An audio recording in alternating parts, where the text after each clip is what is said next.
Welcome back to the 2024 World Rowing Indoor Championships presented by Concept 2, live from all around the world and also from the O2 Universum in Prague, Czechia.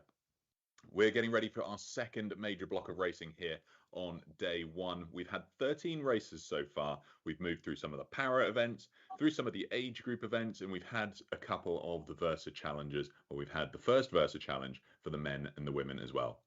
My name is Peter O'Hanlon. I'm your anchor for the course of this event, and I'm joined for this afternoon by Colleen Saville and Niamh Hayes. Colleen is an amazing coxswain and commentator joining us live from Boston, Massachusetts. And of course, we've got Niamh Hayes, Galley Flash Rowing Club, one of the fantastic world rowing commentators and rower and athlete as well. So we've got loads to look forward to this afternoon. Niamh, why don't I start with you, though? What about this event through the course of the 2 days as a whole are you looking forward to most?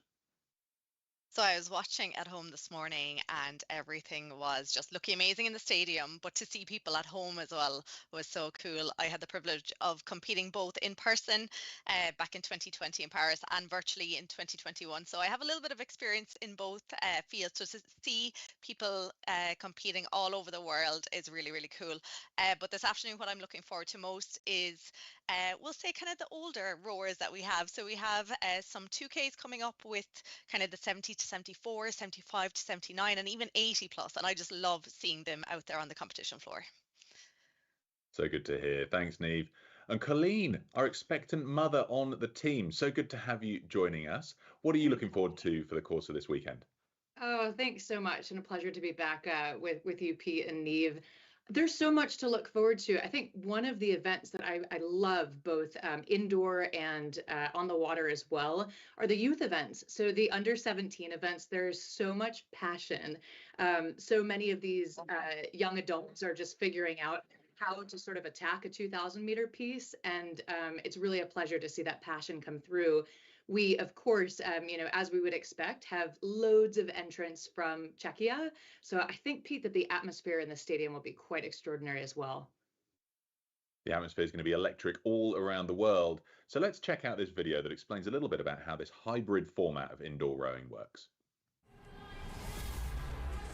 The World Rowing Indoor Championships are coming to Prague. It's time to spin the wheels. Taking place 23 and 24 February, the 2024 World Rowing Indoor Championships, presented by Concept 2, will be held at the O2 Universum Arena in Prague, Czechia. The event will be staged as a hybrid competition. Participants will be taking part in person in Prague or participating virtually from anywhere in the world. Virtual and in-person competitors will race against one another in real time during the Indoor Championships on their Concept 2 indoor rowing machine.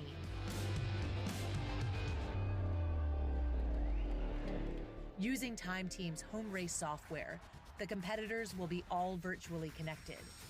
While racing, competitors will know their placing as their indoor rower will be running in race mode. This will allow them to see their position in a race on the rowing machine's monitor.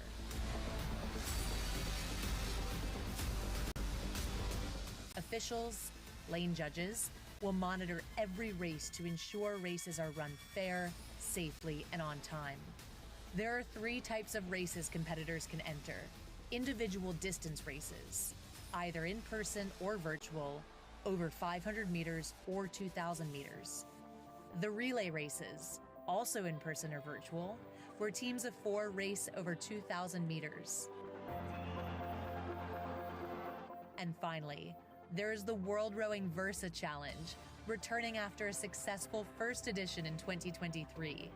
The competitors in this category will complete 5 challenges on the indoor rowing machine over 2 days to crown the most versatile indoor rower in the world. Competitors from 60 nations are registered to take part in the championships, with ages ranging from under 17 to over 80. The World Rowing Indoor Championships is an event where athletes can show their raw speed. Olympic rowers and fitness enthusiasts alike will be there on 23 and 24 February to compete and spectate on some intense racing. all hoping to claim the title of World Rowing Indoor Champion.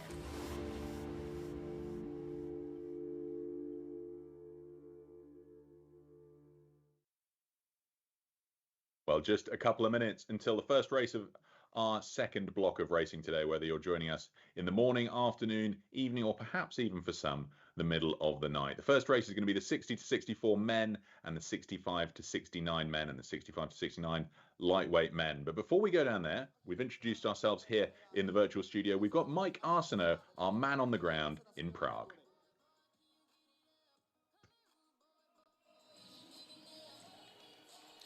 Thank you very much. The competition continued. The heats up here on the floor at the O2 Universum. We see the athletes walking past me right now. So just to kind of set the table of what we can expect over the next few hours, we have some of our oldest competitors that will be competing. So we have the seniors 65 plus and older than that, and also our youngest competitors. So the teenagers will be competing. The open competition as well, plus the Versa Challenge event number 2, elimination, will be taking place later today. Keep going. I don't want to stop all the athletes coming in here. So a lot of excitement here on the floor. I'll send it back to the commentary team while we get ready to kick things off once again.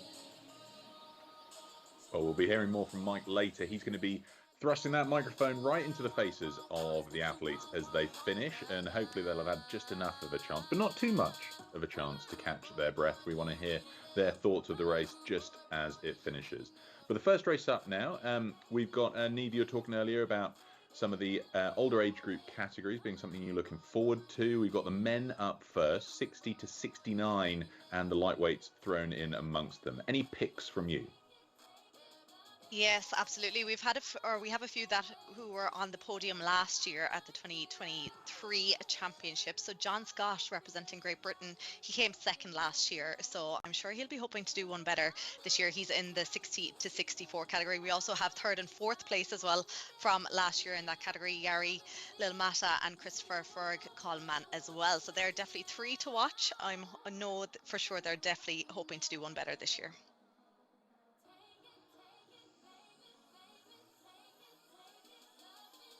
And Colleen, over to you guys. What are you looking forward to in this one?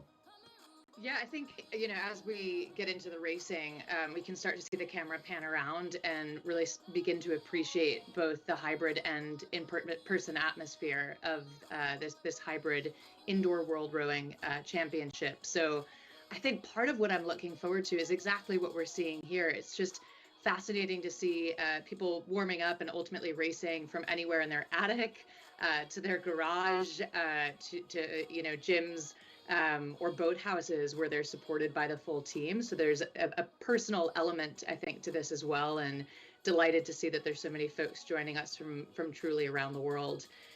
In their final few warm-up strokes now, and Neve, I think one of speaking of personal sort of intimate moments, right, is the coach or coxswain that you have standing next to you. So that's a special relationship too that you can see sometimes. Absolutely. Yeah, when you're looking around there, it's really interesting. Some people are choosing to be by themselves, which some people like, whereas other people prefer having that kind of voice behind you, kind of encouraging you.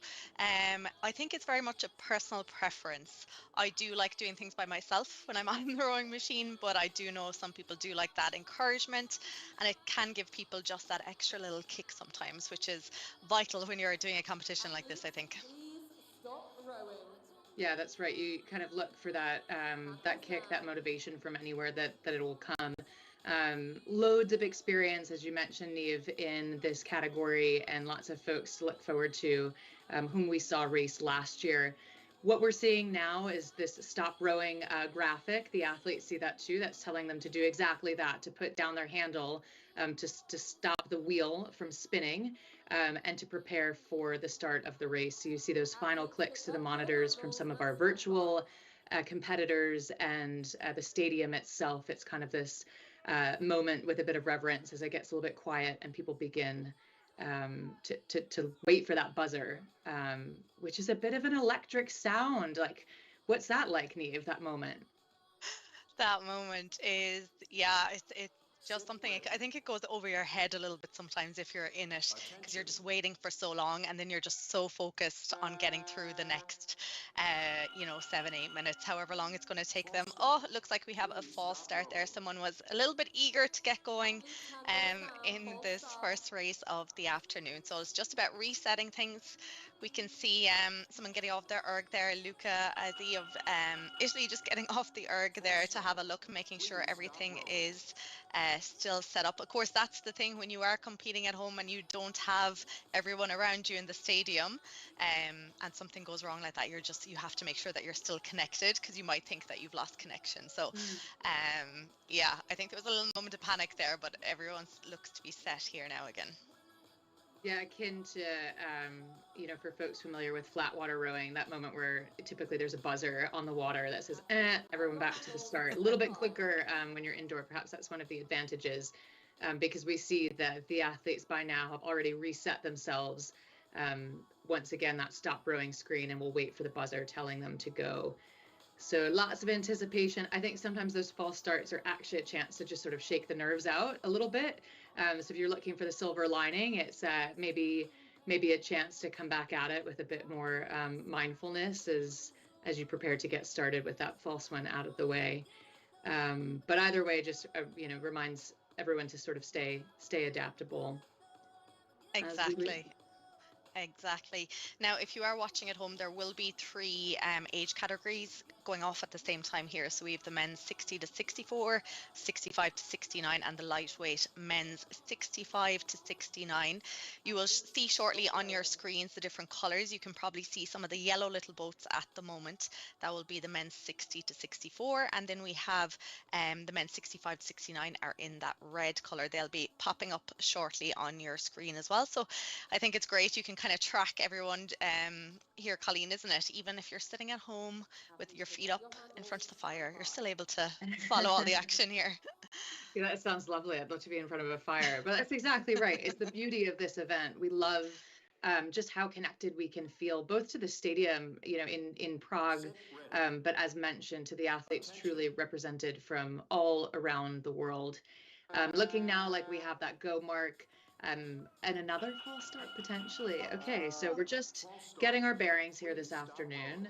It is tricky though, isn't it? Because one sort of lift of the handle or pull back can trigger that false start. So unlike, we mentioned flat water where you have 6 boats across, and sort of just 6 boats to keep an eye on to all start at exactly the same time.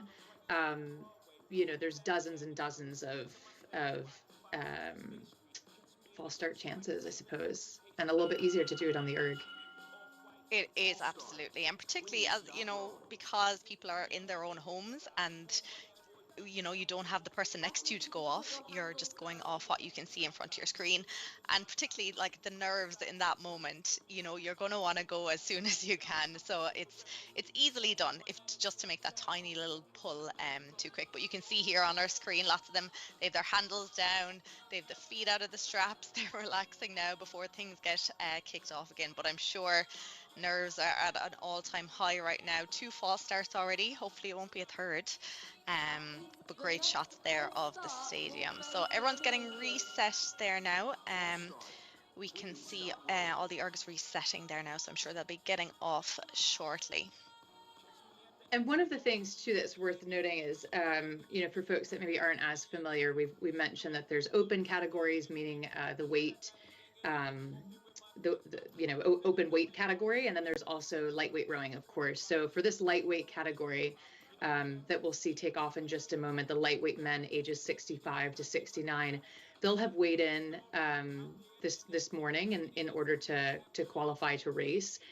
So it's a little bit of a different strategy, I think, too, in terms of fuel and nutrition, almost akin to like a wrestler, right, that needs to be within a specific weight category. So a little bit different for them, I think, as well, as they come into this competition. Yes, and I have a little bit of personal experience with this as well. For the championships in 2020, we went to Paris and I was in the lightweight women's open category then, and it was very much, I think anyone who's on the cusp of that lightweight weight, and you're having to watch your food, and you're traveling, and the time is changing, so there's a lot of elements that you have to think about. If you're well under the weight, that's no problem, but when you're trying to get down to it for the day of competition, and so you're really having to manage your intake of food and liquids right up to the weigh-in, which is a couple hours before your race. And then there's not a huge amount of time there to refuel properly. So I know myself, I very much struggled with energy levels going into the race. So that is a huge element in the lightweight races. But hopefully everyone is fueled up now and ready to go for hopefully the final start of this race. Such anticipation as we await the beginning of the afternoon program. It's a delight to have you all with us. So we welcome you from around the world. If you're just tuning in to the 2024 World Rowing Championship taking place both hybrid and in person from Prague and, of course, around the world. Joining us now for the start of the men's 60 to 64, men's 65 to 69, and the lightweight men, which Niamh just chatted us through all of the considerations in terms of fuel and diet and making weight that these gentlemen will have considered the lightweight men 65 to 69. And it looks like, well, it looks like we have another false start. I wanted to will it into existence, a proper start, but yeah, we'll see. It's interesting. We'll see what decisions are made, Niamh, because for flat water rowing, well, I suppose it's a different story because it's 6 boats. I don't know if there's rules for false starts for the indoors. If you do know, please tweet me. Tweet World Rowing, or I'll get a chat in just a moment saying, Colleen, this is the rule for indoors. But to be honest, I don't know what it is. It just does seem like after a certain number, perhaps there's some kind of change to be made. But we'll see. And for now, we'll get ready to reset. Yeah, it was interesting there. It looked like the rowers on the stadium floor actually kind of started rowing, while it looked like everyone else, the pictures that we could see of everyone who was or who are racing at home, seemed to not start there. So I'm not sure what happened, but hopefully 4th time lucky, is that what they say, Connie? Yeah, 4th time's a charm. I think that is what they say. We'll leave that today.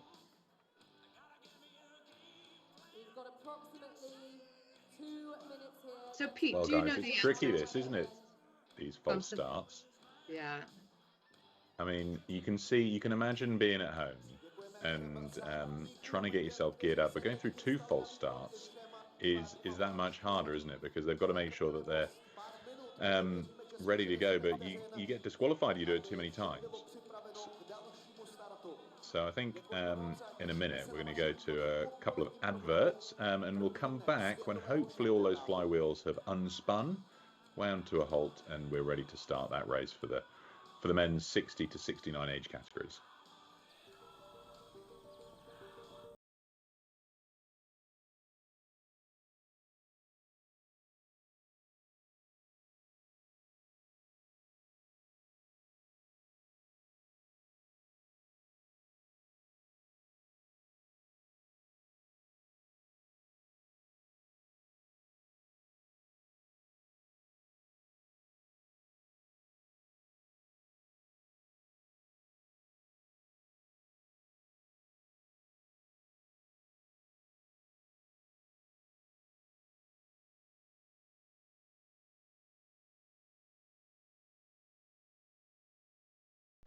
Connection that we can hold from start to extraction.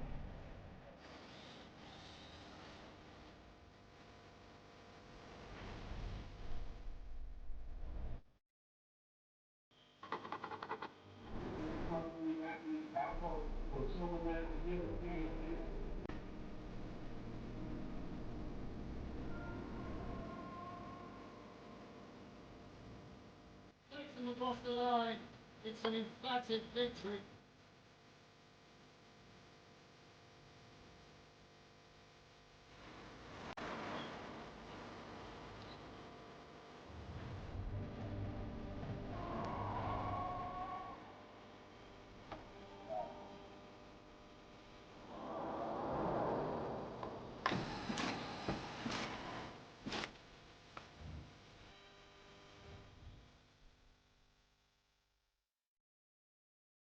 So good to have so much support from Concept 2. You can see pervasive in every aspect of our sport, from blade work to indoor rowing machines, and the hundreds of them set up around the world for our indoor championships for 2024. Now, we've had a couple of false starts. They're only allowed 2 apiece for the indoor championships, but let's hope that not everybody requires the use of their 2 false starts. Let's go back down to the floor with our commentators Neve and Colleen and see if we're ready for the restart now of this men's 60 to 69 mixed lightweight and open weight race.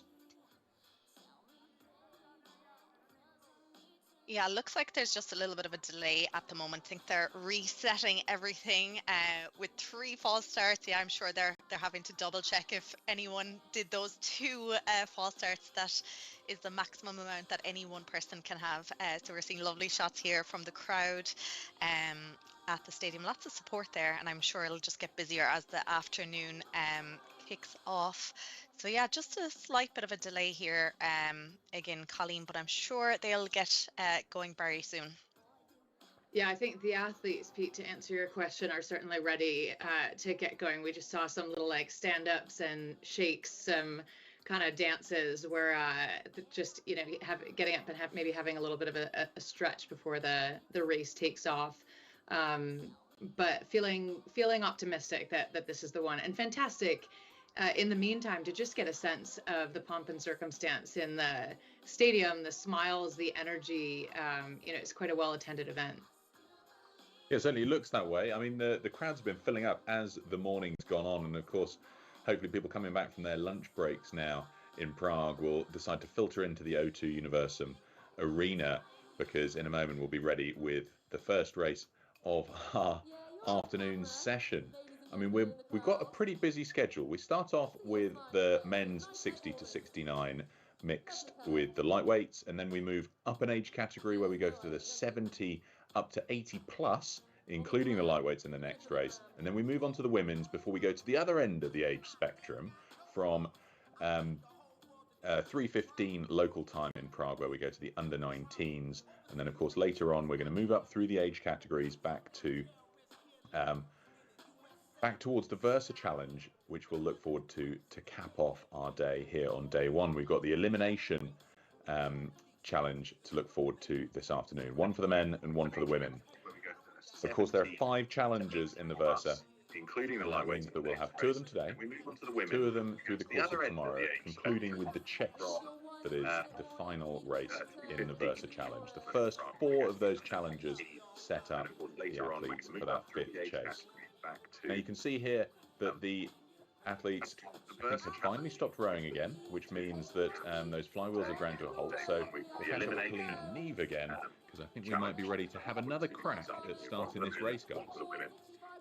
Of course, there are 5 Indeed, as we see the athletes just slowing down the wheel. That wheel needs to be at a complete standstill before the race begins, and that wheel moving is what triggers that false start. So it's just imperative that you get the urban stop and sit completely still. So still kind of hanging with the crowd, and we can see some images of these virtual competitors in the final moments. I'm sure they're all just super keen to get moving, but indeed, as the athletes.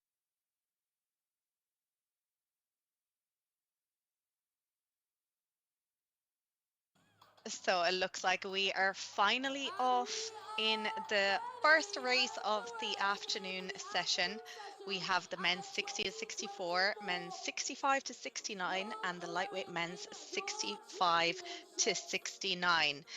So if you are watching at home, watching on the tracker, you will see the 3 different colors. Up the top, we have the yellow boats. That is the men's 60 to 64, and off to a flying start. It is Colin Cook of the USA. He has a huge lead made up already. What a sprint out of him off the block. So let's see if he can keep that up as we go throughout this 2,000 meter race. Long way to go yet. Then in the red boats, if you are watching at home, that is the men's 65 to 69, quite close there at the moment between the first few rowers. And then of course the green boats then is the lightweight men's 65 to 69. Look at this start, Colleen, out of Colin Cook. What a start. Yeah, fantastic start, isn't it? So all of that pent-up energy from those false starts perhaps paying off, and certainly hard training and hard work in the early goings of this 2,000-meter piece. So riding now with now Justo Perez Sin of Spain in that 65 to 69 male category, that red graphic indicating that that's the category we're in. Peter Kempt, a name that's certainly known on the indoor circuit, and this fantastic pan around, and great to have the first race of the afternoon session underway. Yes, indeed. A really good start there as well in the 60 to 64 category from John Scott of Great Britain. He finished second last year. He's currently sitting in that third spot, but holding a nice pace there, rating around 30 strokes per minute. So he's holding nice and steady now as he goes through 600 meters done, 1400 to go. But it is very much all about Colin Cook there of the USA, still in this category, just powering it out now with a big 30-meter lead at these early stages of this race. Really close then in the men's 65 to 69 category, just 5 meters separating the top 6 boats there. So really close. I think that's going to be an exciting finish, Colleen. Yeah, exciting finish indeed. I think that's spot on, riding now with Hume Lorenz, and just about a meter or so separating, well, 4 meters separating our first through, goodness, 5 meters, barely 1 meter between second, third, and fourth, and just 2 meters separating first and second. So they're really trading places, still fairly early goings of the race, so not quite at halfway. This second 500-meter stretch is, well, the whole thing's challenging, but this is where you kind of, the lactic acid starts to kick in, your race plan kicks in a bit, and you know that you're getting to that halfway point. Third 500, always very, very, very challenging, and that's what these athletes are approaching here. Colin Cook from the USA up at the top of the field, 36 strokes per minute, but in hot pursuit just behind him, Neve, Andrew Sangster from Great Britain. Yeah. Yes, I think Andrew put a lot of work in there now. He's starting to break into the bit of a lead that Colin Cook had taken from the start. He has it down to about 20 metres at the moment. It had gone up to over 30 metres. So Andrew definitely is coming for Colin by the looks of it. I'm not sure, did Colin go off too hard at the start there, but let's see what happens as they start to approach about 800 metres to go now in this race. Super race going on in the lightweight men's 65 to 69 category as well. There is a great little battle happening between number 1 and number 2. We have Juan Lorenz of Spain and Emmanuel Romoli from Italy. Now, Emmanuel won this last year. He's currently sitting in that second place here now, but it looks like him and Juan Lorenz of Spain, who finished second last year, they have traded places right now. Very similar splits, very similar stroke rate. So again, lots to play for in that race, and still really, really close in that 65 to 69 category. Yeah, fantastic to see these sort of duels come back, these opponents come back and race one another. There's so many sort of subplots, I think, across any regatta, but certainly the indoor championships as well. We touched on the Versa Challenge, which we'll see the second challenge a little bit later on, but the stories of these athletes, again, coming back, having a full year to train, and then go back head to head against one another, and that's one of those subplots. We're back now riding with the men, those yellow graphics, the men 60 to 64.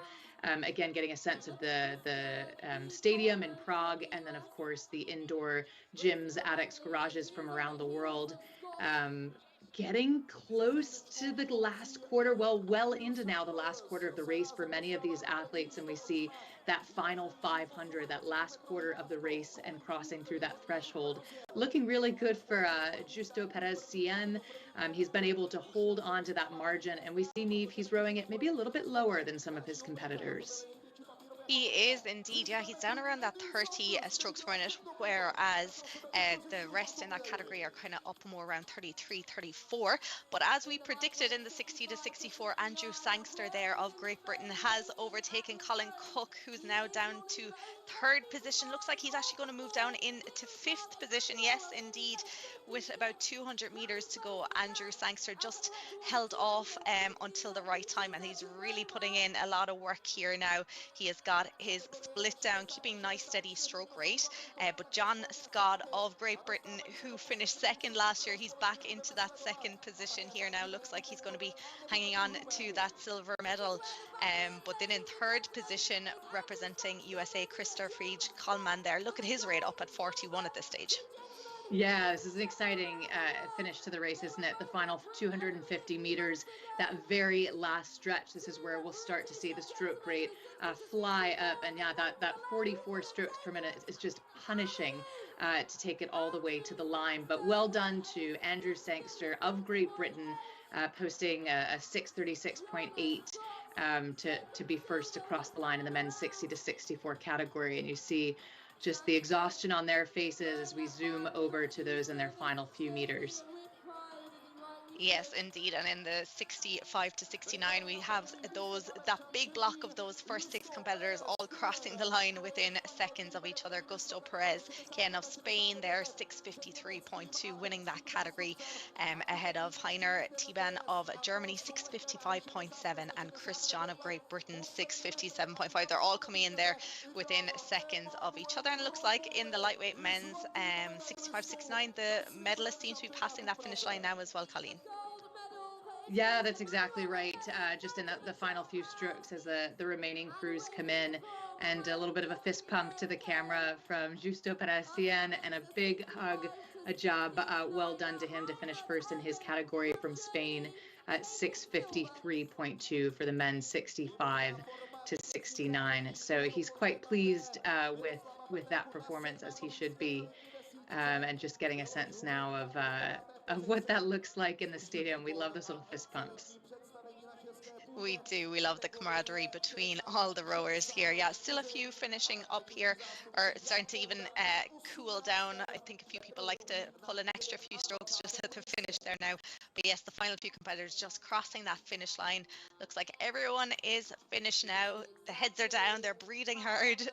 Good sign of that they've rowed a hard race.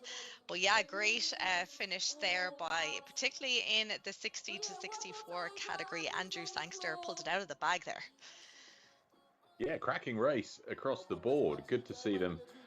Some of the guys going under 7 minutes. Really impressive stuff. Andrew Sangster taking the win.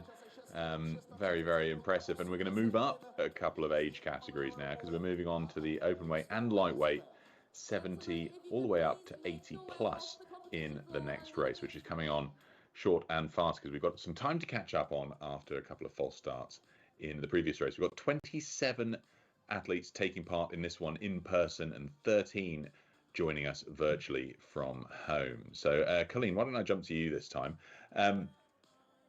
Any picks for you from this lineup? Yeah, I'm really thrilled to see, several of these folks here. And again, we've got just such a global representation, names that we see back on the circuit. We've got Paul Gallen from Ireland, keeping an eye on him. There's loads to pick from, and truly, again, a tour around the world.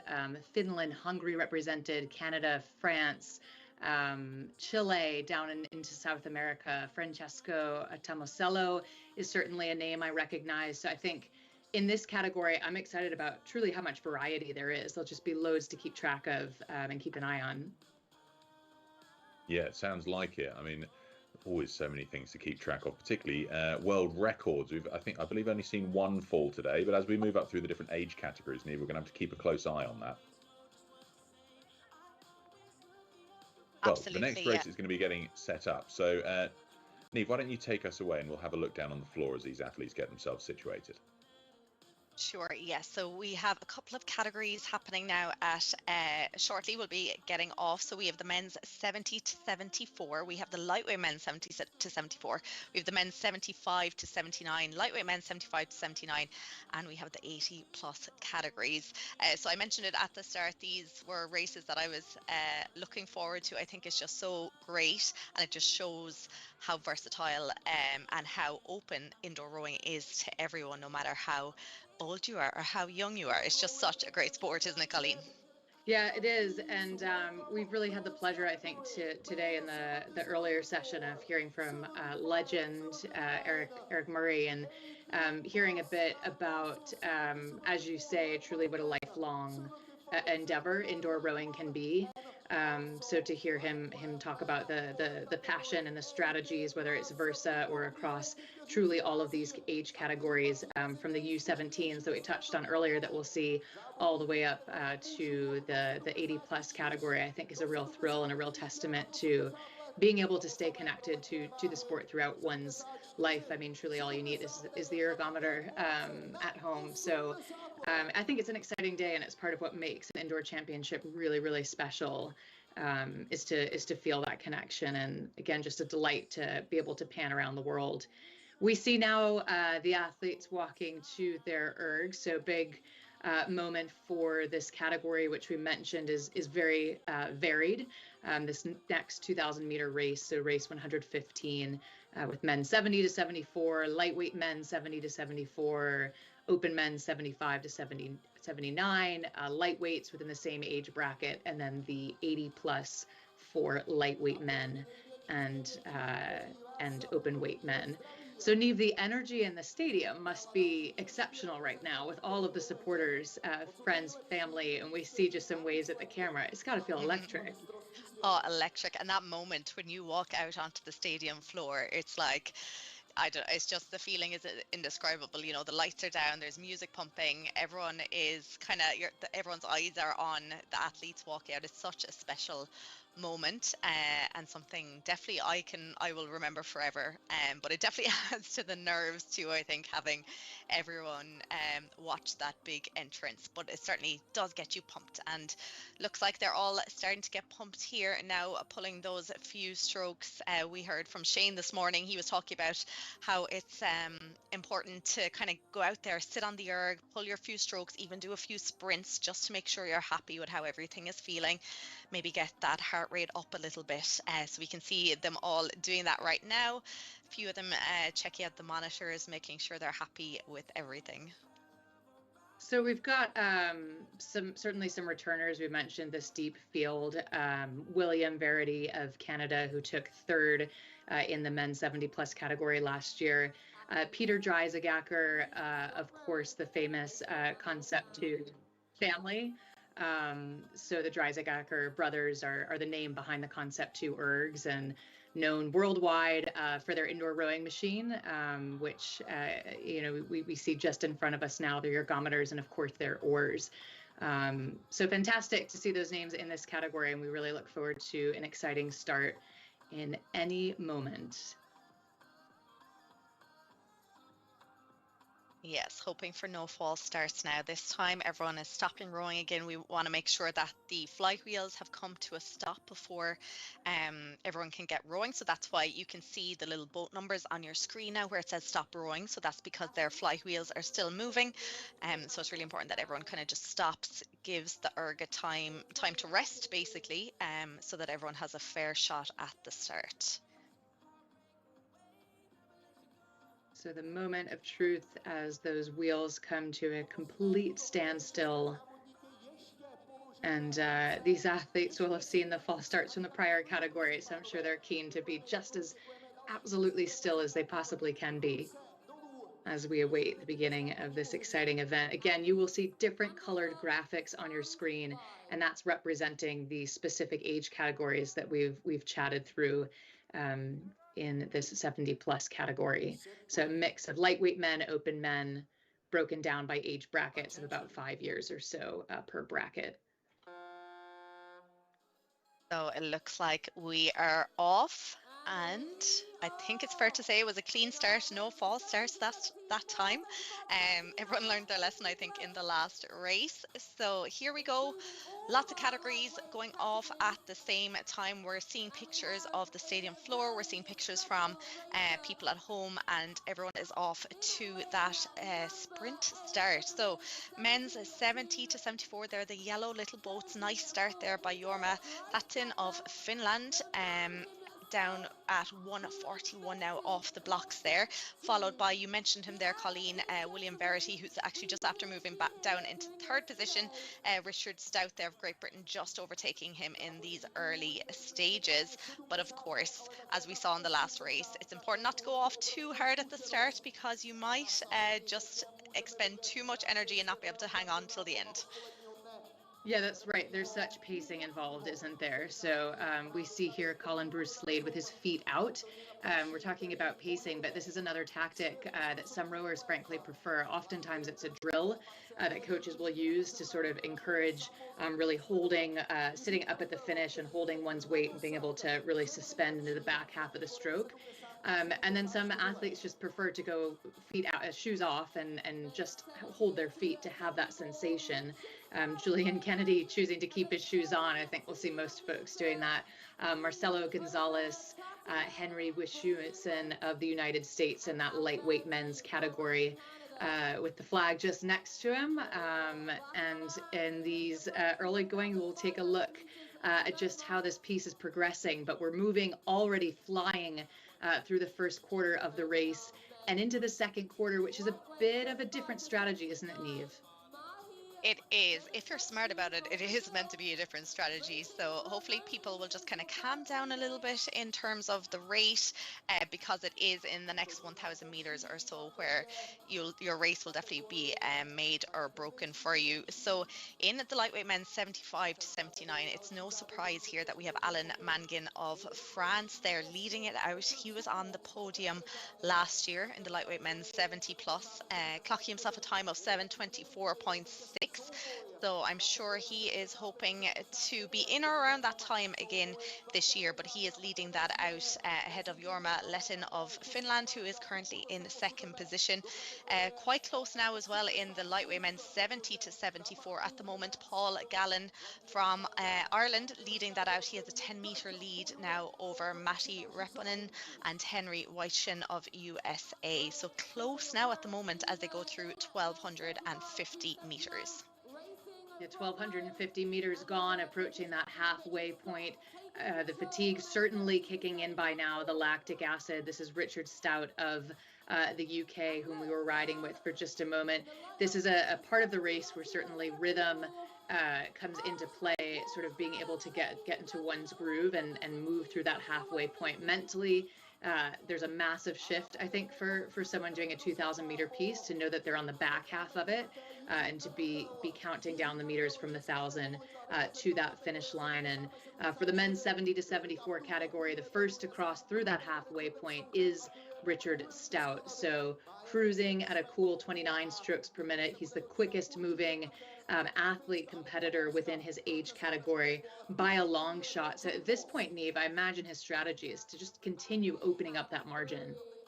Absolutely. And Richard is no stranger to 2Ks. He actually holds a world record, would you believe, in this category with a time of 6:44. What a time for men's 70 to 74 category. So he is very much hanging on to that lead, holding a solid lead there ahead of William Verity, of course, who was third last year, currently sitting in that second place.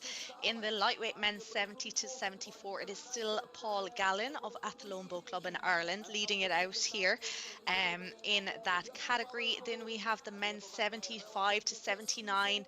Things keep changing here between the leaders, so close at the moment.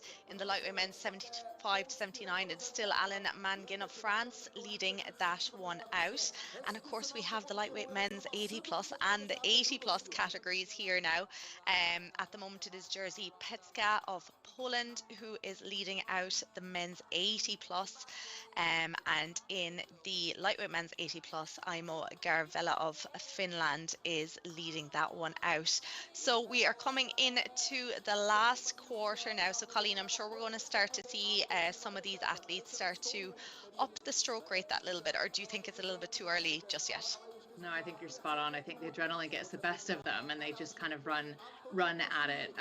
And maybe they had a certain race plan in mind, but this is the time, especially as we're riding with the lightweight men. I've been keeping a really close eye on Henry Vishuin of the USA, whom we've seen a couple of times, just on nipping at the heels of Paul Gallen from Ireland. So it looks like maybe Paul has a little bit of a response for him. That's what's happening in the lightweight men 70 to 74. But we're now riding with the open men 75 to 79, and Colin Bruce Slade. So our shoeless, having the feet that we talked about in the foot straps there, riding with him for just a moment and then panning back out to see the full field. Well, taking a look at Paul Gallen, as I said that, Neve, I think the Irishman's got a bit of an answer. I think he has. He's still keeping it nice and steady, but his pace or his split is coming down. He's down to 148 now. So if he can hang on for the next 250 meters, I think he will be okay. But let's see if Henry Venschuten can respond here now. No doubt about Richard Stout's lead there in the 70 to 74.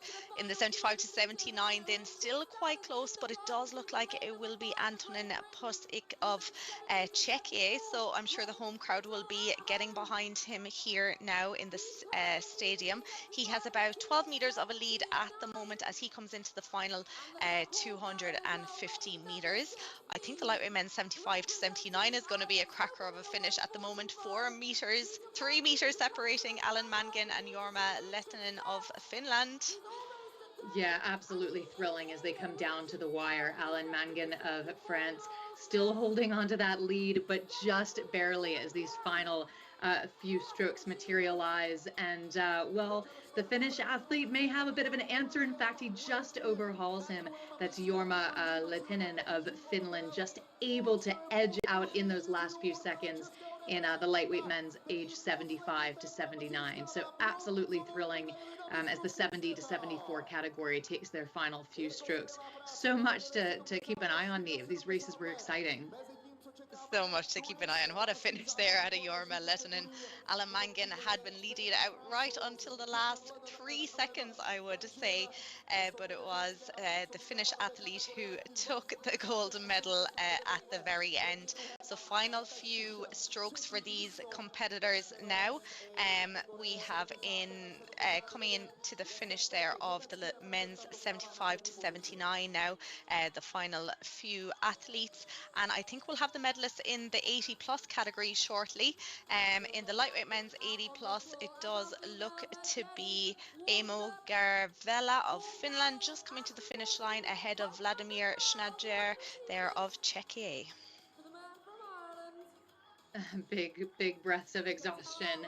But hands in the air, we love to see it, and a job well done to all of these athletes with Josef Venera and his final few strokes from Czechia. Just fantastic. The camera really gets right in their face, doesn't it? And they're pretty cool about it. Here we're seeing some shots here from throughout the race. As you were saying, Colleen, lots of different kind of styles. Love to see the feet out there, but most other athletes, I think, were wearing their shoes. I definitely would be someone to wear shoes, I think.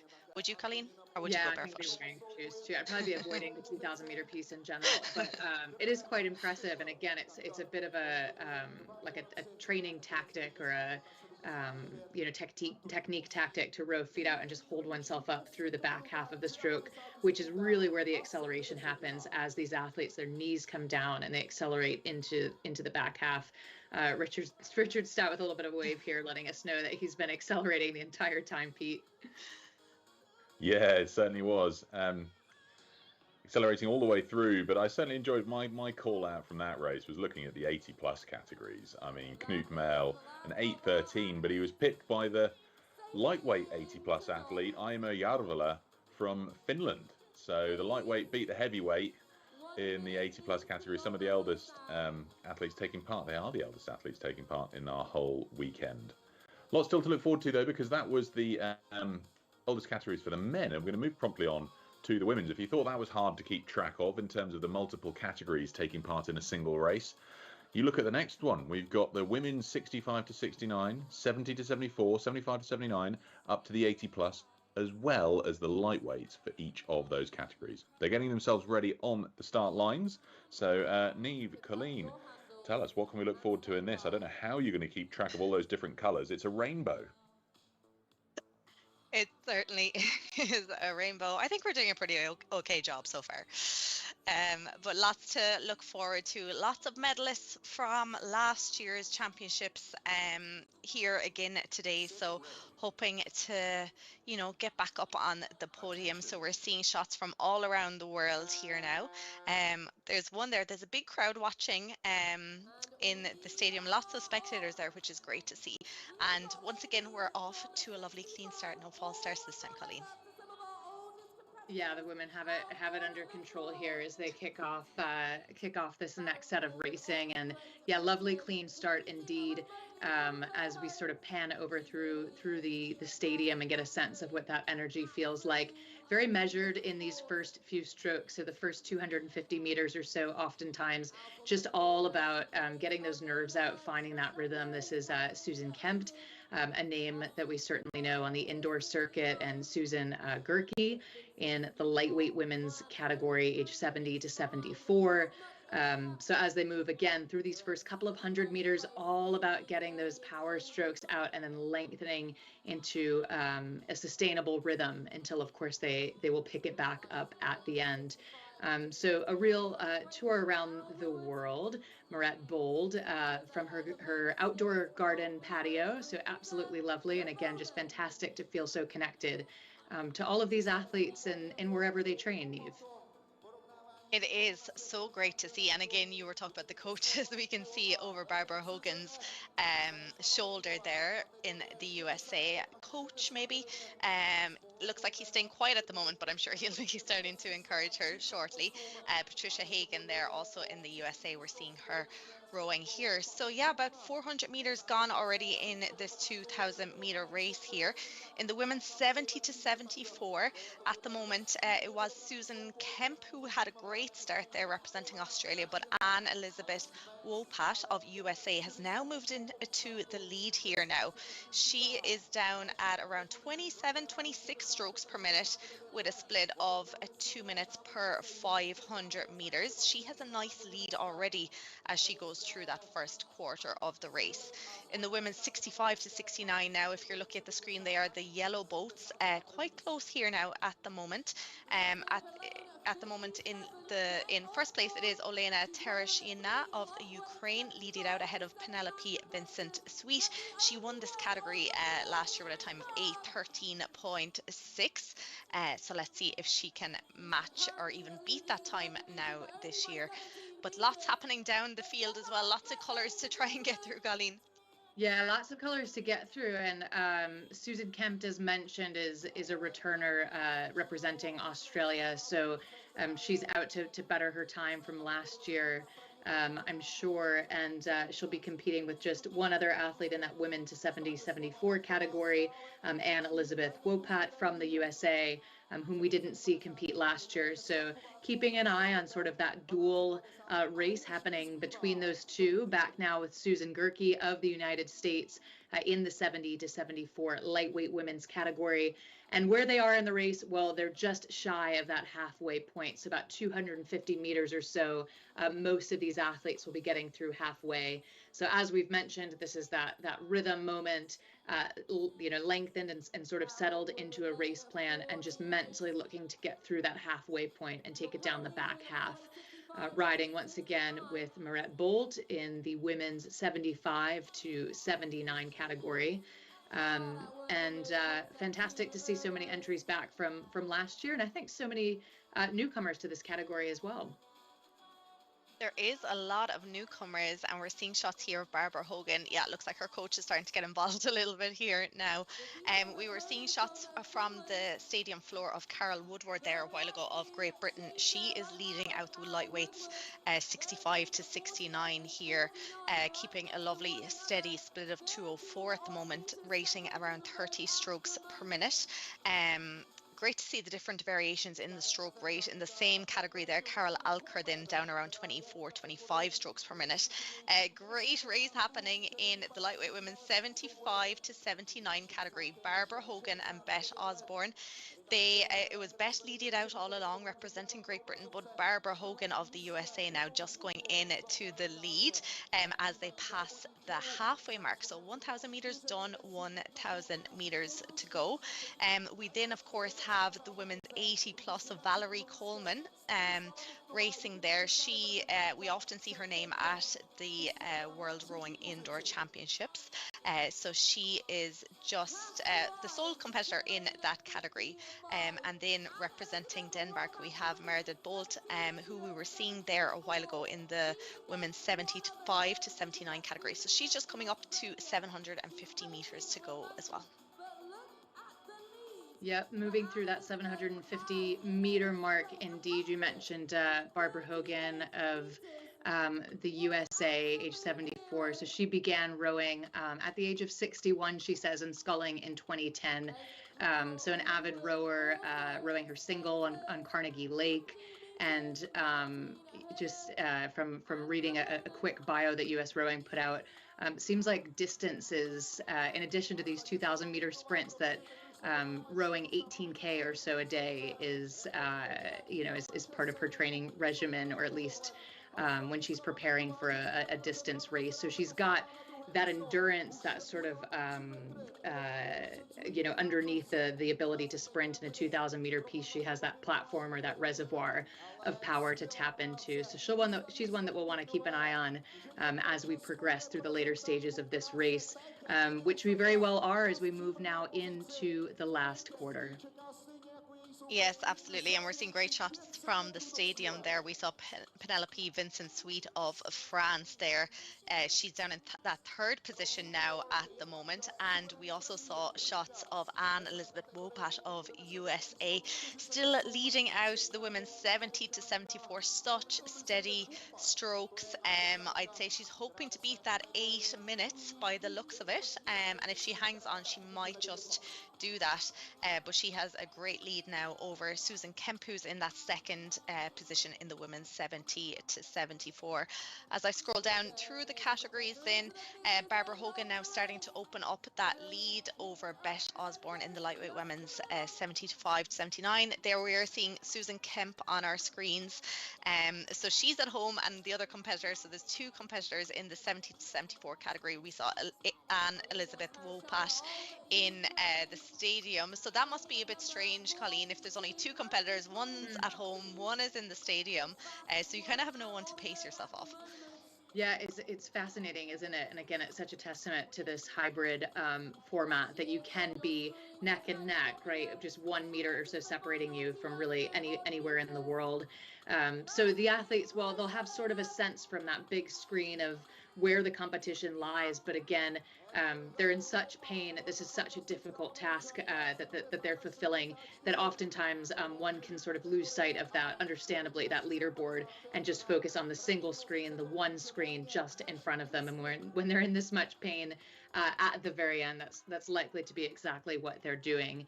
Taking a look, we can start to see, well, not quite across the line in this category, but Elena Tereshina from Ukraine first across in with an average of 2:01.5.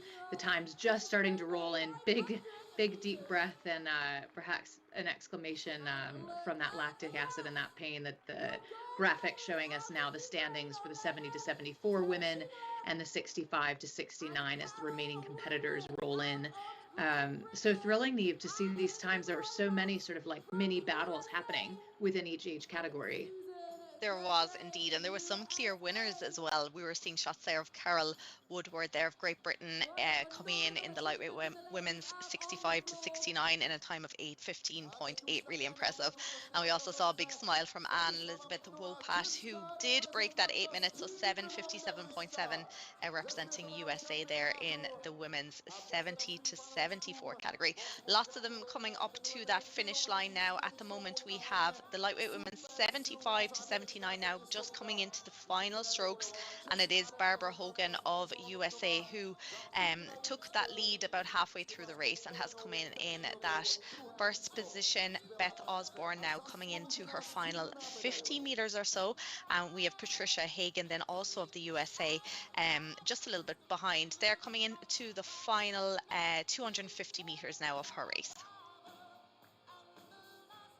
And yeah, just fantastic to see these last few strokes from all over the globe as the lightweight women 65 to 69 category looks to conclude. Some big claps from the grandstand, and a job well done. Big deep breaths as we get a sense of the rest of the field coming in. That's Patricia Hagan riding now in the lightweight women's category in her final few strokes, 75 to 79, and our top three finishers in that category in that graphic in the top left. So Barbara Hogan with a time of 9:10, Beth Osborne, and then Patricia Hagan.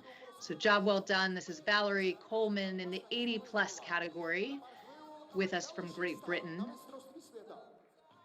This is amazing to see. Amazing, fantastic. In those very final few strokes. Final few strokes. Yes, I think she was competing last year as well. She started off well, but I think she didn't finish the race, so she's here to prove a point now this year. She's coming into definitely into her last 500 meters here now anyway, and just coming up to that finish line as well. We have Patricia Hagan in the lightweight women's 75 to 79, representing USA there. Final stroke pulled, feet out.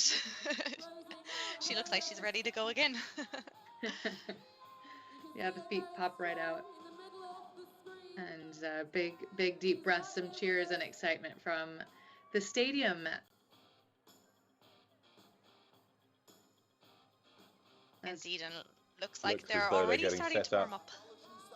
Yeah, getting set up for the next event, which is going to be the 19 to 20 men's and women's, taking place side by side. But what a cracking race we just had there. I mean, we had Anne Elizabeth Wopat winning her age category, 70-74, and beating some of the younger athletes in the age category below her, 65 to 69. And it got me thinking, you know, at which point do you expect to be slightly slower in the older age categories? Because it's the opposite when you're at the younger end of the spectrum, you know. And what is that tipping point in age? It's somewhere between mid-20s to mid-30s that are the fastest age categories. And when you're below that, you're expected to be slower. And when you're above that, you're expected to be slower. Because I was thinking, should Anne Elizabeth Wopat, you know, win more medals for the younger age categories that she's beaten? But perhaps that would be a little bit much of a stretch.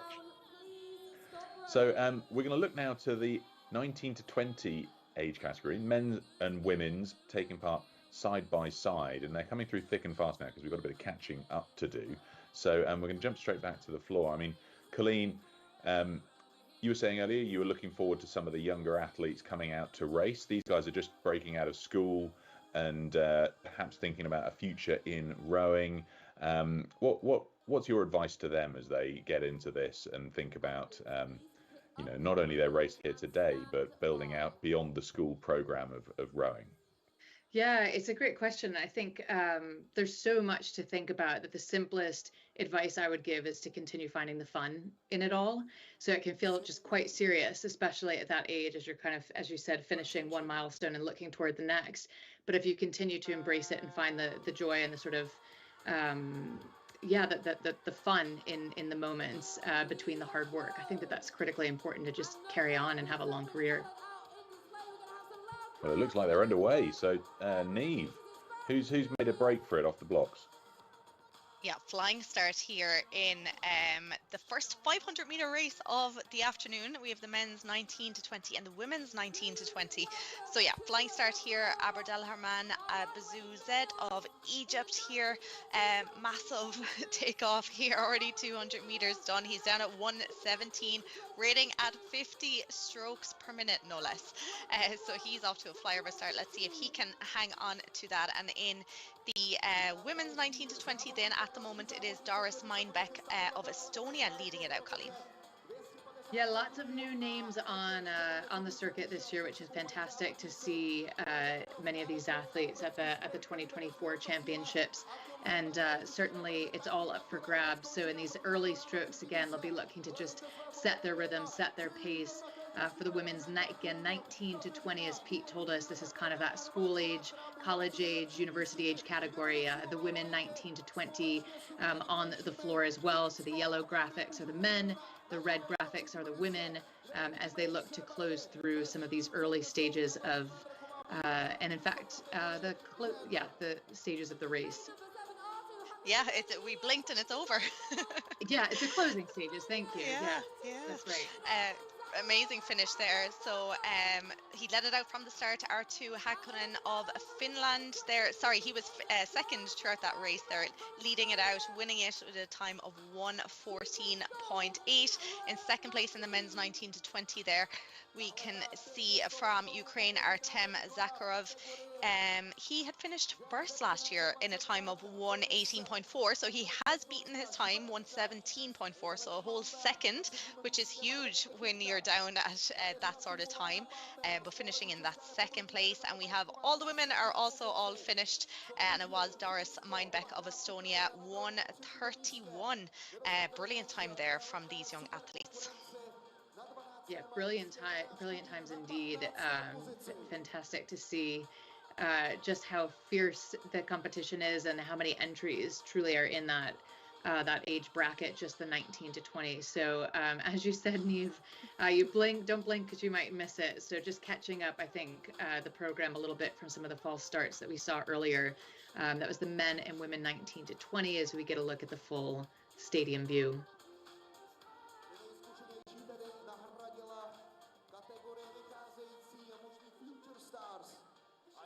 Yes, indeed. I think they're already starting to warm up again, Pete, for the next race. The next one's getting ready to go, but cool, that was over quick, wasn't it? Arttu Hakkonen absolutely smashed it for the men.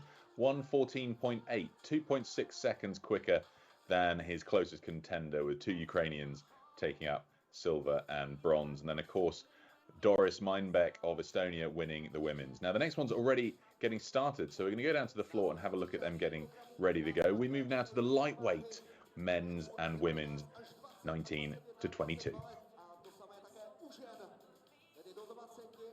And in their warm-up strokes, I believe, their final few, little wave from the camera and a smile. We love to see that. Some pump-up movements here. Smacking of the legs to wake them up, I think, a little bit, Neve. That's really important. You'll see 99% of athletes do that. We can see it here now. Really important to do that. But as you mentioned there about the fun, and we can see the smiles on the majority of faces, I think that's really important. And particularly when you get to this level as well, you know, it's important not to lose that element of it. So we can see here now on the screens, they're all being asked to stop rowing, just to get the flywheels to come to a stop. And once again, it's another 500-meter race. It'll be short, it'll be sharp, they'll be over again once before we know it, Colleen. Yeah, it flies by, doesn't it? So we'll have to keep a close eye at this point. Again, those wheels coming to a complete standstill. We'll get our tour around the world, I'm sure.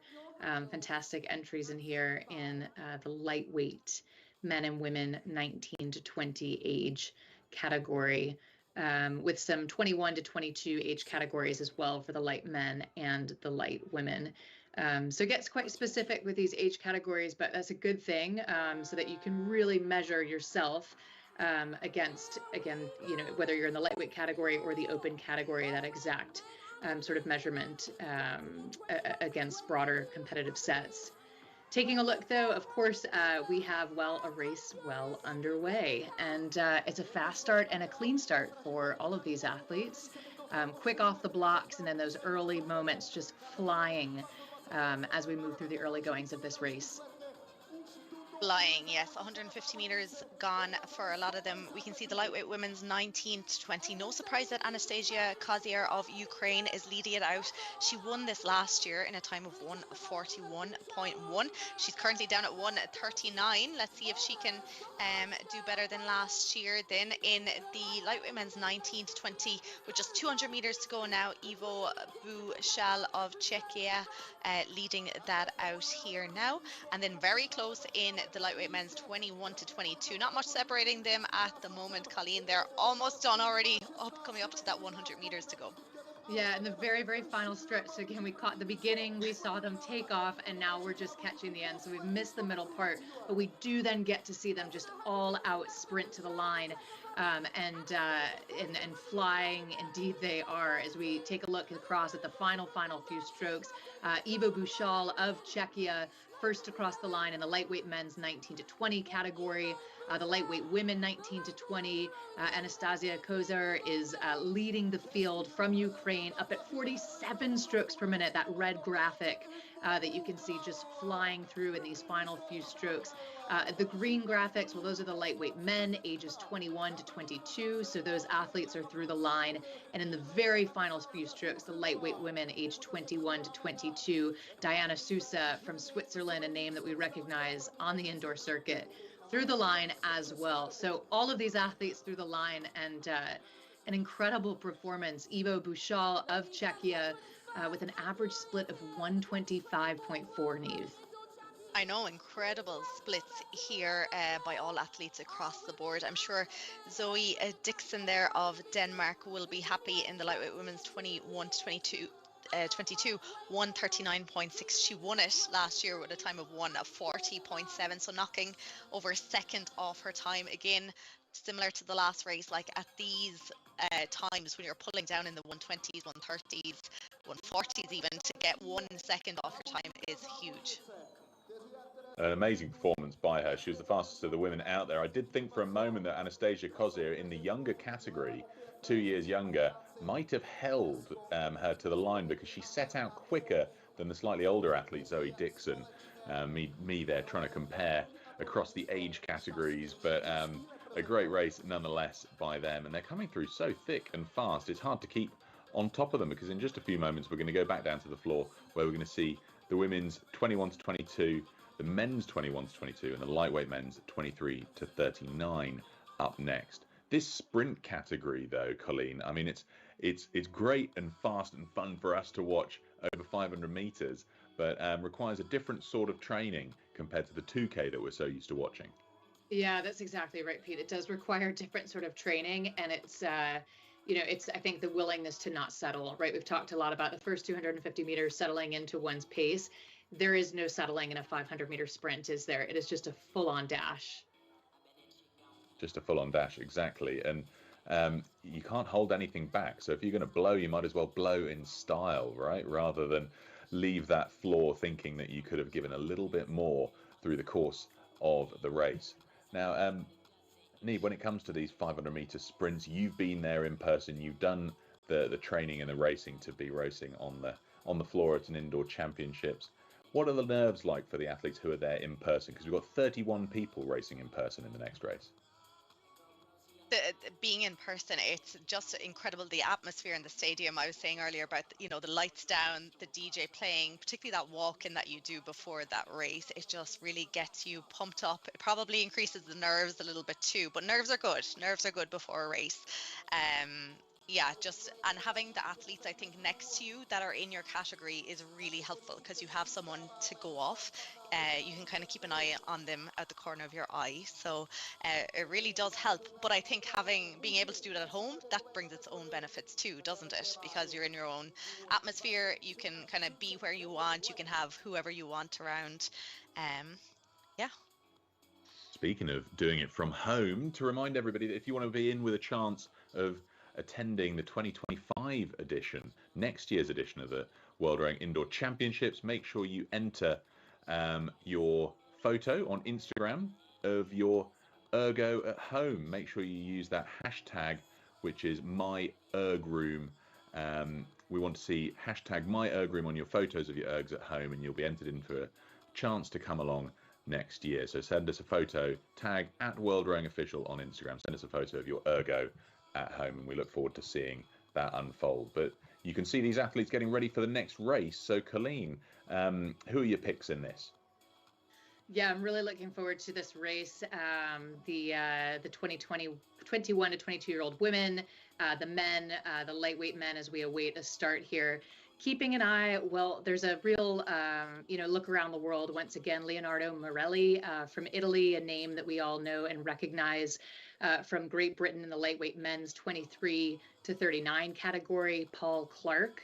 I think is one that we'll want to keep a special eye on. And from Serbia, well, Davovic Nikola.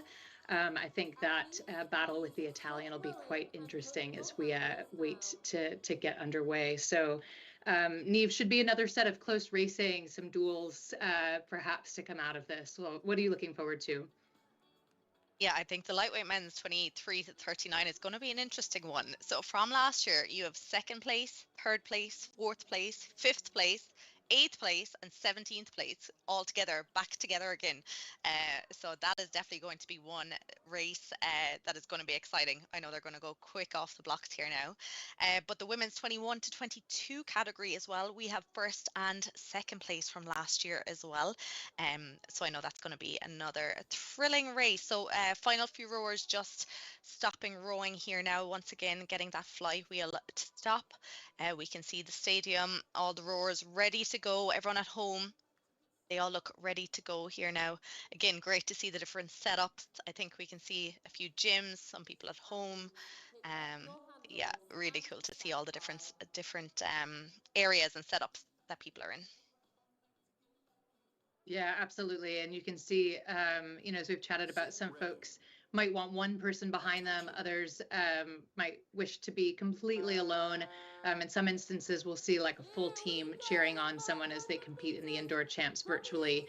But for now, we've got an exciting race underway. So joining this race in, gosh, well, already the very last quarter of the race, isn't it? As we move into the final 450 meters. So those were the starting moments that we were just looking at a moment ago, but already 350 to go. Yeah, I know. Once again, we're blinking and it's over. Super fast in the men's 21 to 22 at the moment. Leo Must of Estonia leading it out. 1:15 is his split at the moment. He's in to the final 200 meters or so. And no surprise here in the women's 21 to 22, Var Gariad-Dotter Hansen of Denmark currently leading it out, but she's just about hanging on to that lead. She won it last year in a time of 1:32. She is splitting around that time here now again, Colleen. Yes, she is, isn't she? 1:32 exactly. Was just keeping an eye on that to see if she's looking to outdo herself from the prior year. She's got a little bit of an advantage over the Estonian and the Egyptian just behind her, Great Britain as well. And it looks like she's opening up that margin now up at 46 strokes per minute. So she's racing herself from the year prior. That 1:32 from last year looks like she's on track to beat it. 49. Well, she's sure making sure that that's the case, isn't it? She is, absolutely, and we already have the winners coming through in the various categories. In the men's 21 to 22, 1:16.2, Leo Must of Estonia, they're coming in the lead there, and yes, she hung on to the lead there in the women's 21 to 22. Var Gariad-Dotter Hansen of Denmark, 1:29.4, so she has knocked 2.6 seconds off her time from last year, so that is huge. Whatever about 1 second to over 2 seconds, nearly 3 seconds, that is huge. I'm sure she's been doing a lot of training since last year's championships. And as well, great times in the lightweight men's 23 to 39, Colleen. Yeah, absolutely. And again, these shorter distances to be able to knock off that time is even, I think, more impressive. Knowing that it's not the full 2,000 meter piece, as we mentioned, it's just that 500 meter dash.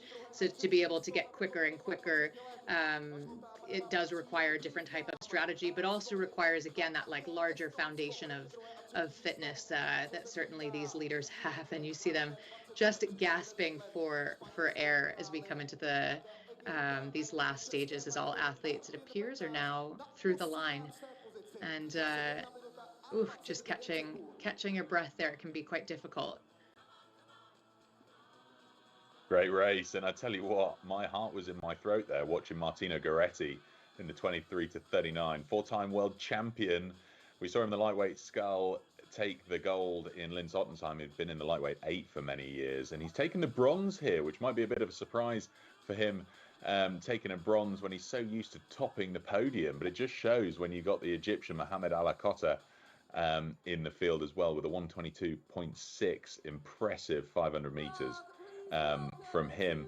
But it was close across the field. Another great race. As we keep hearing, they're just over so quickly, aren't they? But we've got more to look forward to because we're going to move quickly on. That was the 21 to 22 women and men, and the lightweight 23 to 39. We're going to have a look in a moment to see if we're going to catch up with our commentator on the floor there, Mike, who's in Prague, and I believe might be lining up. We'll be able to catch up with him shortly, but before we do, let's get ourselves set up for the next race, which is due off. We've got the 23 to 39 lightweight women. So we've seen the 23 to 39 lightweight men. Next up, we've got the 23 to 39 lightweight women. Lots to look forward to in this. You can see them getting themselves ready. Why don't I come to you, Neve, in this first instance? What are your picks for in this race? Yeah, so I think we should be able to keep track of these a little bit better. We only have one category in the next race, the lightweight women's 23 to 39. They're all yellow boats. There'll be no confusion this time. But yes, lots to look forward to here. Again, we have a few that were racing last year at the World Rowing Indoor Championships. We can see there on erg number 40, Sarita Christina Hansen of Denmark. She finished second last year, 138.6, and just off the podium last year, representing Kuwait, Suad Al Fakan. So she had a time of 140.9, finishing in fourth position. So no doubt she'll be hoping to get herself on the podium in Prague here today. But again, looking like there's lots on the stadium floor, and again we have a few virtually at home. I think there's about 7 athletes competing from around the world in this category. Yeah, it's a real tour around the world, isn't it? And we can see those virtual setups just waiting for the call, the final few sips of water. And yeah, one category to keep track of this time, as Neve mentioned, the 23 to 39 lightweight categories. So a lot of depth, Peter, because it's a bit of a broader range, isn't it? The 23 to 39. So you end up getting more depth, I think. You do. I mean, we're going to see them shortly, and it'll be anybody's guess as to who's going to top the podium in that. A lot of newcomers to the field.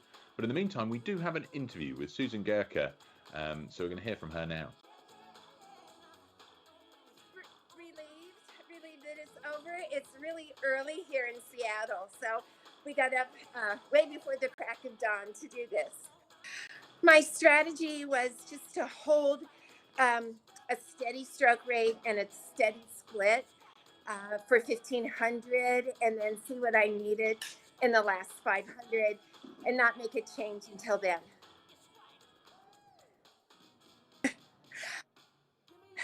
Well, yeah, I'm a rowing coach here at Row House in West Seattle. So I'm going to teach my classes today and then get up to race tomorrow at 2 in the morning for the 500.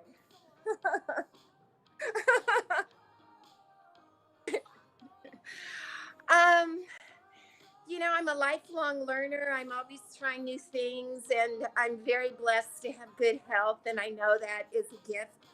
But I just try to keep moving forward, set new goals, make sure they're realistic, and not compete with the young people. Good to see Susan, having competed in the 70 to 74 women's category. we've had some great racing, loads of different age groups through the course of the day so far. And I can see already that the next race is about to get started. Flywheels are slowing down. They've been told to stop rowing. So we're going to get ready here then, Colleen and Neve, because we've got the lightweight women's 23 to 39. We do. Now, Neve, you mentioned that you're a former lightweight yourself. I love to see lightweight rowers sprint. So talk to us a little bit about how that's perhaps advantage is maybe too strong of a word, but certainly lightweights are known for being great sprinters. I love the way you said former lightweight. I'm former rower. Oh, perhaps. No, I take it back.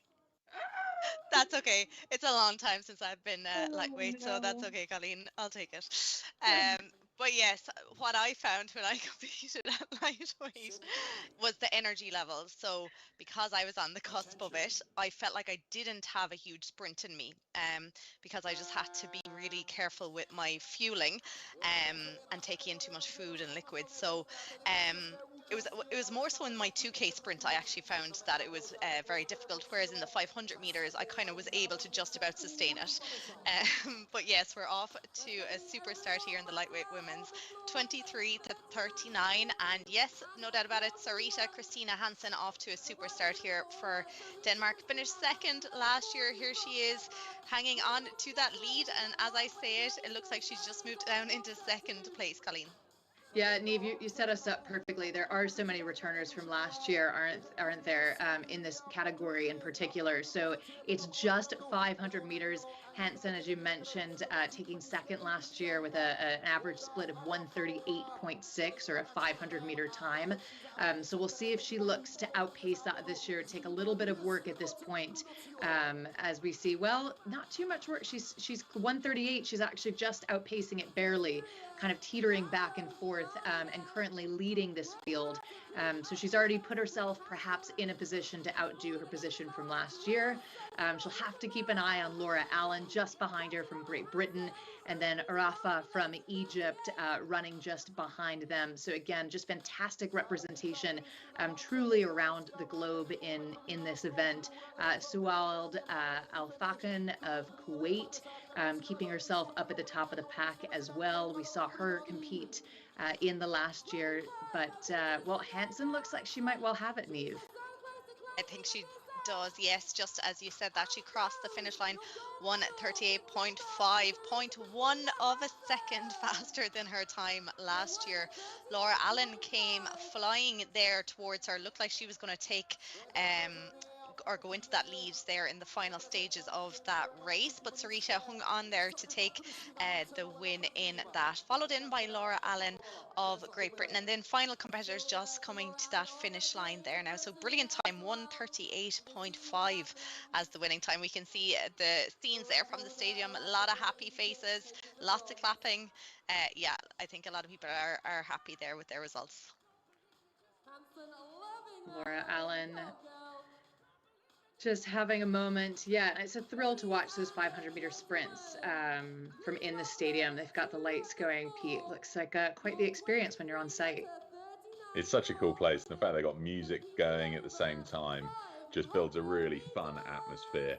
And you see a lot of the athletes finishing their race, going up into the stands and supporting their friends and fellow country folk in their races that are coming up. So it really does create quite a cool vibe and atmosphere around the venue. But that's not to say that anybody at home's missing out by tuning in from home, because hopefully you're doing it in a place where you can get your friends, family or rowing club around you to make sure that you've got the support you need to see out some of these hard-pressed races. 500-meter sprints, we've got two more to go. We've got the 23 to 39 women and then the 23 to 39 men coming up next. So two more big sprints to look forward to. Tough to choose in this next race, guys, who's going to be out in front. I recall Laura Barragan from previous years, but Neve, perhaps I'll come to you first. Who are you looking forward to in this race, or who do you think likelihood for the front of the field? Yeah, I think I actually recognise Laura Barragan's name from Paris. I think I rode up against her in the lightweight category. But in this category, I think Nicola Jones from Australia might be the one to watch. Now, she was outside the podium last year. She finished 7th, but she was the highest ranking rower from last year's championships out of those who are here today. So I think she might be one to watch. There are 6 returning athletes, and then everyone else is brand new to this category. But I'm sure it'll be another great race. Colleen, are you looking forward to seeing anyone in particular? Yeah, I was keeping an eye on Nicola. I also think Emma Simpson, we know from Great Britain, who finished 11th overall, is back this year with an average time of 138.1, so not far off kind of that top 10 position, and certainly with the experience of last year under her belt will be one to keep an eye on. So I think I'll be interested to see how she takes this year on as well. And then, as you mentioned, loads of newcomers, which we absolutely love to see. So it can be anybody's race. Certainly anyone's wild card for this 500-meter sprint. It's so tricky, isn't it? I mean, we see, as you said there, Neve, and as we've just heard from Colleen, so many different people coming in, so many different wild cards, and we've got returners coming back. I mean, if you're entering a race, particularly at a world rowing level or international level, you typically know your competition.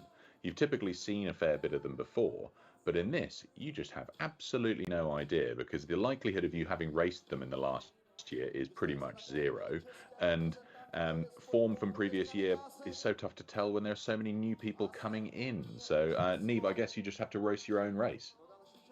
This is it, and I think that's one of the important things about indoor rowing. It's you against you. Well, I suppose it's like that in a lot of sports, but particularly on the rower, you can only go and give your best on that day.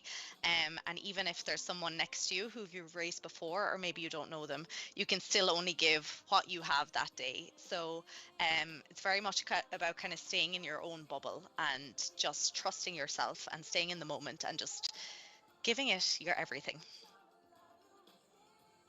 Certainly seems that way. I mean, with only 500 meters only 500 meters in the race, I guess, Colleen, it's just a full tilt sprint, giving it everything you've got, nonetheless, no matter who you're up against. Yeah, Pete, I was just reflecting back on our earlier sort of chat that we had in the studio about the sort of fun of it all, right? Of keeping that in mind. And I think these 500-meter sprints, these dashes, can be a perfect place for one to be reminded of exactly that, where there is oftentimes no real race plan, as we've mentioned. Settling is not part of a 500-meter trajectory. There's just not enough time. And so it can be really, really fun to just see where you shake out. And in particular, as you mentioned, within a group of people that probably you know next to nothing about. So it's one of those moments, I think, where yes, your fitness, that foundation level of fitness and your ability to sprint are incredibly important, but kind of everything's to play. There's nothing to lose. And that's exactly, Neve, I think, what's gone on now as we've popped off the start. Yes, exactly. And you called her name a while ago, Colleen. Emma Simpson's looks like she's going to move herself up towards the top there as they take off into the first 100 meters. She looks like, I think she's going to move herself into the lead there now. Yes, there she goes. She's down around 128. That is impressive here now. She's just after moving ahead of Ida Niemi of Finland, who's currently in second, and then Sarah Maria Johansson of Denmark in that third position. Already coming up to that halfway mark, we're seeing short, sharp sprints or strokes out of these competitors here on the competition floor. Yeah, fast and furious indeed. Emma Simpson up at 47 strokes per minute, so just outpacing in terms of strokes per minute the rest of her competitors, or at least maybe a couple of folks are a little bit higher than her, but she's certainly using that to her advantage. Leanne Ungaro, another competitor that we saw enter this category last year from Malta, back in the mix as well. So keeping an eye on Leanne. Currently, she's got a few folks ahead of her, but maybe looking to break into that top 10. And we're already less than 100 meters to go, and it's starting to change up at the top, isn't it? It is for sure. I think Emma Simpson did maybe too much of a sprint there at the start. She's after moving herself down into third position, but still an amazing time of 1:32.8. That is nearly 6 seconds quicker than her time last year. So that is a huge improvement in the space of the year. But yes, the win, and there's lots of smiles happening on the competition floor. It was Ida Niemi of Finland, 1:31.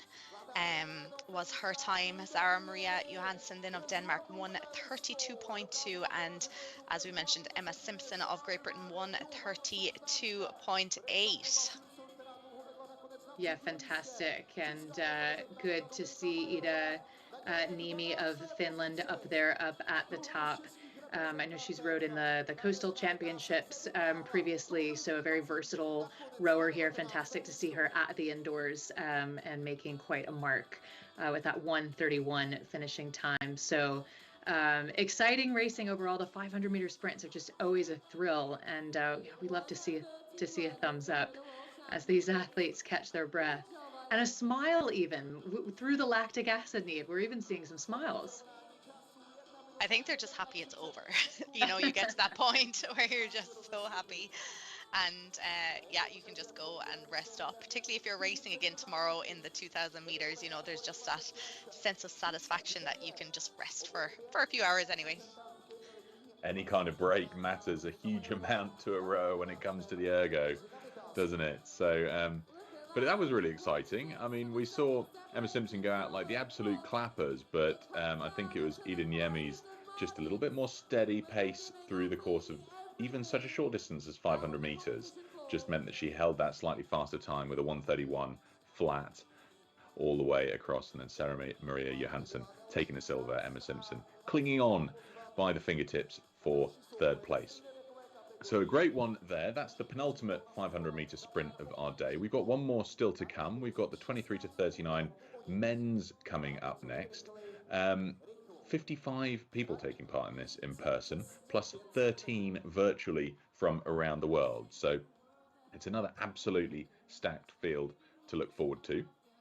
But as we move on to the next category, and just before we do, we're going to go and catch up with our man, Mike Arsenault, who's on the ground in Prague.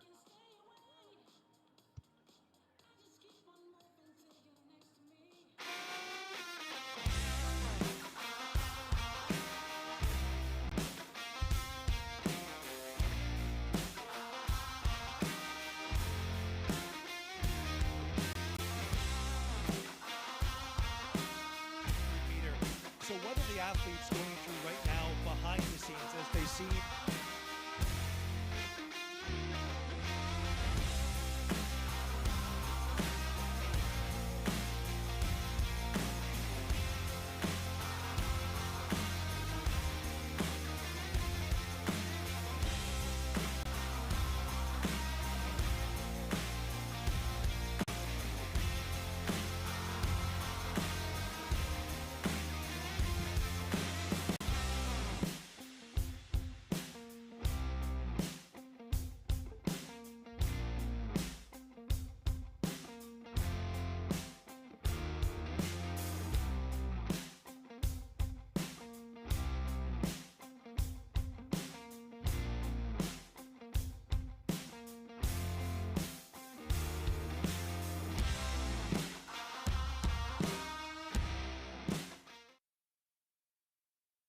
Well, you can see that Concept 2 taking over more parts of the world with regards to disciplines of fitness and exercise. The ski erg, something for you to give a crack at if you haven't had a go already. Now we've got Mike Arsenault on the ground in Prague. Once again with Olympic champion Eric Murray. Eric, we had the fastest race of the weekend coming up, the open division of the men's 500 meter. What is the temperament in the weight and the warm-up area right now, as these athletes have seen many other athletes compete in the 500 meter? They know what to expect. They know how hard it is going to hurt. So what would your advice be to them to try and calm their nerves and focus on their performance? I think you're going to, they're all going to be nervous. At the end of the day, if you're not nervous, it doesn't mean enough to you. I would say that this starts getting into those positions like the 100-meter sprints and boxing, where you want to eyeball your competition and be like, I'm here to beat you.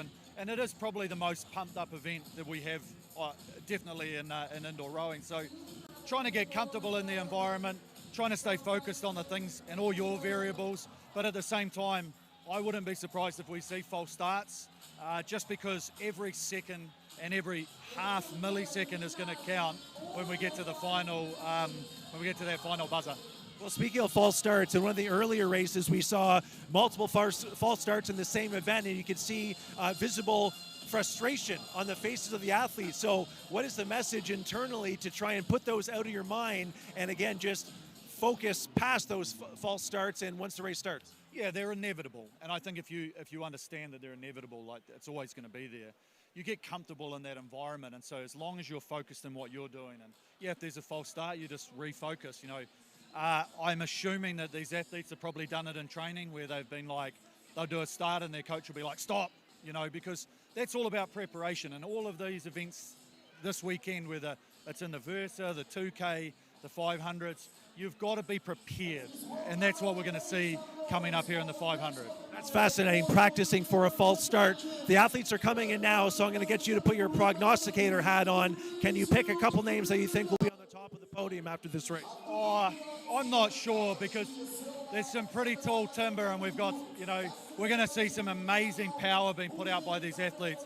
I wouldn't be surprised if we see some very low splits, you know, getting up around 1400 watts. So I know we've got a couple of people here on paper that are doing 112, 111, and we know that the world record is sub 110. So will we see that today? I'm not sure, but I definitely think we've got the environment to see some fireworks happen today. Well, they're definitely speeds that I can't comprehend. Eric, thank you. Let's get to the action. Right, Colleen, Neve, let's put our prognosticator hats on. We've seen the team run down. Who's taking part in this 23 to 39? One name off the top of your head. Who's going to break a record or come top? Colleen, I'm going to come to you first. Yeah, I don't know about breaking a record because he went 115.9 last year. So we'll see, you know, if he's able to get under that 110 mark. But the Finnish athlete, Jonas Kalvalinen, keeping an eye on him. He took 4th last year, so just off the podium. And that's my pick. Neve, what about you?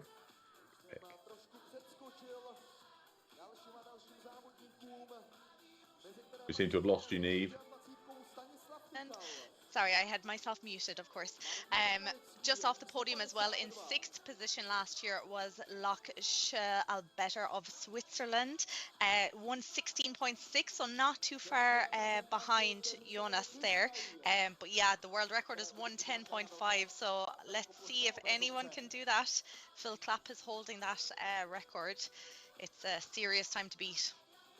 Yeah, you call out Phil Clapp, big Phil Clapp. I was sort of hoping to see him in the list this year because, as you say, he's constantly training at home, and we just saw the advert, the Concept 2 ski erg. He uses that religiously in his training. I think he's probably in there with the Dreisigakers, making sure he's got the latest of their kit because he trains so hard for it. I believe he got married recently as well, but we don't see him here this year, which I think opens up the door to a new potential champion.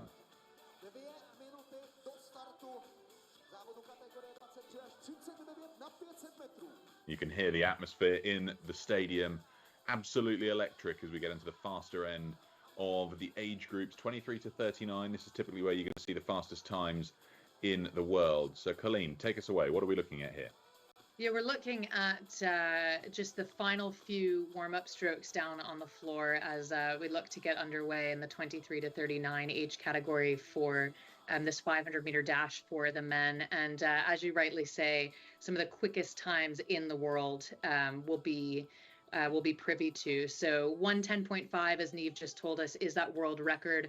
So that's kind of something to keep an eye on. And you know, amongst this bunch, certainly within reach, within striking distance. So it'll be an absolutely thrilling, fast start as it has been, and it'll go quite quickly. We see the athletes now sitting up at attention. And as we chatted on, several returners from last year. So we look forward to seeing how their training has gone for the last year to see if it's made an impact on their ability to shave seconds in this 500-meter stretch. As Neve, they look to get underway. Yeah, I think they're all ready to go here now. All flight wheels have come to a stop. So any second now we should see the start of this race. As you mentioned, lots of returning athletes. I think we had about 8 from the top 20 last year returning here today, all kind of within ranging from 115 to 120 to 125. Really impressive time. So as we mentioned, those small little margins, any little improvement is huge. And just like this afternoon's first racing, we have our first fall start in quite a while. Yeah, it's been a minute, hasn't it? And again, want to point out that it is easier to fall start on the erg, certainly in a hybrid setting with athletes all around the world, holding the handle, that even like the slightest sort of movement back can trigger that wheel, which can result in a false start. So yeah, it's a bit of frustration for the athletes to kind of take a deep breath and get ready to come back up to the start and begin once again. But it's not a hard thing to do. So we'll certainly give everyone some grace. And as we've mentioned, a chance, perhaps silver lining, to just get some of the nerves out. It's Ryan Hindle from New Zealand, Cameron Power of Canada. Last sip of water. Ahmed El Karmoudi.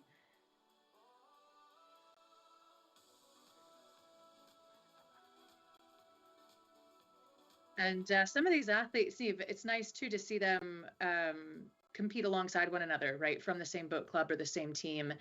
Just saw an image of that. So if you can't be here in person in Prague, perhaps the next best thing is to be doing this with your teammates back home.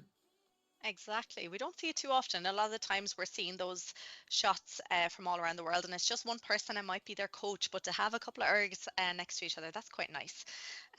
We're seeing a living room there, we're seeing a rowing club there, and we're seeing the stadium. So I think we're getting ready to go. I think just one person still, their flywheel needs to come to a stop. But I think everyone gearing up now. Hopefully we'll get off to another clean start. Over 60 competitors in this category here now. Attention.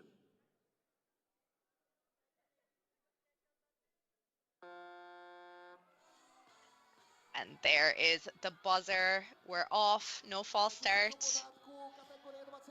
Yeah, no false start here, and deep field, as you mentioned, in this broader age bracket, as we so often see. Looking to get sorted.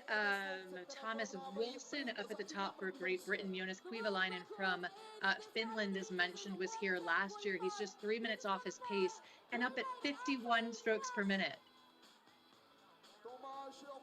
Yeah, the stroke rates in these sort of races are absolutely crazy. Up at 52 there. We have Thomas Wilson of Great Britain leading it out. He's already at 200 meters to go. He's up at 48 strokes per minute. So very high stroke rates, but that's what you need in this quick race because it is over before you know it. So yes, Thomas Wilson is now 114, but Jonas Kuivalainen of Finland, I'd say he might just overtake him. He is split is a little bit lower there. He was down at 115, starting to creep up now though, Colleen. Yeah, well, look at them sorting themselves up at the top three close to the podium. It's looking good for gold, silver, and bronze in those final few, but Kuivalainen just able to edge himself over Thomas Wilson with that incredible sprint at the end, and certainly using the stroke rate to his advantage. Thomas Wilson then slipping into second, and Chris Scott just behind him. Loads of other competitors, though, still on the field as we look at the remaining athletes just coming through. Killian Carline of Great Britain, Martin Palajki of Czechia, and now it appears that all athletes are through the line. So it is fast and furious, and a big deep breath, and fantastic times. Not past that one, underneath that 110 mark though, Neve. No, but definitely getting closer there. 113.2 was the winning time. His time last year was 115.9. So again, to knock 2.7 seconds off your time is huge. But yes, we're seeing them taking the last few strokes there. I think just cooling down because everyone has finished racing. But very quick there. You can see like the top 10 places, about 5 seconds separating the top 10 in this category. So that just goes to show how close, how hard this race is, how difficult this category is. Yeah, difficult category. Indeed, again, that much wider age bracket. We saw races earlier, 19 to 20 years old, right? Just a much smaller frame of reference. So this is quite broad. And that's part of what makes it really, really exciting and just an absolute thrill, Peter, to watch. So fast and so exciting. I mean, Kovalainen, really, really exciting race from him. But that was the last of our 500-meter sprints for the day. I mean, they're short, sharp, but they sort of give you a little bit of excitement that maybe I'll get back onto an ergo one day because they're over so quickly. But then you sort of remember actually they're pretty hard work. So next time you're in the gym, maybe pop 500 meters on and see if you can get anywhere near 1:15 as a rough benchmark to compare yourselves to these 23 to 39-year-old men. Now, we've got Mike Arsenault on the ground, who's got the winner of that race. So let's catch up with Mike.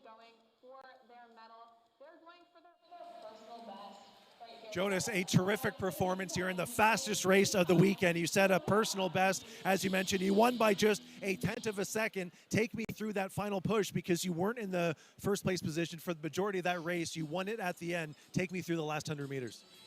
Yeah, my tactic was going to similar pace all of full 500 meters. And I know that a lot of guys, the last 100 meters is difficult. So if I go average speed, I can win gold. And now my tactic was pretty good. So we saw the false start at the beginning of the race. So how do you reset yourself mentally to just kind of put that out of your mind and focus on the race once it does begin?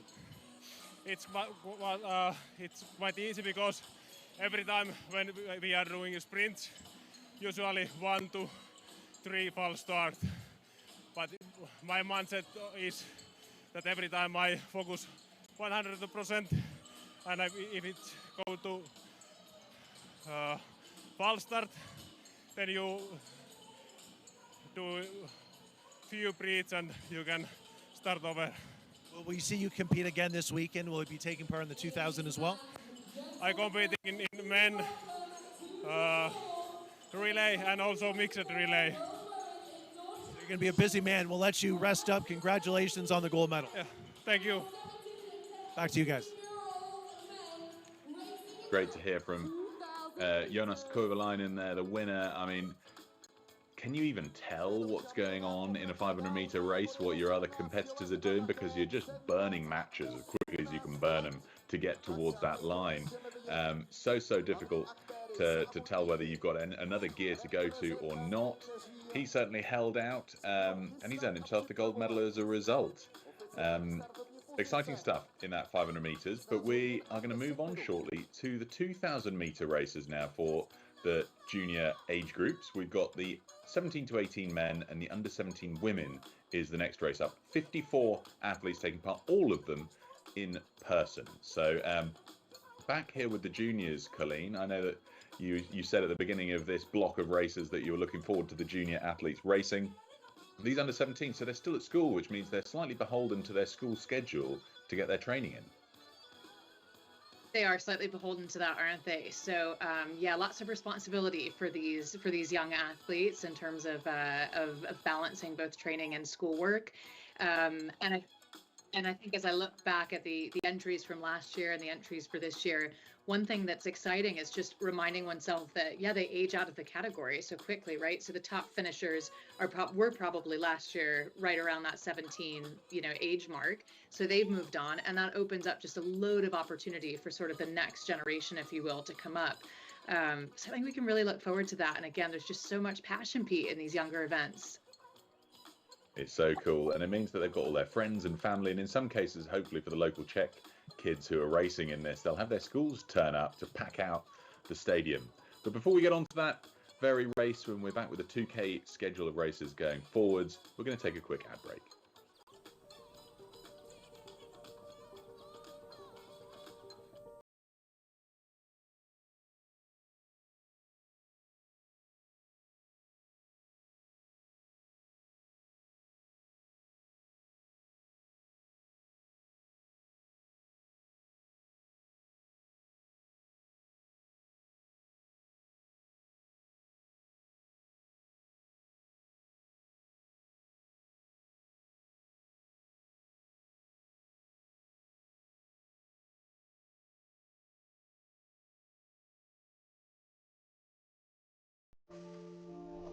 Being in the fine line of the perfect connection that you can hold from start to extraction.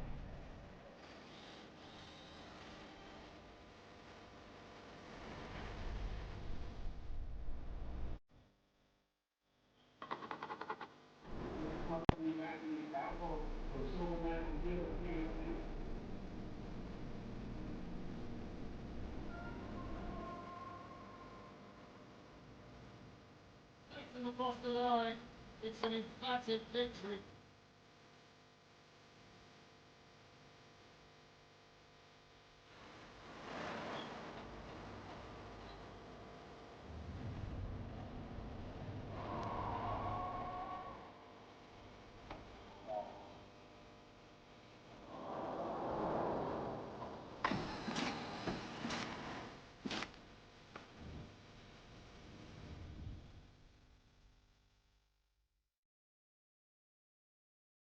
Concept 2 presenting our 2024 World Rowing Indoor Championships in Prague, Czechia, and hybrid involvement, including athletes from all around the world. We're back ready for the next race, which is the under 17 men's 2,000 meter edition. 52 people taking part in venue in the O2 Universum in the outskirts of Prague. Lots to look forward to in this race, and we've seen all sorts coming down through the course of this afternoon's block of racing. We had Pete Dreisig-Acker, who of course is the founder of Concept 2. We were joking earlier, wondering whether he had to pay an entry fee or whether that was included as part of his sponsorship package. But we're going to look forward now to this next 2K race. Neve, why don't I come to you this time for your hot picks and to talk us through the lineup? Yes, absolutely. So this is the first block of the under 17 men's. So we'll have to wait until after the next race to see who will be on the podium, because there's so many entries that they have to be put across two races here. So the majority of competitors here in the first block anyway are from Czechia. So I'm sure the home crowd and those in the stadium will be cheering them along here. Now we also have a competitor from the USA and a few from Hungary in this block as well. But great start there. We're already into the first 150 meters or so. Things keep changing here, Colleen, though. I think it'll take a while now until we start to see things kind of move apart. I think it will take a while until we see things start to separate, as you say, and especially in the under 17 events, as many of these athletes will be quite seasoned and perhaps having started rowing at age 12 or 13, but many of them might be new to rowing. And so attacking a 2,000 meter piece and strategizing, deciding how to pace oneself is always an ongoing journey for any athlete, but especially for the young athlete, which is why it makes it such a joy for us to be able to watch. Things starting to sort themselves a little bit. Neve, as you mentioned, just loads of athletes from Czechia, which we love to see, and is not at all surprising knowing that this event is taking place just outside of Prague. These athletes looking now, you can see just a little bit more of a sustained rhythm as they come out of those early strokes and move toward the later stages of the race. Just through the first quarter or so, and Filip Kovac making quite the statement in the early goings. He certainly is. Yeah, he was off to a great start, and you'd always worry that they might go off a bit too hard too soon, but he seems to be holding it here at the moment. He has his split down to around 136, 137, starting to creep up slightly, maybe hitting 138 every so often. And that is allowing, we have Cup Barnabas of Hungary just behind him now. Well, there's 8 meters between them, but we can see his split down at 136. So he'll be bringing those meters down now over the next few strokes. Then Yaroslav Yakarov of Ukraine, then sitting in third. He's rating down at 28. So I think if you are a little bit more powerful, you can go that little bit slower on the rate, which is what he is doing. He has a split down at 135. So he has one of the fastest splits there at the moment. He's still sitting in third, but I could see him starting to move up into those higher podium places as this race goes on, Colleen. Yeah, this is one of those fun events too, I think, because so many of these athletes are indeed in person and from Czechia, at over 2,000 meters, where you might actually have just a few moments to sort of glance up at the leaderboard and those 500-meter dashes we were chatting on and had the chance to watch earlier. You almost just don't want to take your attention away from your own monitor for even a moment. But knowing that many of these athletes will be racing and teammates from the same club, I imagine there's quite a bit of competition going on between them. But still an international affair up at the top of the field. So the Hungarian athlete Kuba Barnabas now holding on to the lead at about a 1:36. So a good 5 seconds, 4 seconds per 500 meters faster now than Filip Kovac and Zakharov of Ukraine trading places. It is so tight up at the top of what would be the podium, Neve.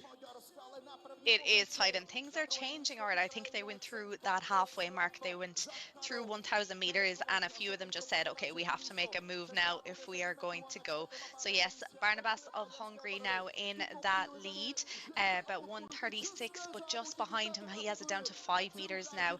Yaroslav Zakharov of Ukraine is still holding on to that 28 strokes per minute. So I wonder, because he's being a bit more conservative with his rate, will he be able to take it up a little bit more towards the end? So we'll start to see that now in the next couple of minutes or so. But very much Barnabas there holding on, still keeping that split at 1:37. Filip Kovac then of Czechia in that third position, but not too far behind him in fourth. We have another competitor from Hungary, Balazs, who is sitting in fourth at the moment, but I'm sure he is starting to go now. You can see his split now a little bit lower than Kovac.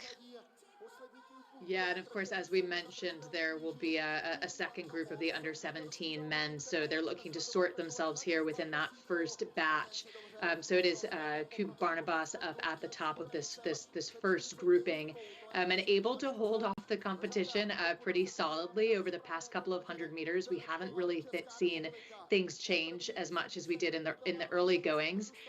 Neve, as you mentioned, Zakharov from Ukraine rowing it a little bit lower, maybe slightly more measured than some of the competitors around him. So we'll have to keep a close eye to see if he's able to close that gap. And of course, we can see the meters, the margin between him and Barnabas of Hungary getting a little bit smaller, 5 meters, 4 meters, teetering down now to 3, and then even 2 meters. So he certainly will know, I have to believe, that he's just nipping on the heels of this leader. Yeah, I think so. He has it down to 1 meter here now, split much lower. He's down to 1:33, and we can start to see that stroke rate just starting to creep up now. So he's up to 1:32. He knows that this is his chance now. He's in to his final 150 meters or so, and here we go. He's just put himself in to that lead now. Yaroslav Zakharov of Ukraine up at 35, so that's a big change from the 28 that he was holding throughout the race. But I think he paced it well. Let's see if he can hang on for the last 100 meters or so. Up at 42 now, Colleen. Up at 42 strokes per minute. He knew exactly what he was doing. He's timed this just absolutely perfectly as he now comes through to finish first within this group of men, the under 17 category. Yaroslav Zakharov of Ukraine, a job well done. Barnabas just behind him, the Hungarian. And then slipping ahead of Kovac from Czechia, it's his Hungarian teammate Balazs as well, just to finish in third position there as the remaining competitors come in. Quite a deep field, as we've mentioned, so loads of folks still in their final few strokes up on the erg, but yeah, I'm really struck by the depth of competitors in this category in particular. Yeah, as you were saying earlier, at this level, when they're in school, maybe starting to go into college, just the level of rowing out of these athletes is incredible. And of course, like, a lot of them are in their home country and competing, and I think that would have pushed them on in their training over the last year or even the last few months. So yeah, that was the first block. We still have the second block to go, and we saw a shot there of Yaroslav Zakharov a while ago, just shaking his head. Hopefully that wasn't out of disappointment, because he is on top of the leaderboard at the moment, 6:18.3. So let's see look at this camaraderie. That's really, really good to see. So let's see if he can get himself onto the podium with that time after we see the next block of racing. But just behind him, 6:18.7, Barnabas of Hungary. Yeah, and it's interesting. I'm considering if, given the choice, would I prefer to go in the first block or the second block? Because, of course, there's advantages to both. So you mentioned Zakharov kind of shaking his head, and it's perhaps good. Well, certainly. Oh, we'd love to see that. Good to have it out of the way. But this next group will know the times that they need to beat. So little heart and a fist pump, and then just pure exhaustion onto the ground for these gentlemen in the under 17 category. 125 competitors in the under 17 category. We've had the first 52 in that race, and the time to beat 6:18.3. So Zakharov's going to be keeping a close eye on this next race, because that's everything to play for. Tough to see when you've set your time, will it be beaten? But that gives a target for the next 73 athletes, 60 of them in person in the O2 Universum in Prague, and 13 tuning in from home and racing in their homes, garages, or rowing clubs to compete for the medals.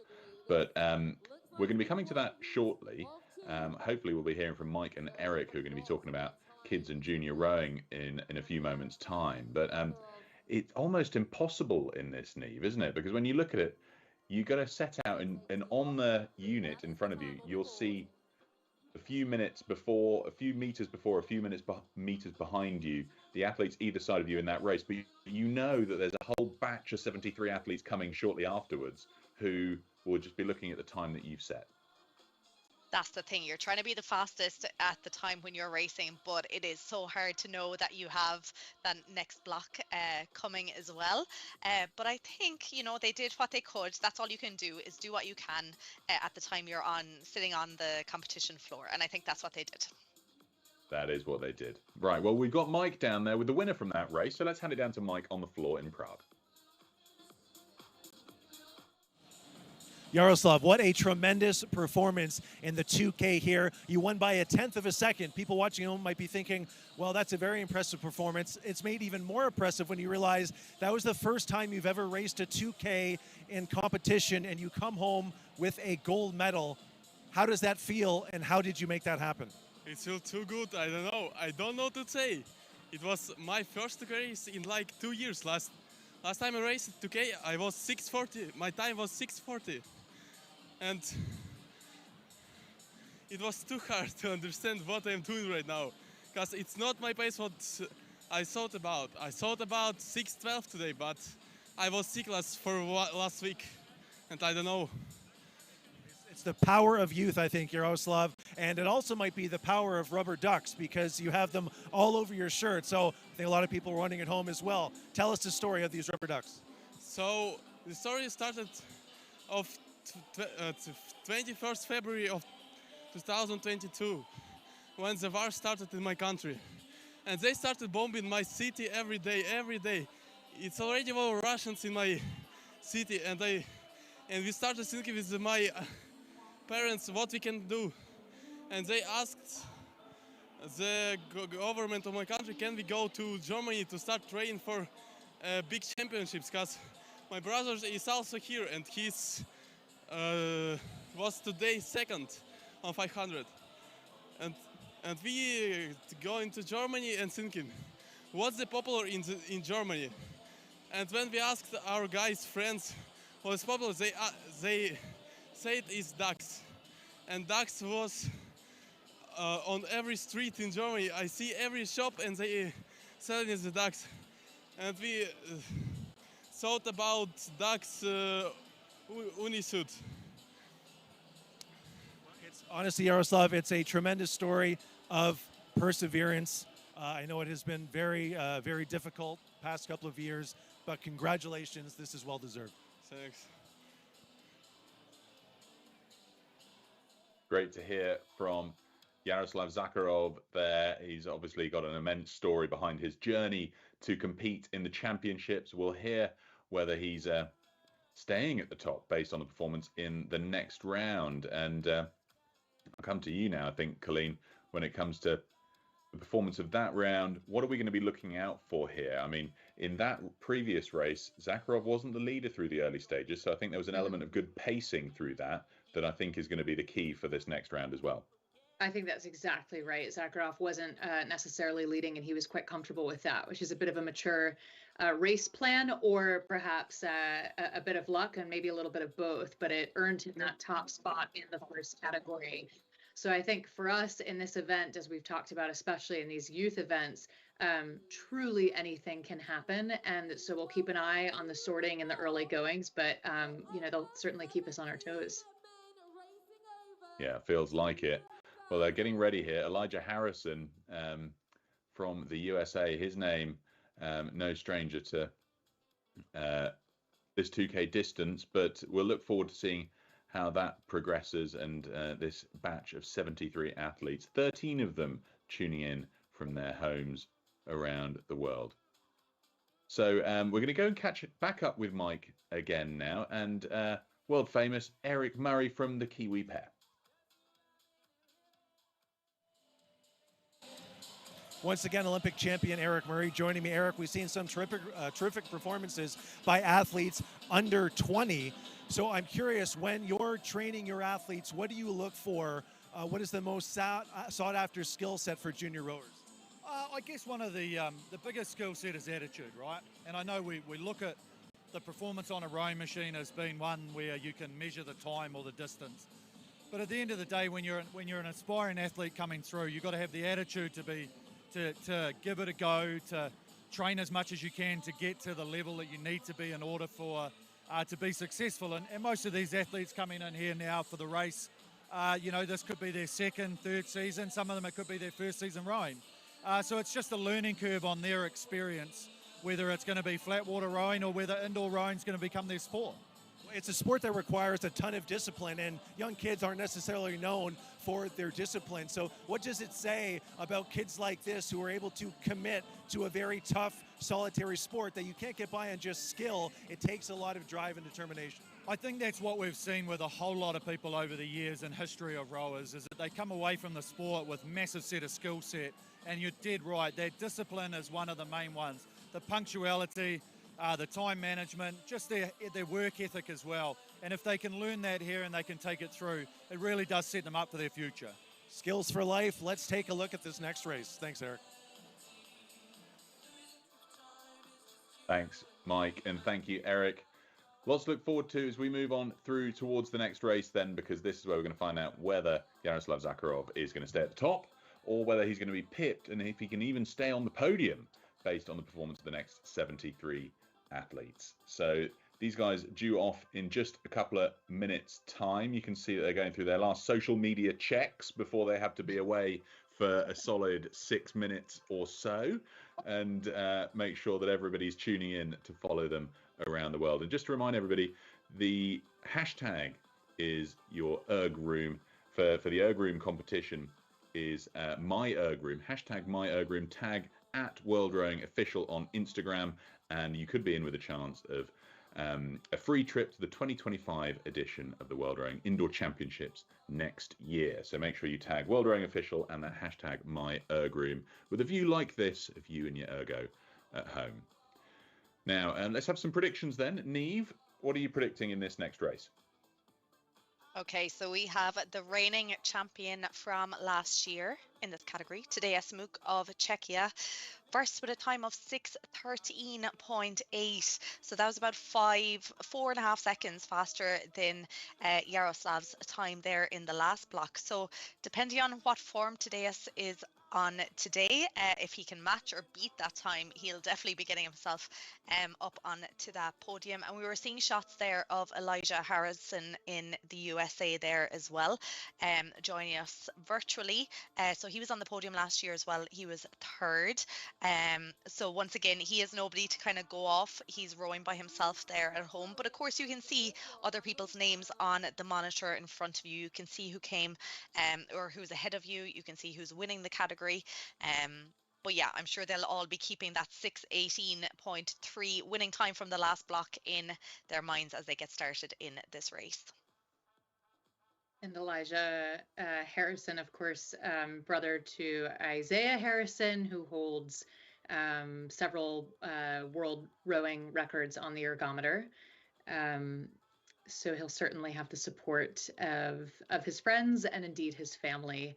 And I believe that's him in that bottom left graphic there, just getting set up, getting that last bit of sweat off the palms of his hands. The erg handle can get quite slippery when your hands do get a little bit sweaty. That's true certainly of the oar handle as well on the water.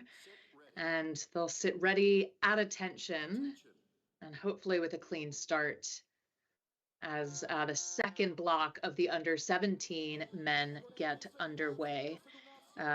So taking a look, those three boats at the top are our pace boats. So that's the three times from the prior round that we want to keep an eye on, and that this next batch of athletes will have to measure themselves up against, because again, this is just quite a deep category, as Pete was telling us before.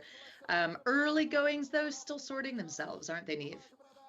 They are. We're seeing lots of jumping and changing around of the leaders here as they head into their first 250 meters.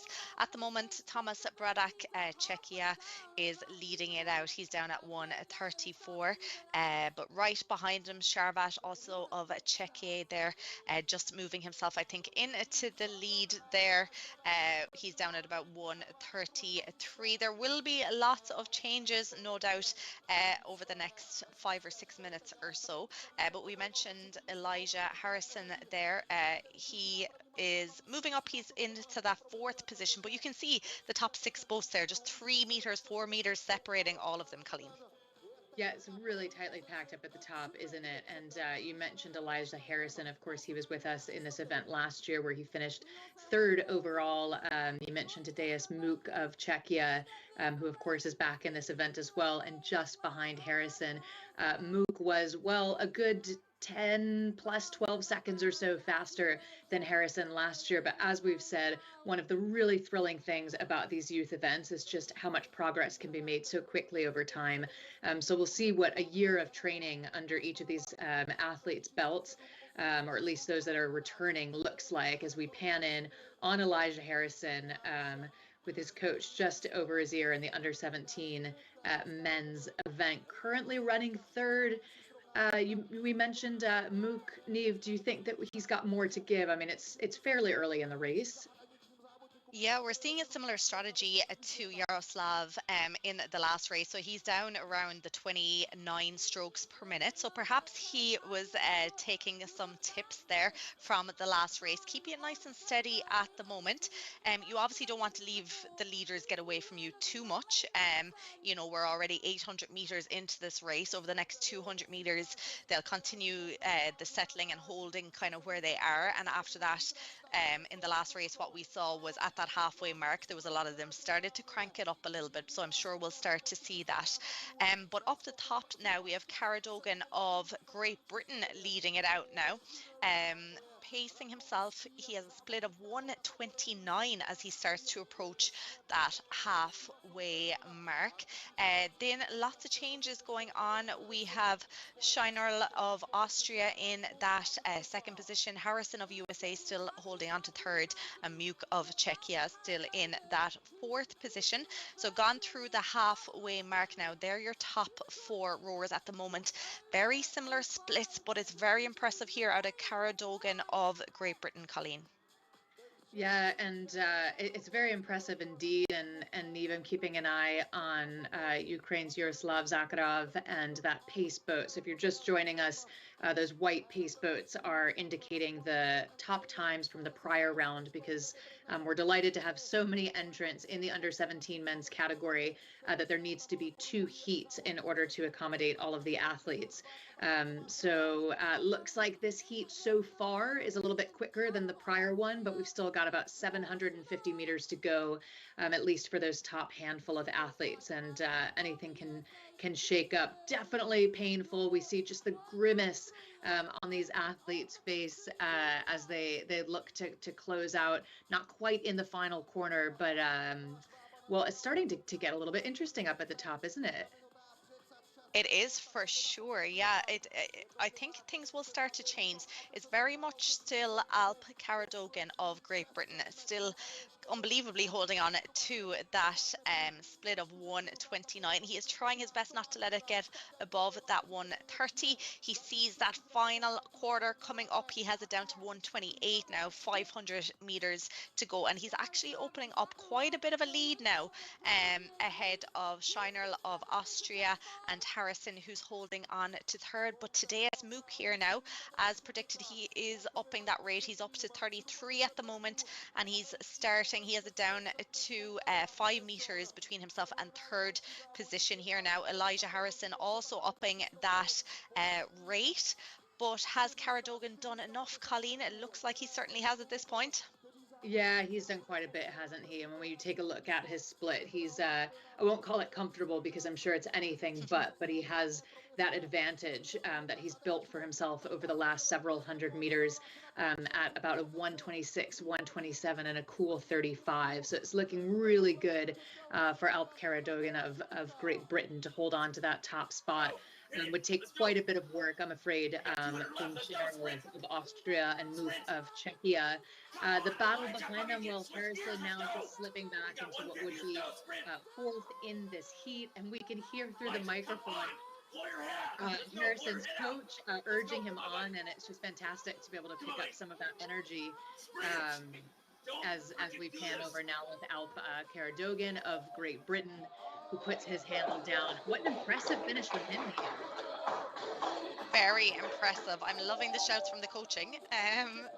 So yes, with a finish time of 5:55.9, Alp Caradogan, Great Britain, coming in to lead that race. Then in that second place, Scheinerl of Austria did hold on to second, 6:04.4, and today as Mookie managed to pass out Elijah Harrison there in the later stages of that race, 6:05.6. So much quicker than the last block, Colleen. Looks like, unfortunately, that Yaroslav Zakharov will miss out on going on the podium this year. But what the brilliant times out of these men's under 17s. Yeah, fantastic times, isn't it? And it's a really, as the camera pans over and all around, it's kind of a really nice lens into the future of rowing in some ways, right? These are names that hopefully we'll have the chance to see again and again in subsequent years to come. But just absolute exhaustion as these guys catch their breath coming out of that 2,000 meter piece. And yeah, a job well done with some really quick times, especially in that second heat. Yes, incredibly quick. Just for reference, last year today, as Mook of Czechia, he won it with a time of 6:13.8, and he pulled a 6:05.6 today. Huge improvement from last year. So that's just the standard of these young athletes. It's, yeah, pretty incredible. Yeah, that is incredible, right? Just continues to get faster and faster. And we've heard from Eric Murray throughout the day, legend on the rowing scene, and heard him chat about just in general, both the youth events, but then more broadly, how competitive indoor rowing continues to become. And you know, certainly as it garners more interest, more entries, as a thumbs down. We don't like to see those, but certainly, you know, not easy to always be happy with one's performance every single time. But yeah, just a testament, I think, to the growth of indoor rowing. And that's an interesting call out that just the field has gotten that much faster in a year. Yeah, that is a huge increase, and it's just so competitive. And you know, Pete was mentioning at what stage do you stop getting better, but I think at this age, when you're 16, 17, you still have a good few years ahead of you where you can just keep pushing the limits here now.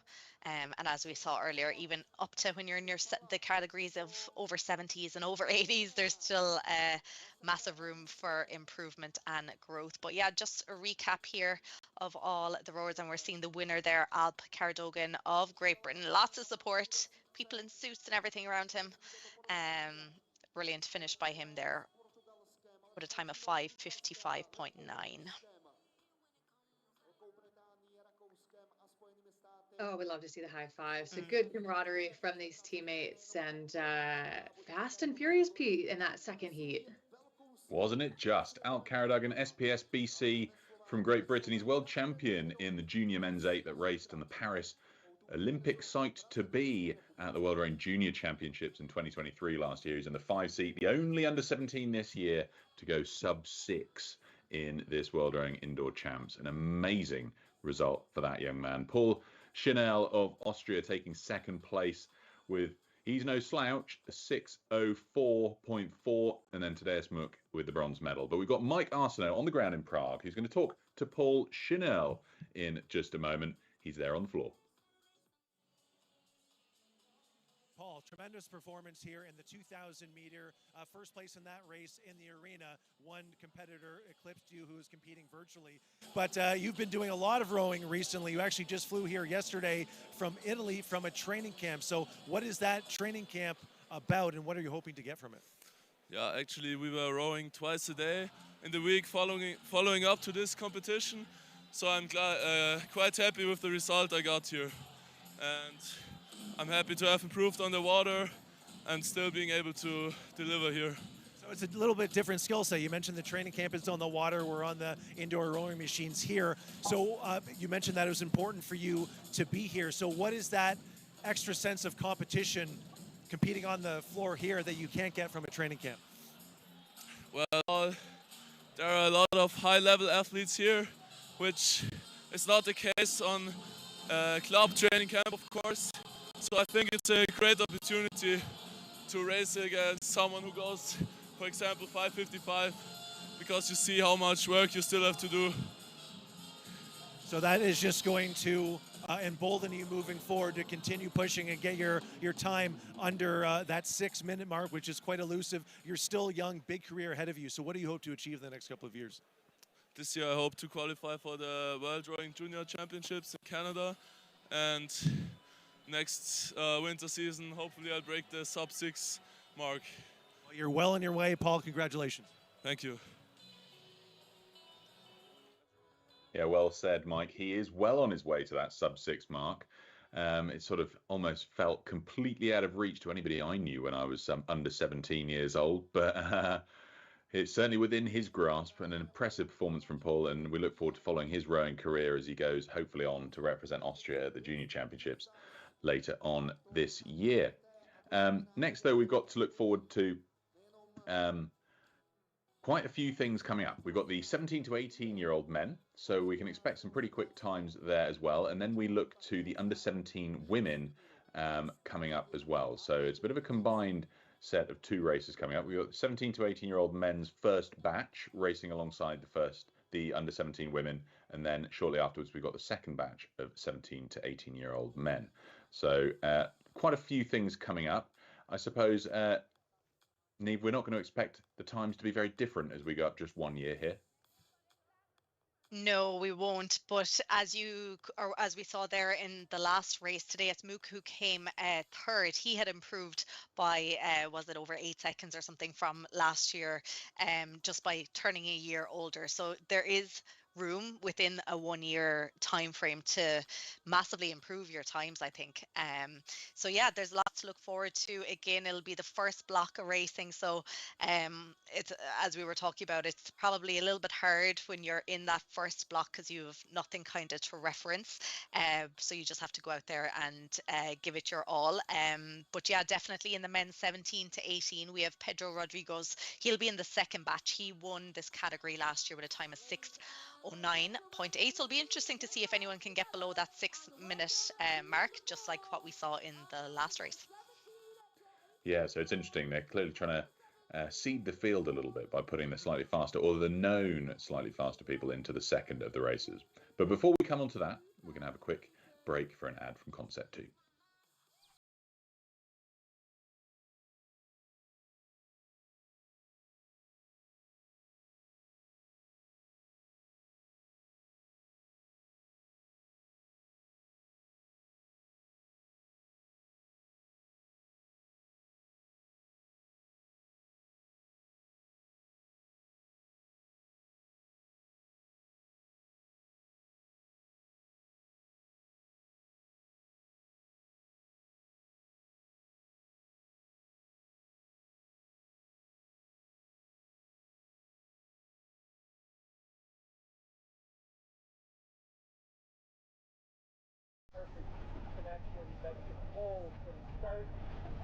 Academy.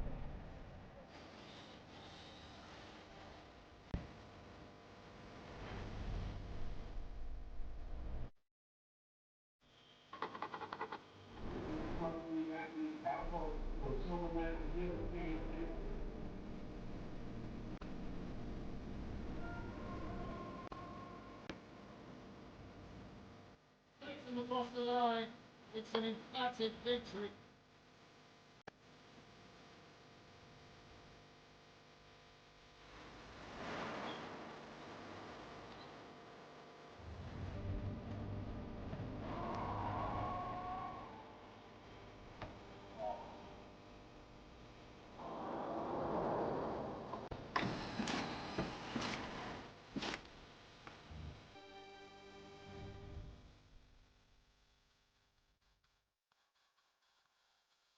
Well, we've got just a few more races to go before we look towards the Versa Challenge and the next round following this morning's beep test.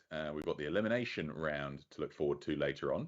But before we come to that, we've got the under 17, well, the 17 to 18-year-old men's, the under 17 women, and then we can enjoy the 17 to 18 women, and of course the men's and women's team relays. So quite a few things to enjoy coming up in our packed schedule of racing today.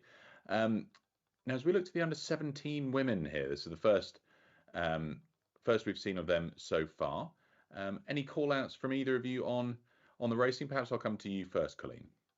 Yeah, I'm taking a look at the times from last year, as we've been saying. They've just increasingly been getting faster year over year, and particularly in some of these youth categories.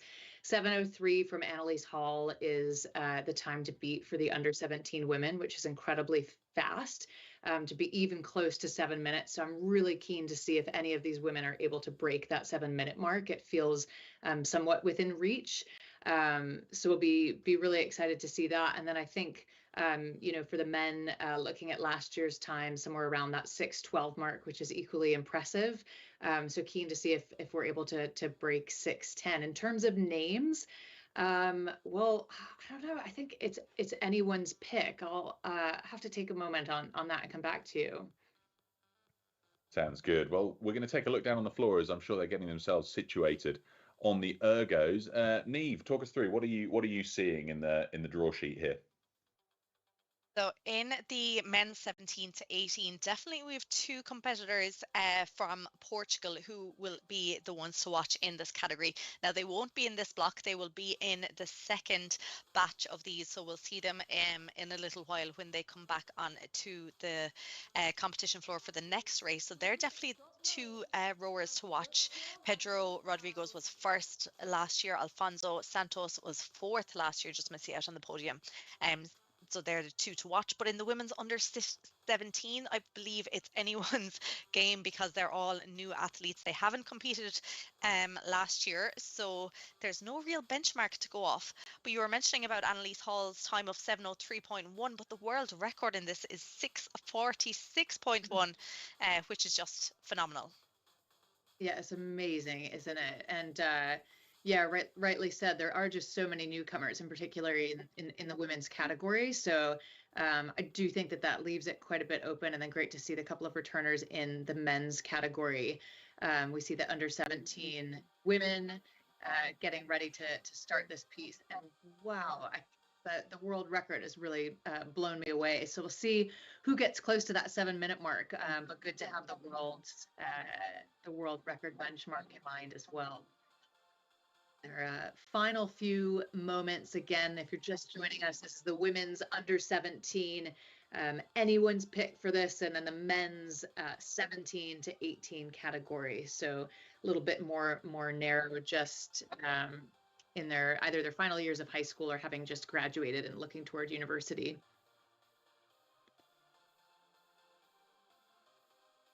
Exactly, yes. I think we're getting ready to go in the next few minutes for the start of this race. We can see that leg clap that we were talking about a little earlier.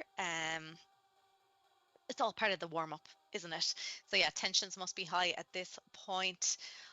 We're seeing a lovely shot there of all the rowers gearing up. So they're all just waiting to get those instructions on their screens that will tell them to stop rowing. It'll tell them attention, and it'll tell them when to go, and we'll also hear that buzzer. So we can see here all the under 17 women sitting ready, all in their lovely catch positions here, Colleen. Yeah, they are, aren't they? So again, that wheel completely stopped, and some big camera waves. Nerves, I'm sure, just not just from the athletes, but from mom, dad, loved ones, supporters up in the stands as well. And we talk about these age categories and some of the top picks. It's worth noting too, there's just loads of folks for whom this might be their first ever 2,000 meter piece at all. And so the range of talent and experience, I think, is something that's really, really exciting in these younger categories in particular. And true to a certain degree as you get into the older categories as well. There's always newcomers to the sport, and in particular for indoor rowing. For now, though, we await the start. A little bit of a smile, last pull at the foot strap to make sure they're nice and tight. And it's looking like a clean start and a fair start for the men's 17 to 18, the women's under 17 as they take off underway, and then the women's 17 to 18, couple of competitors in that age category as well. Really early goings though, Neve, certainly still sorting themselves out. Yeah, and they will be for the next few strokes here now. Lots of changes. We have two rowers from Slovakia up the top. We have Oliver Smek leading it out here now. Really impressive. He's down at 1:30. Again, we are seeing it across the board where they go off to a very quick start, but it's all about whether they can sustain it after that. You don't want the lactate to be kicking in too early in the game, because there's a long 6 minutes or so ahead of you here. But still with that nice lead.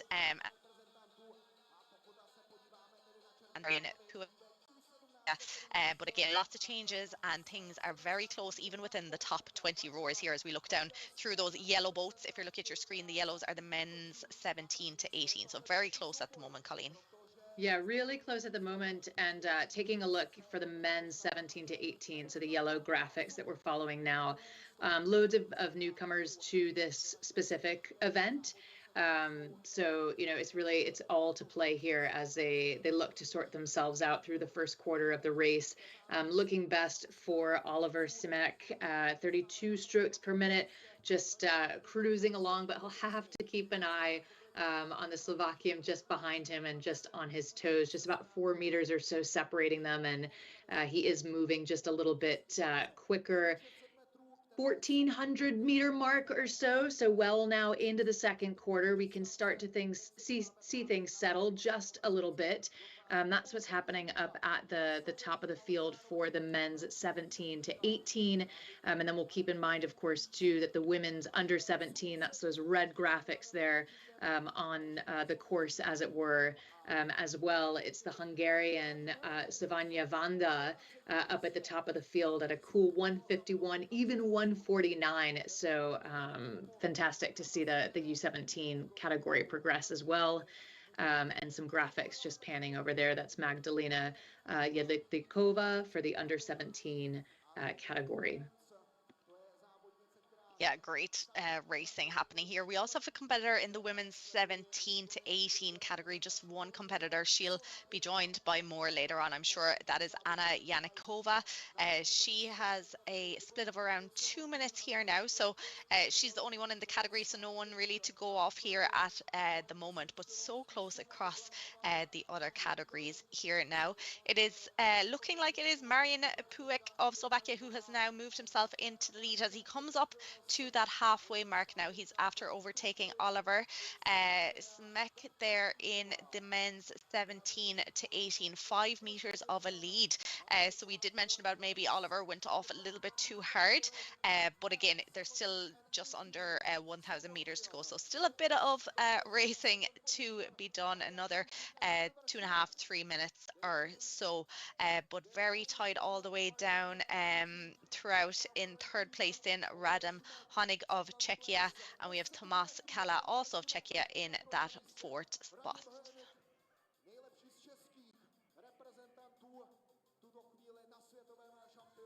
And then we have the women's under 17 super racing here. There is absolutely nothing between the top, we'll say from second place to sixth place there at the moment. Leading it out, it is still Savani Blanka Vanda of Hungary, but then second, third, fourth, fifth, and sixth positions, nothing between them, just mere meters at the moment, Colleen. Yeah, thanks, Neve. Riding now with Marian Puchik of Czechia. He's leading the field. And in fact, able, I think, over the last probably 100 or so meters to increase his margin just a little bit. So he's rowing it a bit higher than Simic of Slovakia, Oliver Simic, and the rest of the competition. So certainly using that stroke rate to his advantage as he comes into the final 500 meters. So he's paced this very well. Certainly coming in with a race strategy that's been able to edge him out over the rest of the competition. Savanya Vanda for the under 17 women, she's been holding the top of the pack and continues to hold on to what is truly quite a comfortable margin within her age category. So again, those red graphics indicating the under 17 women, and then flipping back to the yellow for the men 17 to 18. So, you know, we've talked about sort of orders changing positions and the graphics and the athletes sort of flipping around. I'd say here we're seeing a little bit more perhaps measured race plans or just earlier sorting. And we'll be curious, Neve, in the final 250 to see if there's any big upsets. Yeah, looking in the men's 17 to 18, I'm not sure will there be too many upsets here now. People are kind of holding steady. The top three have not changed there now. Perhaps Radim Honig there of Czechia, who's in fourth, maybe putting on a little bit of pressure here now to move up into that third spot. As you mentioned in the women's under 17 though, Savani Blanka Vanda of Hungary now has been holding on to that lead from the very start. But we are, I'd say, starting to approach the final 100 meters or so, and it is still Marian Puek of Slovakia has it down to 130 up at 48 strokes per minute. He is hoping to clock a very fast time here now, hoping to make it to the podium, but of course we won't know until after the next race. So yes, he has finished in a time of 6:12.5, followed in by Oliver Zemek, who had been leading it at the very start, 6:17.9, and then we have Naftanev of Czechia, 6:22.4. So they will be the pace times in the next block. And Colleen, I think the women's under 17s now into the final 250 meters of their race. Yeah, that's exactly right. Into the final 250 meters. And the story here, well, the plot has not changed. Savanya Vanda of Hungary continues to hold on to the lead by a good 24 meters away is her closest competitor, Anna Chakova of Czechia. And she just continues to cruise towards the line. No real need to bring up the stroke rate at all. So we'll see if she decides just for fun, as it were, to make a real push for it. But entering into the final, well, 100 or so meters of this race, even fewer than that, 50 meters left, and a bit of a sprint, bit of an effort just behind her, Anna Chikova of Czechia, but not enough to get herself ahead. And so it is indeed Vanda from Hungary with a time of 7:26.7 to cross first for the U17s as the remaining athletes come in, and quite a deep field from them as well. Patra Gabarova for the under 17 women, just putting down the handle and taking a big breath. She finished third overall. Oh, big gasps, Neve. It's hard to catch your breath in these moments, right? And these maybe younger athletes are still figuring that piece out, especially on the erg. Oh, absolutely, yes. It's only with kind of experience that will come, you know, and they're so young, but they'll get that. The more they do these 2Ks, and I'm sure they're all doing it, if they're parts of rowing clubs, they're going to be doing it as part of their training and monitoring. But I suppose obviously there's this added pressure when you're in a world championships like this in a stadium with people watching you. There's definitely that added element of pressure, and you just want to perform your best.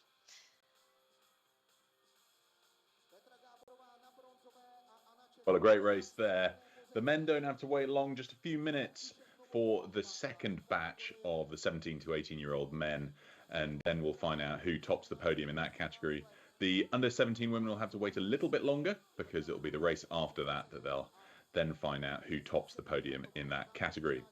But we've got the real pleasure here today. He's somebody who I've followed through many years of racing. We've got Alex Gregory, the double Olympic champion, 5-time world champion, an immense inspiration to me and many hundreds and thousands of others around the world on the rowing scene. Alex, it's great to have you with us. Welcome. Thank you, Peter. It's great to be here, and I've been watching you all day. I've been listening to your dulcet tones all day, so I'm really enjoying it. Thanks for having me. No, great to have you here. Glad you've been listening in all day. Firstly, where are you in the world? I'm in the southwest. I'm in England, in the south, down in the southwest, in Somerset, in my little office here. So I'm not anywhere exotic. No, well, that's great. It's brilliant to have you here. Now, you have a highly acclaimed rowing background, 2-time Olympic champion in London and in Rio. You've topped the podium at World Championships. And after Rio, you've moved on now to an amazing sort of next phase in your rowing career with Mind Body Row. How's that transition gone? For those that have followed you and seen you on screen for many years, what is this that you're doing now? Oh, well, thanks for asking about that. It is all related to what we're talking about here, really, because as any former athlete would know, the transition from intense sport, intense sort of competition and training for competition, is a sort of a sudden thing, a shock. You put everything into it for so many years, and then suddenly the rug is pulled from under you, and you're sort of a little bit lost, or I certainly felt a little bit lost for a number of years. But what I find interesting now, and what I love to do now, is reflect on those years and use those years in rowing, but now to be able to share rowing, the thing that I know most about and love, with other people. And it's interesting watching the racing today, because I remember those feelings where, particularly the juniors we're just watching now, everything's very serious. Rowing was very serious for me, and using the rowing machine was very serious. There was a purpose for it. It was for performance, for selection, for my job. Whereas now I see it in a completely different way, and that's what Mind Body Row is. It's to share the joy of rowing, the benefits of rowing, sort of as for competition or not for competition. And that's the point of where I've come to now in a roundabout way. That's so cool. But the whole benefits of the training and what that's brought you, it's clearly paid off, because it's taken you to the top of the world, and now you're able to share that with others, and that's fantastic. And I suppose when we look at the increasing variations to our sport in terms of on water, with coastals, with beach sprints, and then when we look to the indoor variation here with things like the Versa coming in, the different formats of training, people really are going to have to mix it up, and training programs are going to surely be the way to do that. Well, I think that's what we haven't done so well, or much of, or perhaps even needed to do in rowing so far. I'm not really sure, but now I see rowing as a far broader thing. It's not just for rowers, it's for literally anyone. And you guys have been watching all day, the vast age categories, the people from all over the world, non-rowers and rowers, and I think it's really exciting. And the Versa challenge that you're doing there is just a really interesting take. Rowing doesn't have to be one thing. It can be anything we want it to be, and I'm really enjoying exploring that. And it's great to watch. That's so cool. How have you found it joining us watching the racing so far? I mean, we had the Versa Beat Challenger this morning, and then, as you say, we've been through all the different age groups. Any standouts for you? I've just been watching the juniors. It's just forefront of my mind, the level of performance there, and I think something that we forget, and many people don't even know perhaps, is the amount of effort, no matter what level it is, that goes into training for this, just to be able to get to the finish line. Never mind put in some of these incredible performances that these people are doing. And so, yeah, it's kind of, it's incredibly inspiring to see. But also, I'm not sure I'd want to go back to that point. Every single one of those boys in that race just then, are faster than me now, and I couldn't put the effort in that they put now. Yeah, I'm very much more about sharing the joy of the movement of rowing and the benefits rowing gets mentally as well as physically now, rather than the performance now. That's my scene these days. Well, I love that. It's amazing. Just looking at that under 17s race, Alp Caraduggan, he was in the GB8 that won at the Junior Championships. He just did a 5:55 under 17. I'm speechless. I know, and he was so in control as well. I was sort of every time you flicked to his screen, he was so in control, so calm, and he was pulling it down in the last 250. It's incredible. Well, Alex, I'd like to ask you one thing. For the young athletes that are out there who'll be tuning in around the world, and you with your amazing background in rowing and now indoor rowing and training, what's the one bit of advice that you'll leave to the young athletes out there tuning in around the world? I think it's to not fear what you're doing, to really enjoy what you're doing. And yeah, there's going to be discomfort, but the discomfort comes satisfaction, and it's the satisfaction that allows us to carry on and keep carrying on. And so going into every session, no matter if it's something daunting ahead, go into every session with the idea of sort of exploring and enjoying the session, and you'll go far and you'll get through some really tough times. That's what I love that. Alex, thanks so much. You've been an inspiration to many around the world. Thank you for taking time to come and talk to us, and hopefully we'll catch up with you soon. Keep up the great work.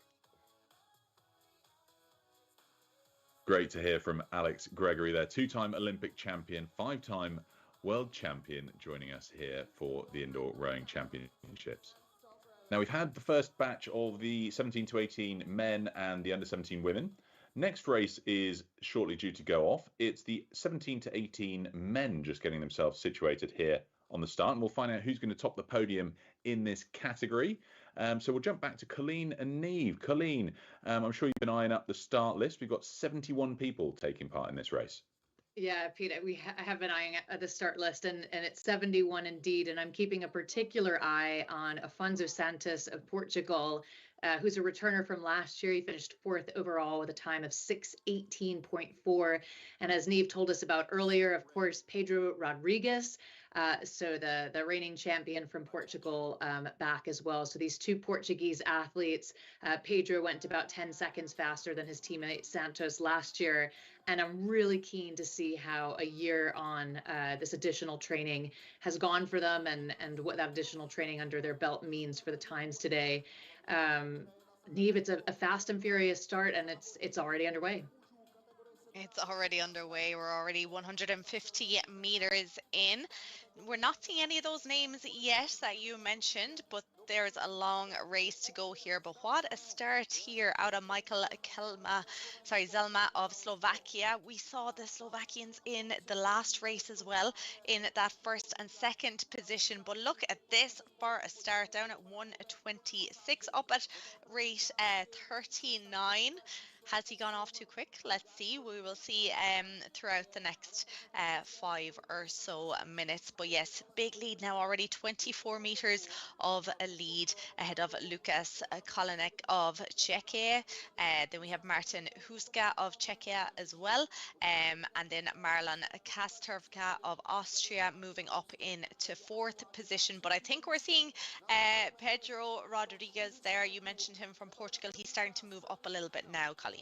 Yeah, Rodrigues will be one that all of these competitors will be keeping an eye on. We've talked about, sort of coming into these events and having a sense of who you're stacked up against, who you're competing against.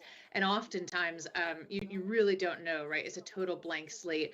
I think there's loads of new entrants in this category, and we love to see that. But there are those few names that we've called out that people will sort of want to be like pacing themselves against to an extent, right? To see how they line up against folks who finished top in this category last year. And certainly Santos and Rodrigues are two of those names. Rodrigues at the moment, well, in a very, very close third, I would say, and well, really trading places with the Austrian athlete Kosterka up at the top. And well, as I say that, Rodriguez just gets himself ahead and is currently running second to Michal Zemla of Slovakia, who leads. Yeah, Michal Zelma there of Slovakia, as you mentioned, still holding on to that lead. But Pedro Rodriguez there down at 1:30. So he's actually moving a little bit quicker here than Zemla at the moment. But there's still 20 meters separating first and second place. Watching at home and you're looking at the tracker, you will see the pace boat from the last block of races. And they're down quite a bit on the screen. That means that this is a much quicker block of racing here now. So I think there's over 10 boats or 10 rowers ahead of the winning time from last year. So far we're already at that, sorry, from last race, not last year.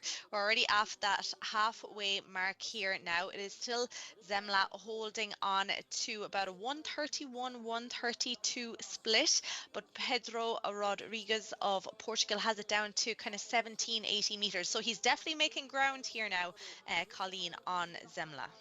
Yeah, he is making grounds, and we can see he's just in perfect synchronization with his teammate Afonso Santos just next to him from Portugal, but riding with Pedro Rodriguez and continuing to make ground. About 17 meters or so separating him from Zemla up at the top of the field, the Slovakian. Well, we'll see if he's able to close that gap, because he is starting to run out of meters. Michal Zemla of Slovakia, just mature race plan, able to inch himself ahead stroke by stroke, just a really solid 36 strokes per minute and maintaining that 1:30, 1:29 split. So fantastic to see as we pan around and start to get a look at the rest of the field. But I think it would take quite a bit of work to overhaul our leader at this point. I think you're right, Colleen. Yes, he's still holding about 18 meters of a lead here now. So things haven't changed too much over the last kind of 200 meters or so. He's got it down now again under that 1:30 split. So he's down at 1:29. So I wasn't sure if he had gone too quick off the mark at the start, but we're into the last less than 500 meters to go now here for the leaders. And he's still sustaining this. He's up at 35, 36 strokes per minute up. He's 1:30 split here now. So I think he's done enough at this stage. And in fact, he's opening up a little bit of a lead here now. It's 20 meters of a lead. And again, we're seeing, I think 8 boats in this batch of the men 17 to 18 are quicker than that leading time from the last block of races. So that just goes to show the standard in this category, Colleen.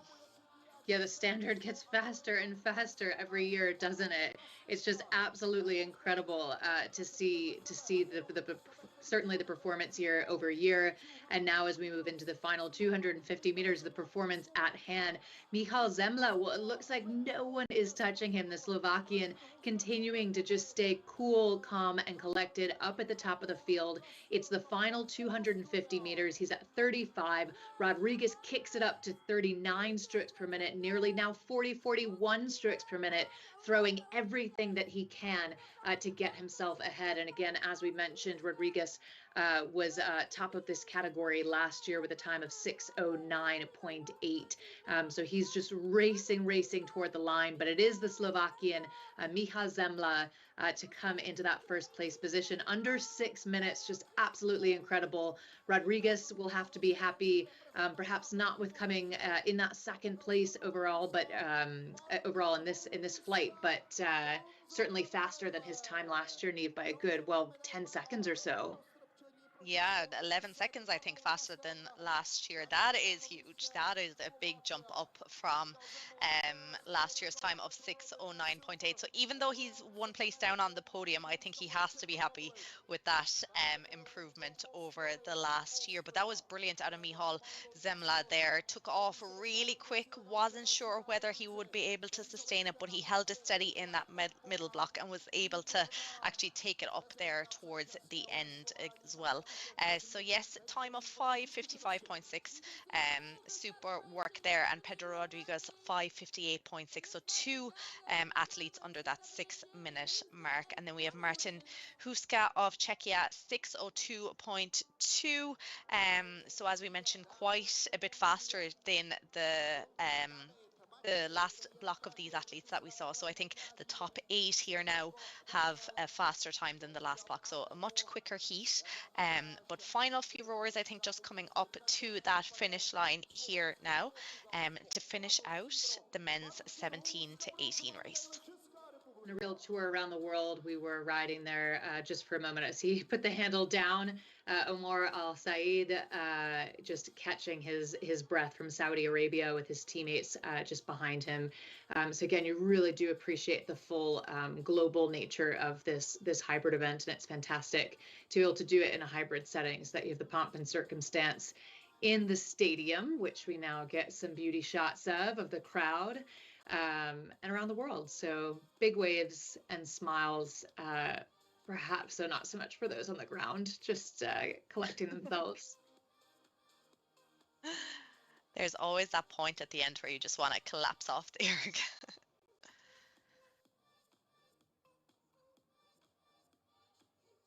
Been rowing there. There's nothing he can't turn his hand to. He was clearly fiddling with all the technical stuff on the video and the stream, but he managed to get that sorted, and a great performance by the athletes from Saudi Arabia. Next, though, we're going to go to a video that gives us a little bit of a behind-the-scenes demonstration or show to how to on time, team, and race control.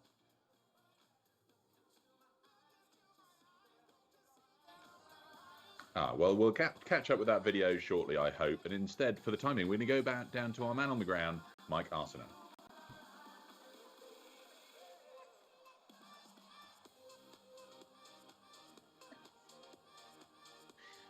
Seems we don't have Mike either, so we'll hope to catch up with Mike later on. But that means we've had all of the 17 to 18-year-old men go through. It was a big old field, 71 athletes taking part in that second race, and shortly we're going to find out who's going to top the podium in the under 17 women, because we've got that second batch coming through shortly as well.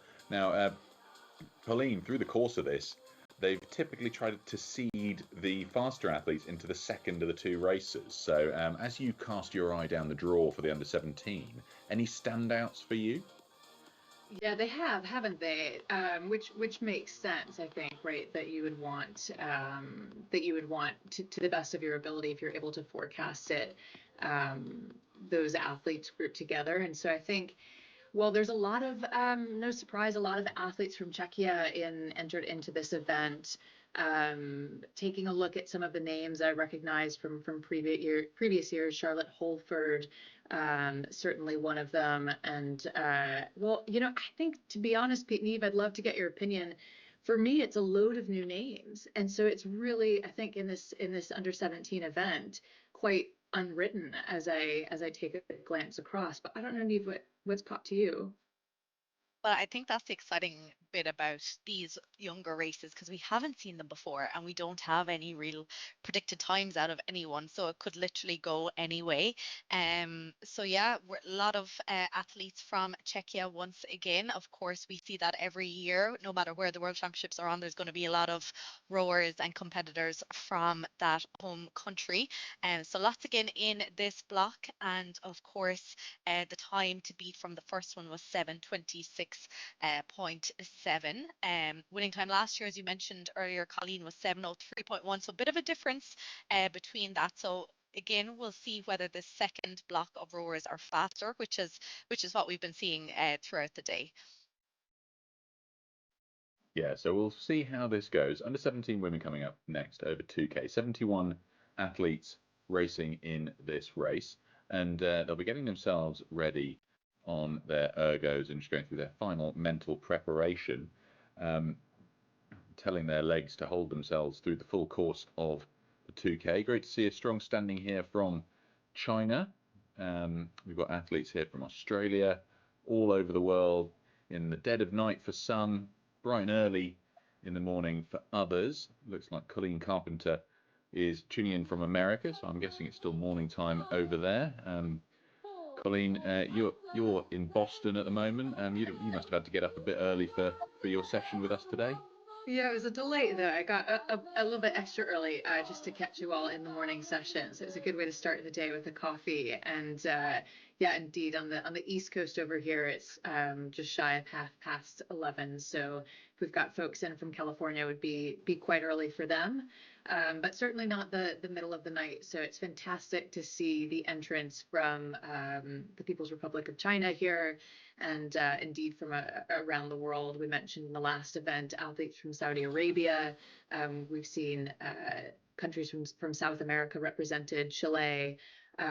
So it's truly a global event. But for now, we'll bring our attention to the floor, because those in person just outside of Prague, where this event is taking place, will now get themselves set up at the erg. So I love, Neve, the lighting. It's a bit dramatic. It seems like it's adding to that feeling of being in the stadium. Oh, totally. Back in 2020 in Paris, I was not expecting that big entrance. The lights go down, all the spotlights that you can see moving around, the music pumping. It's like being, I don't know, it's amazing. I wasn't expecting it at all, but you can see the smiles on people's faces as they're walking in. Kind of just puts a spotlight on you, and you feel like a bit of a superstar walking in there. So yeah, they're just making their way to their ergs. Of course, they all have their own individual erg with a number on it, and you'll see them placing their name cards and numbers in that front little pocket that's on each Concept 2 erg. So yeah, last little bit, you see them shaking the arms. We'll see, I'm sure, the slapping of the legs, pulling those last few strokes, getting used to the whole atmosphere, getting used to the machine. Yeah, really exciting couple of minutes ahead for everyone.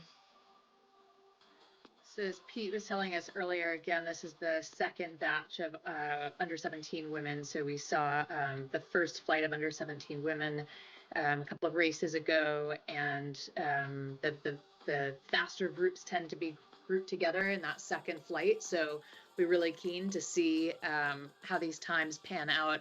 Last year, the winning time was 7:03.1, so just above that 7-minute mark.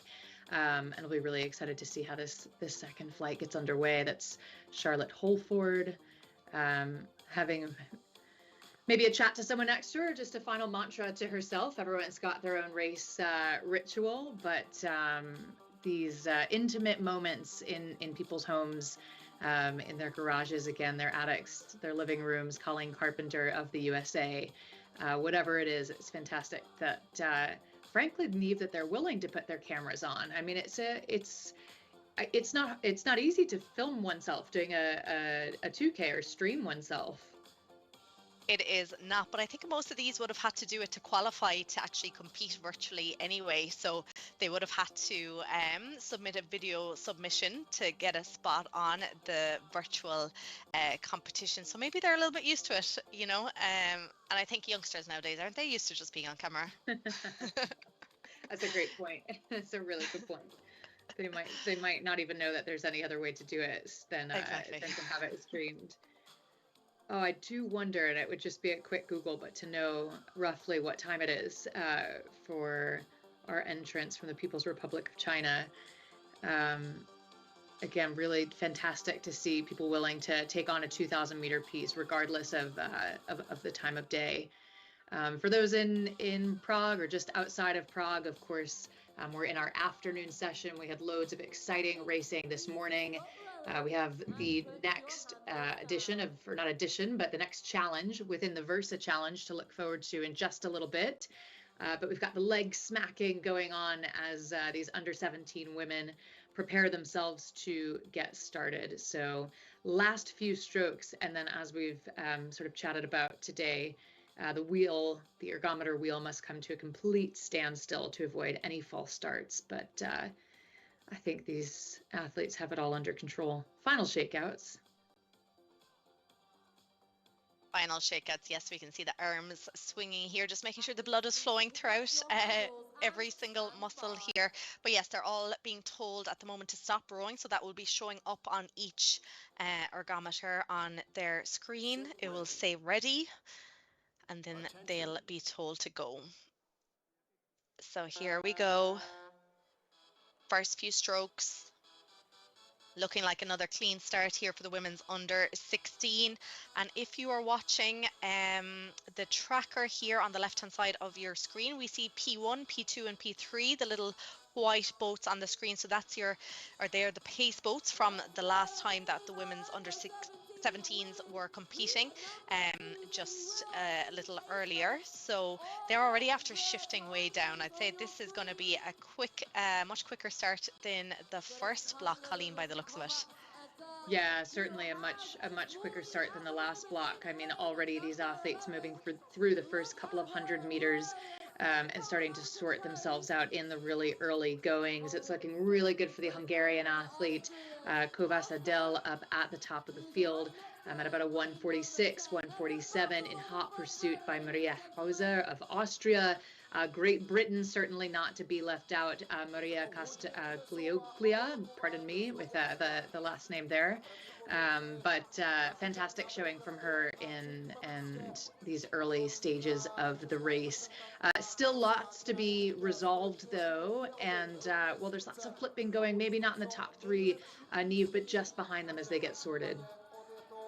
Yeah, lots of flipping, and that's going to happen for the next 100 meters or so as they come up towards the first quarter being done. So a lot of them already past that 1600 meter mark to go. That means they have 400 done, 1600 to go. But there has been a bit of a change on our screens. We were seeing from Great Britain Maria Giulia Castagliola, who is in this stadium competing in Prague, and she has now moved herself into the lead. We saw a big lie back from her there throughout every single stroke. So the power, she has her rate down at 28, so it's just pure power coming out of each stroke there from her. So she is now starting to open up that bit of a lead there across the rest of the field, but very much opening up in kind of the top four places now, Colleen. Yeah, it's starting to open up indeed. And yeah, good for Great Britain. Castagliola up at the top of the pack, starting to get a little bit sorted here now into the second 500. Still in hot pursuit, though, the Austrian just behind her, Maria Hauser, whom we're riding with now. So we just see the sheer power and that big second half of the stroke as the legs come down that she's able to generate to keep herself up at the top of the pack. Over this 2,000 meter stretch, surely these athletes will have a chance to sort of glance up at the big board and see how they're doing within the group of athletes around them. Of course, best to keep one's mind focused inside their own race, but they'll have a little bit of a sense of how they're stacking up as we ride now with Juliana of Hungary. Currently riding in third position. So I'm struck by these top three spots, Niamh, and how they're starting to really separate themselves from the rest of the pack. They really are. Yes, they got off to a nice start, but I think they've just paced it really well here now. But definitely different approaches here now. We're seeing Maria Castagliola there down at 28, and we keep seeing her on the screen. I'm sure they'll show her there shortly again, but big, long, steady strokes. But we are actually seeing her split creep up a little bit now. So see if she can keep it steady for the remainder of this race. She's already gone through halfway. She is trying to keep it down below that 150 mark, but 28 strokes per minute, really impressive to be up at the top here now, compared to Maria Hauser, who's in second, and she's up at 36 strokes per minute already before we even get into that final sprint. Yeah, already looking toward that final sprint. I'm sure these athletes are as they move into the back half of the race. And again, for an under 17 category, I'm struck by the consistency up at the top of the pack. These clearly are experienced athletes in the sense that it's very likely not their first 2,000 meter piece, and they've got a sense of how they want to pace this and how they want to plan it. Castigliola holding on to that top spot, but Hauser really starting to make a push, I think, at that halfway mark, which is oftentimes, at least in my experience, especially in junior rowing, where you might see some type of a boat move, whether it's on the water or individually on the erg. And it looks like Maria Hauser is starting to make that push now and just edges herself into that first place position. Yeah, that was really nice there out of Maria Hauser of Austria there now. Again, still up at 35, 36 strokes per minute, but she's just getting a little bit more out of each stroke compared to Maria Costagliola, who is still down at that 28 strokes per minute. But we did see her on screen there. Just looked like she was hurting a little bit too much there now, but she is trying to hold on. She's up at 155, trying to bring it down now as she comes into the last 500 meters. Third place in Juliana of Hungary, still in third. Doesn't look like there'll be anyone catching the top three in this. And if you look at the pace boat from the last, that had been in 8th place. It's now moved up to 4th place. So I wonder, will Savani Blanca Zanda be able to get herself on to the podium? Yeah, wow. Look at the unlike maybe some of the earlier races that we've seen, the pace boat, so indicating, as we know, the times from the prior heat, is really up there threatening a spot for the podium. So certainly these athletes who are looking to get themselves a medal will know that, and they'll know that that's a time that they need to be aware of and stay ahead of. They knew that coming into the erg, and when they picked up the handle, but it's running right there with them, and I think it's potentially a little bit of a threat. Hauser, though, continuing, speaking of threats, well, she's not under threat at the moment because she has been able to not only move from most recently that 2nd place position into that 1st place position, she's doing it in style with a good 26 or so meters separating her from the rest of the field. So with 250 meters to go, Neve, I think the gold is on her mind. I think the gold was on her mind, and we could see her take it up there now. To see her after being able to get herself into 1st place and still have enough to push it here now. She's down at 147, and just opening up that lead. Maria Costagliola, who had been leading throughout, is now down to that 3rd position at the moment. She is just staying ahead of that pace boat here now, hoping to get that bronze medal, but coming to that finish line in a time of 7:11.7. We can see her on screen there now, fist pumping the air. Maria Hauser of Austria in that 2nd place. Juliana of Hungary, 7:18.5, and Maria Costagliola, great race out of her. Maybe just went off a little bit too quick. She came in 7:20.5, and it does look like the pace boat just moved down into 5th position. So that would have been Savani Blanca Zanda, who we saw in the last block. Quick racing there, Colleen. Yeah, quick racing indeed, and just elbowing the pace boat off the podium for the 2nd flight, which again we know is organized a little bit differently in terms of grouping the fastest athletes together. Absolute exhaustion, and making sure that we grab a photo of the monitor with our winner. Excuse me, not winner, our 3rd place, our 3rd place contestant there, just catching her breath. Yes, I'm sure they're hurting right now at this moment, but still smiling, still waving. And we're seeing the love hearts again. That's always a good sign at the end of a race. So final few competitors now coming in to the finish line here now. We're seeing lots of encouragement on screen here, all the way from China. But yes, last few competitors coming in here now in the women's under 17 race. Oh, those last few strokes, just so painful, and you can see the grimace on her face and the handle down, and just, yeah, big deep breath again, capturing the final time on the erg, and fantastic to be able to have the opportunity to tune in all the way from the People's Republic of China, as the remaining athletes finish their race in what is truly a deep category for the under 17 women, and a job well done to all of these competitors. Most, maybe not most, but several of whom are on the floor by now. They are. Just goes to show how much they put into each race. They give it absolutely everything. That was the last of the under-17 category races, won, as we've heard, by Maria Hauser for Austria, 7:11.7.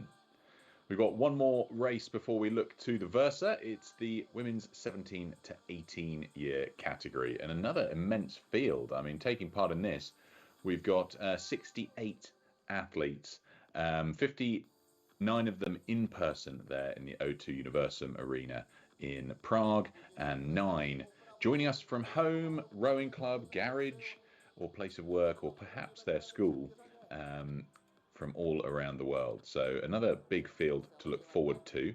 As we said before the previous race, it's quite tough to choose who might be the selected or favourite athlete in a race when they're at this age, because we're unlikely to have seen them before. But looking to the 17 to 18 year category, I wonder if there's anybody we might pick out from this. But before we come to that, I believe we might have Mike down there on the floor. So let's catch up with Mike.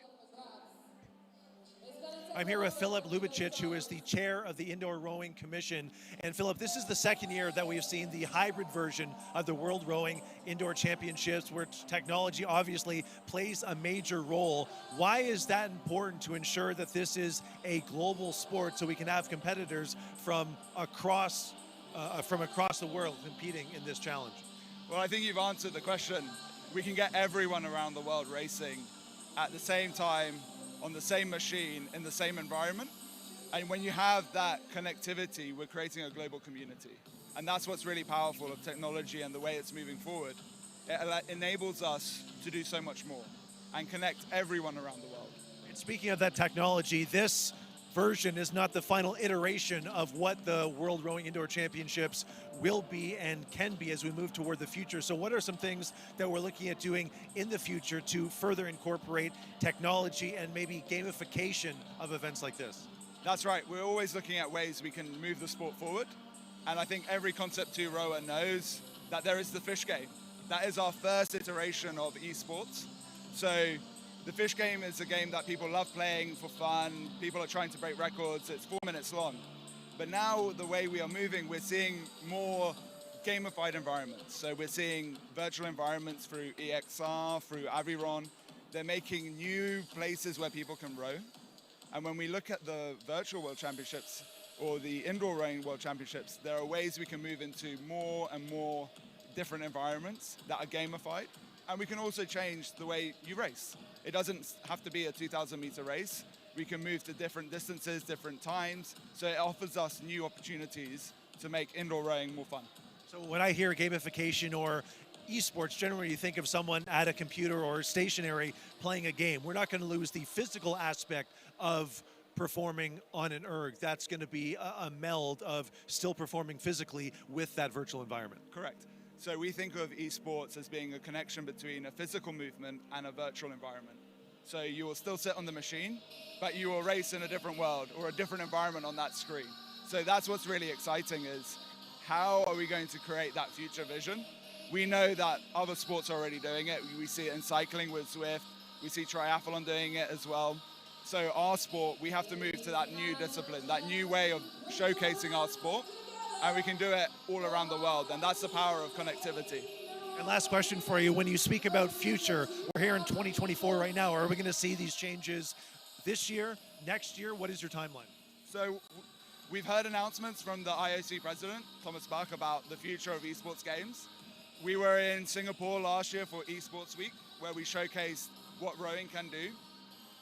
We are looking very much to the horizon of 2 years, 3 years, that there will be an esports games or another esports week. And so we're very much pushing towards that frontier. Very exciting times in the world of indoor rowing. This is only the beginning. Filip, thank you. Thank you very much. See you soon. Bill Ljubcic, the chair of the Indoor Rowing Commission, down there with our man on the ground, Mike Arsenault. Great to hear from him. It just shows that the future of esports and online and the virtual aspect to all sports is just growing so rapidly, and exciting to see rowing take that in its stride. I think helped in some significant way by how COVID forced so many aspects of our sport into the online format, and we managed to take that in our stride a few years ago and still do virtual indoor championships, which is great to see, and still with such great interest from athletes around the world. Now, as I mentioned earlier, the next race is the 17 to 18 women's category, due off in just 3 minutes' time, which gives us a chance to hear from Colleen and Neve. Colleen, we'd spoken obviously at the outset of this block of races about your enthusiasm for the junior rowing. We then heard from Alex Gregory about, oh, there's us in the background of that Alex McCready's screen. We obviously heard from Alex Gregory and from yourself at the start of this block of the racing that the junior rowing is just growing so quickly and so important for the future of the sport that athletes find it fun. What do you think they'll be thinking of the fun aspect to a 2K race right now? Yeah, it's it's interesting. The fun aspect, I think, will of course be when it's all said and done, but there's so much power and responsibility and I think sort of opportunity, right, going through their minds right now, as many of these athletes will try to best their previous time. We talked about the excitement in this category and in some of the younger events, the under 17, not really knowing many of the names. I think this is a youth category where we do see several folks returning from last year. So including from Czechia, Adela Bartakova, who finished with a time of 7:14 last year, her first 500 meters at about a 1:45.7. So we'll be interested to see how she paces things. A couple of other returners, Madalena Peca of Portugal. We have Avery Douglas of the USA. So I think those athletes will be looking to best their time from last year, and probably that's what's most on their mind.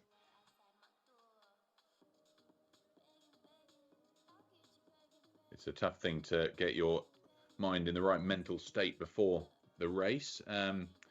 Last few moments now, and I suppose, Neve, when it comes to these final moments of prep, how over the years that you've been racing has your approach to it changed, from when you were a junior all the way through to your latest competition in either the coastals or in the indoors?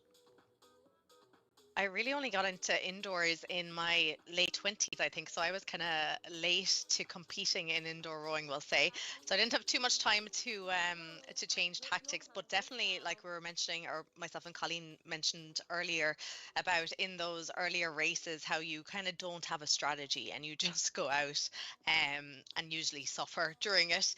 Whereas the more you do, obviously, the smarter you get, particularly with the pacing. We're seeing it across the board. Some people are really good at pacing, really hard off the start and then settling through that middle block and having enough in the tank. And I think that's really important.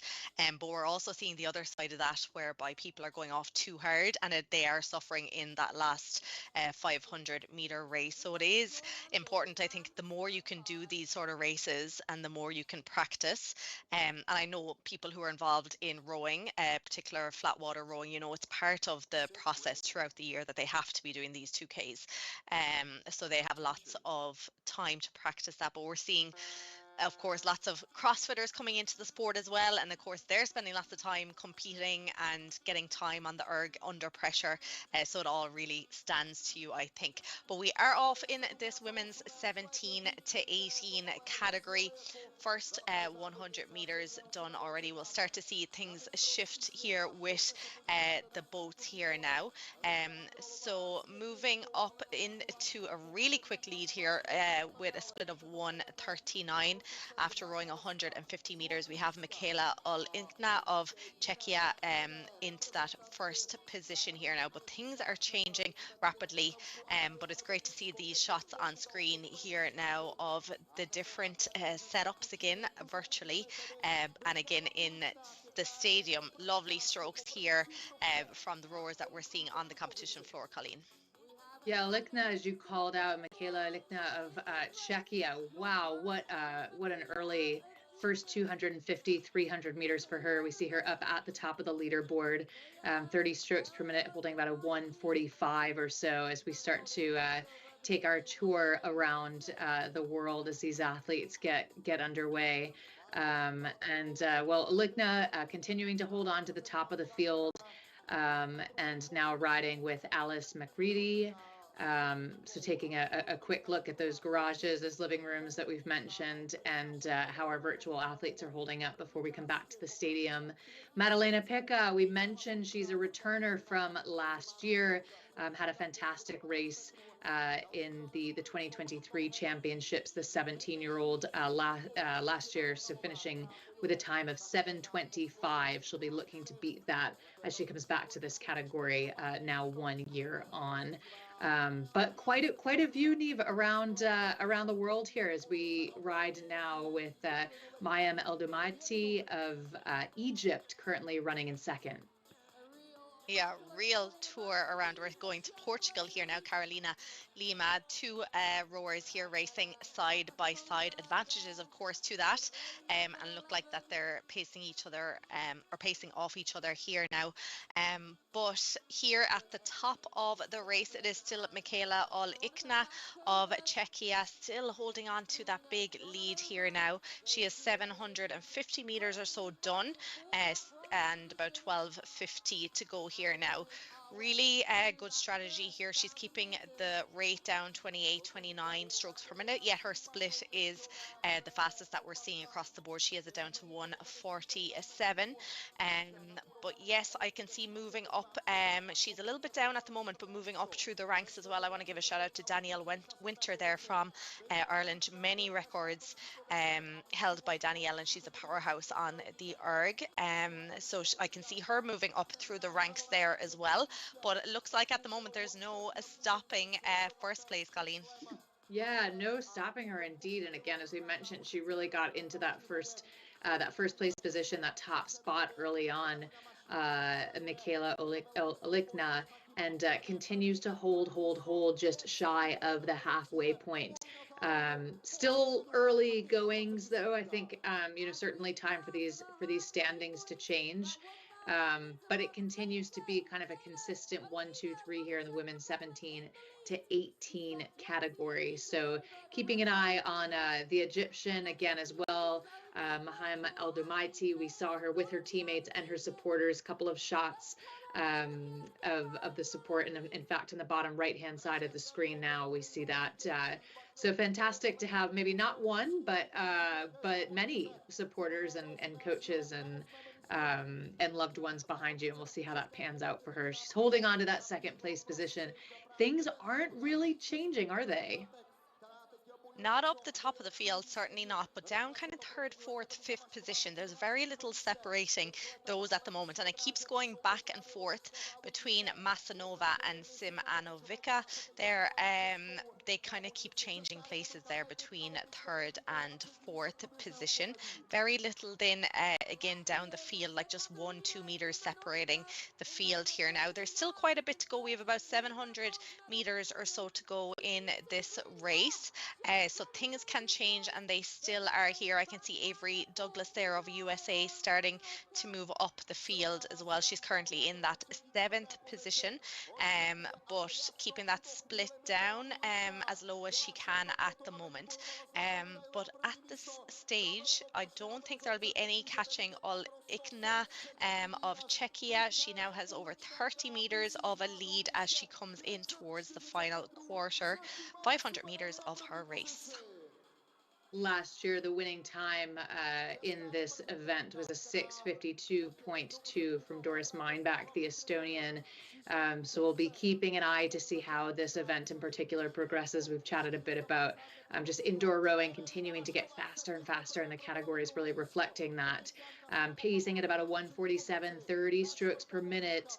Olikna, and continuing to open herself up over the full competition as we zoom in on Evelina Masanova, another entrant from Czechia. Just fantastic to see so much local representation at this arena just outside of Prague. Closing in, though, we take a look at where we stand. Well, it's already into the final 500 meters. No one catching up at the top of the field. Michaela Olikna, who's pacing now at about a 1:51 or so, but 29 strokes per minute. She's got somewhere to go. She absolutely does. Yeah, she's been holding steady about 29 strokes per minute. We are starting to see her go up just a tiny bit. She's only up to about 30, 31, but she probably has done enough at this stage. Currently in that second spot, I'm not sure will there be anybody catching her either. Masanova of Czechia there holding on to second. Although having said that, look at this from Estonia, Endriksen is moving up through the field. I think she is coming to move herself into second position here, but Masanova is putting on a big fight. But here we are, we're seeing that swapping of places. She seemed to come out of nowhere, Colleen. Yeah, Masanova on the move and continuing to go. It can be so exciting, I think, in these indoor races in particular, if you know as the individual that you have somewhere to go, to hold, and then decide to make your move strategically when it suits you best. So Masanova, I think she got that burst of energy at the end. It's moved her into that third position as the remaining crews kind of roll in just behind her. But Michaela Olikna, fantastic showing from her, that 145.6, which got her a 702.7. So again, looking back at the times from last year, a bit slower than what we saw in this category, and not below that sub-7 level, but nothing just to sneeze at. This is a fantastic time and a job well done to her. Yeah, huge. Well done. And we're seeing the winner here on screen. She looks like she could go again as well. She's looking pretty fresh.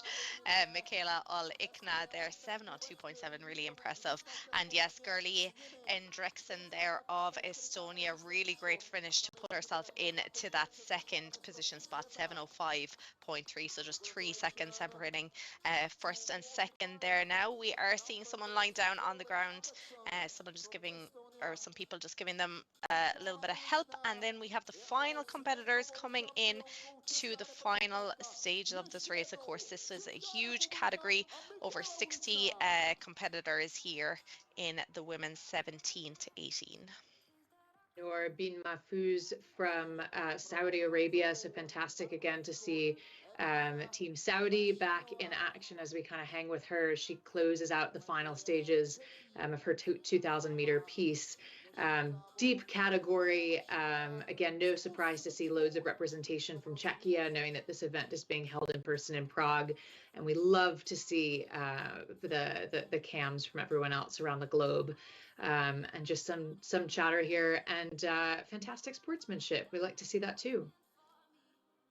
We absolutely do, and we're seeing lots of it here today on the competition floor. But yes, this is our winner, Michaela Ikna, the women's 17 to 18. I'm looking at the world record for this category, and it's a 6:28.2, Colleen. Incredible. Mind-blowing. Like mind-blowing. Yeah, it is. Impressive performance by her. Absolutely. What a great race that was. And indeed, all of the junior racing that we've had so far, it's just gone by so quickly. I mean, particularly those 500-meter sprints. I've certainly enjoyed the variation to the distance, and therefore getting to watch these athletes really give it full gas through the 500-meter sprint and then back to the 2K distance, as we see some of those immensely packed fields, over 70 athletes competing in some of them to try and take the few medal places at the top of the podium. Now, we're getting very excited because the next race on the course, there's just 3 races left today. 2 of them are for the elimination challenge of the Versa. One for the men, one for the women, and they are sandwiching the team relay in between the 2 of them. So we're going to jump straight down to Mike, who's down there on the floor in Prague, to talk us through what's coming up. Well, we'll catch up with Mike in a few moments, but in the meantime, let's just have a bit of a reflection on the last few races that we've had. So we've been through all of the junior races. Niamh, have you got a particular standout from the junior races that we've looked at? What would you say has been the standout for you? Yeah, from the junior races, there was incredible times. I think we were seeing there was a few that went under those 6 minutes in the men's under 17 and the 17 to 18 categories. So that was really impressive. We saw some kind of wild cards, people we weren't expecting came up, and there was people who maybe made the podium last year who didn't maybe perform as well as they did and didn't make the podium this year. So yeah, those young athletes who got under 6 minutes, that's always very impressive. It's amazing, isn't it? I mean, a sub-6 is just phenomenal. How about you, Colleen? What's your top pick from today's junior racing? Yeah, I mean, I have to agree. Mikel Zamla taking the men's 17 to 18 2K title in 5:55.6, 3 seconds or so ahead of Portugal's Pedro Rodrigues, who was just in turn 3 seconds ahead of Czechia's Martin Huska. Was a fantastic race to see, and really happy to have the chance to watch that live. It was just an exciting race that unfolded in a stellar time. So, whew, quick. Exciting stuff. Now we do have Mike down there on the floor in Prague to tell us all about the next Versa Challenge. We are done with the 2,000 meter races for the time being, as we're going to switch things up here on the competition floor at the O2 Universum. It's now time for the Versa Challenge, event number 2. Before we get into what that event will be, a quick recap on what the Versa Challenge is all about. The World Rowing Versa Challenge is returning for a second year at the 2024 World Rowing Indoor Championships, presented by Concept 2. Over 2 days, 12 men and 12 women will race in 5 completely different indoor rowing challenges. This is a far cry from your classic 2,000 meter race. Versa athletes will have to race in formats that they might never have tested before, and they need to be prepared to take on any indoor rowing challenge. The Versa will test all the skills and strengths required of indoor rowers. How is your endurance, your stamina, your strength? How well can you control your stroke rate, your splits, and your power output? Do you know how to strategize for any type of workout, as well as you can react to any type of situation in the heat of the moment? Most athletes at an indoor rowing competition only compete once or twice in a weekend. The Versa athletes will take on 5 challenges for only 1 trophy opportunity. Fans can expect to see more than just different distances in the Versa. Athletes will be competing in challenges that they can't even recreate on their rowing machines at home.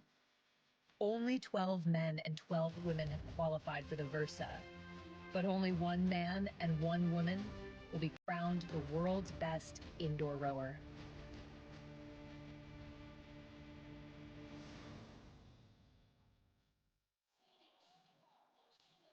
Okay, now we're all familiar once again with what the Versa Challenge is. It's time for event number 2, which is called elimination. We're going to say goodbye to some competitors throughout this event until one person is left standing. Let's take a look.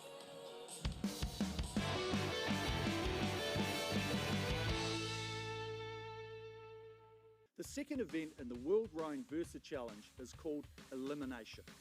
In elimination, the goal is to not finish last. There are 11 rounds of 2 minutes. Every 2 minutes, the competitor who rows the least number of metres is eliminated from the challenge, and the 2-minute split timer is reset. The competitor who rows the most number of metres in the last round is the winner, and the second competitor who progressed to the last 2-minute segment finishes in second place. This challenge will test competitors' ability to pace themselves, but also react to where the others are in comparison.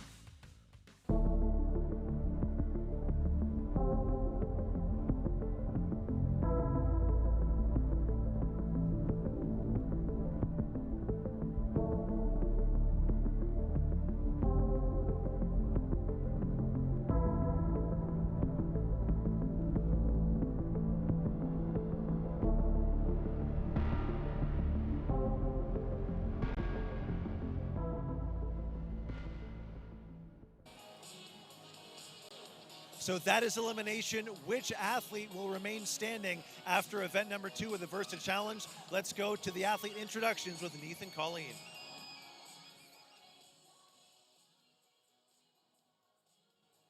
Well, here we go. Just a few moments until this elimination challenge for the Versa.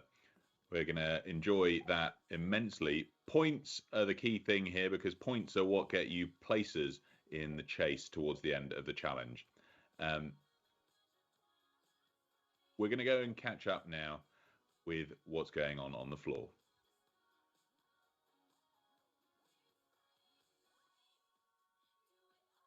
So we're looking now list. That was the Versa men in the elimination challenge, and we're just giving them a moment before they walk out. We'll walk you through the field, and they'll come out one by one, grab their place out here.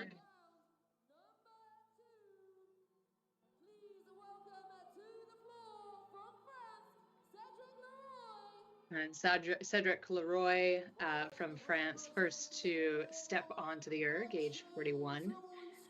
One of our CrossFit friends. Neve mentioned CrossFit earlier. Happy to have CrossFit join the indoor circuit. And Mache is a voice Kego returner from last year. Cameron Buchan from America, returning this year, age 31.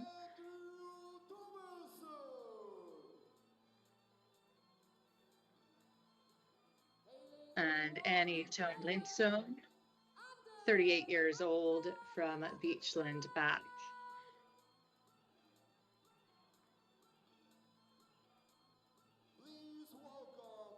And Anders Jakobsen, Brian Booch on the scene from the USA, age 52, originally from Alabama, former cyclist, as we saw. And returning once again, Zach Fowle, whom we saw last year, age 36 years old, took third place in the Versa Challenge. With Lubos Novak, one of our wild card entrants. We'll tell you a little bit more about that later on.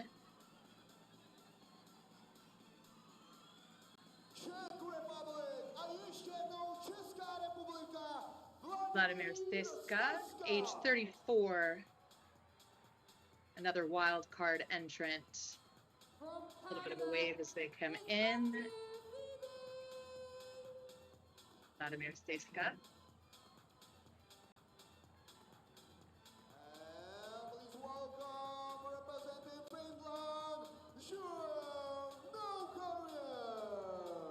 Joel Nakarinen, a name that you will hear again and again and certainly recognize. Some more to come on Joel, but 30-year-old, certainly not new to the indoor circuit and returning from last year's Versa Challenge. Then, if you're the slowest or you row the least far, elimination. The elimination challenge, Neve, just getting underway, and some folks returning from last year. These are some names that we recognize. They absolutely are, yes. And of course, you had the privilege of commentating last year. This is my first time, so I'm really excited to get going on this Versa challenge. So elimination, we have 22 minutes of rowing ahead of us. We can see them doing their last little bit of prep. They've already raced today, so they already had to cool down, they had to refuel, they had to rest up. And now they had to get back and warm themselves up, and now they're doing their final little bit of prep. It's more so mental rather than physical at this stage. But yes, we are seeing some returning competitors from last year. Colleen, did you enjoy this last year? Yeah, it's fantastic. I mean, we've had the chance to hear from Eric Murray throughout the day on just how exciting the Versa is, and the ways in which it tests one's ability to be dynamic and to adapt under circumstances that you can't control. And in fact, not only can you not control them, you don't know what those circumstances are necessarily going to be. So sure, raw power comes into play, but it's also a lot of strategy and a willingness to sort of embrace those unknown circumstances. It makes for really fantastic competition throughout the two-day event, and just a pleasure to be able to watch these events take place. So these athletes, you know, this is a much smaller pool, as we've mentioned, the Versa Challenge of 10 men and 10 women. So certainly they will all be familiar, at least on paper, with one another, if not having raced one another last year. So 5 different challenges over 2 days, varying in time, distance, type, testing all skills and strength required of indoor or rowers in new formats. Yes, and they're just about to get going here in the elimination. Of course, we have the 10 who qualified, and then we have 2 wild cards as well. So 12 competitors in total here in the men's elimination. So what we can see on screen is the next elimination in 1:45. So they have 2 minutes here to row as many meters as they can, and the person at the bottom of the leaderboard after the 2 minutes will be eliminated. Simple, very simple. But they need to pace themselves here, Colleen, because this is going to go on for 22 minutes. So if you plan to be here in 22 minutes time, you really have to start pacing yourself, don't you? Yeah, Neve, I think you bring up a good point, right? This challenge in particular is a fantastic balance of both simplicity, right? It's like musical chairs, you don't want to be the last one out, but also strategy, right? There's enormous strategy that goes into knowing oneself and being able to pace against that. So if you're just joining us or need that sort of reground moment, again, these athletes race 11 rounds of 2 minutes. That pacing strategy in particular is incredibly important. And the competitor with the fewest meters, so gone the least amount of distance, right, at the end of that 2 minute mark is eliminated. The split timer will reset every 2 minutes, and the last person standing wins. Like that's that's the goal. So Joel Nakarinen, perhaps not surprising to see him up at the top of the leaderboard. We know Joel, he was here last year. He won the first edition of the Versa Challenge in 2023 in Toronto, and he also won the earlier Versa Challenge today. So, we caught him on the floor after that. He said he loves the Versa Challenge. It's so interesting, all of the small details, the tactics. He said it's the coolest indoor rowing race that he knows. And he talked a little bit about what motivates him to continue racing. He thought about retiring from indoor rowing, but he came back to it. He actually used the word brutal. He says he loves how brutal it is for different abilities. So I think brutal, Neve, is maybe the right word for this. It's kind of a brutal elimination round, isn't it? It is. We're already after seeing an elimination here after the first 2 minutes. So Lobos Novak there of Czechia, looks like he has already been eliminated. And we can see even on the screen we have athletes at risk here. So that means that's just giving them a warning that they may be the next to be eliminated. So we're already on to the second of the 11 blocks of 2 minutes of rowing that we have in this Versa elimination.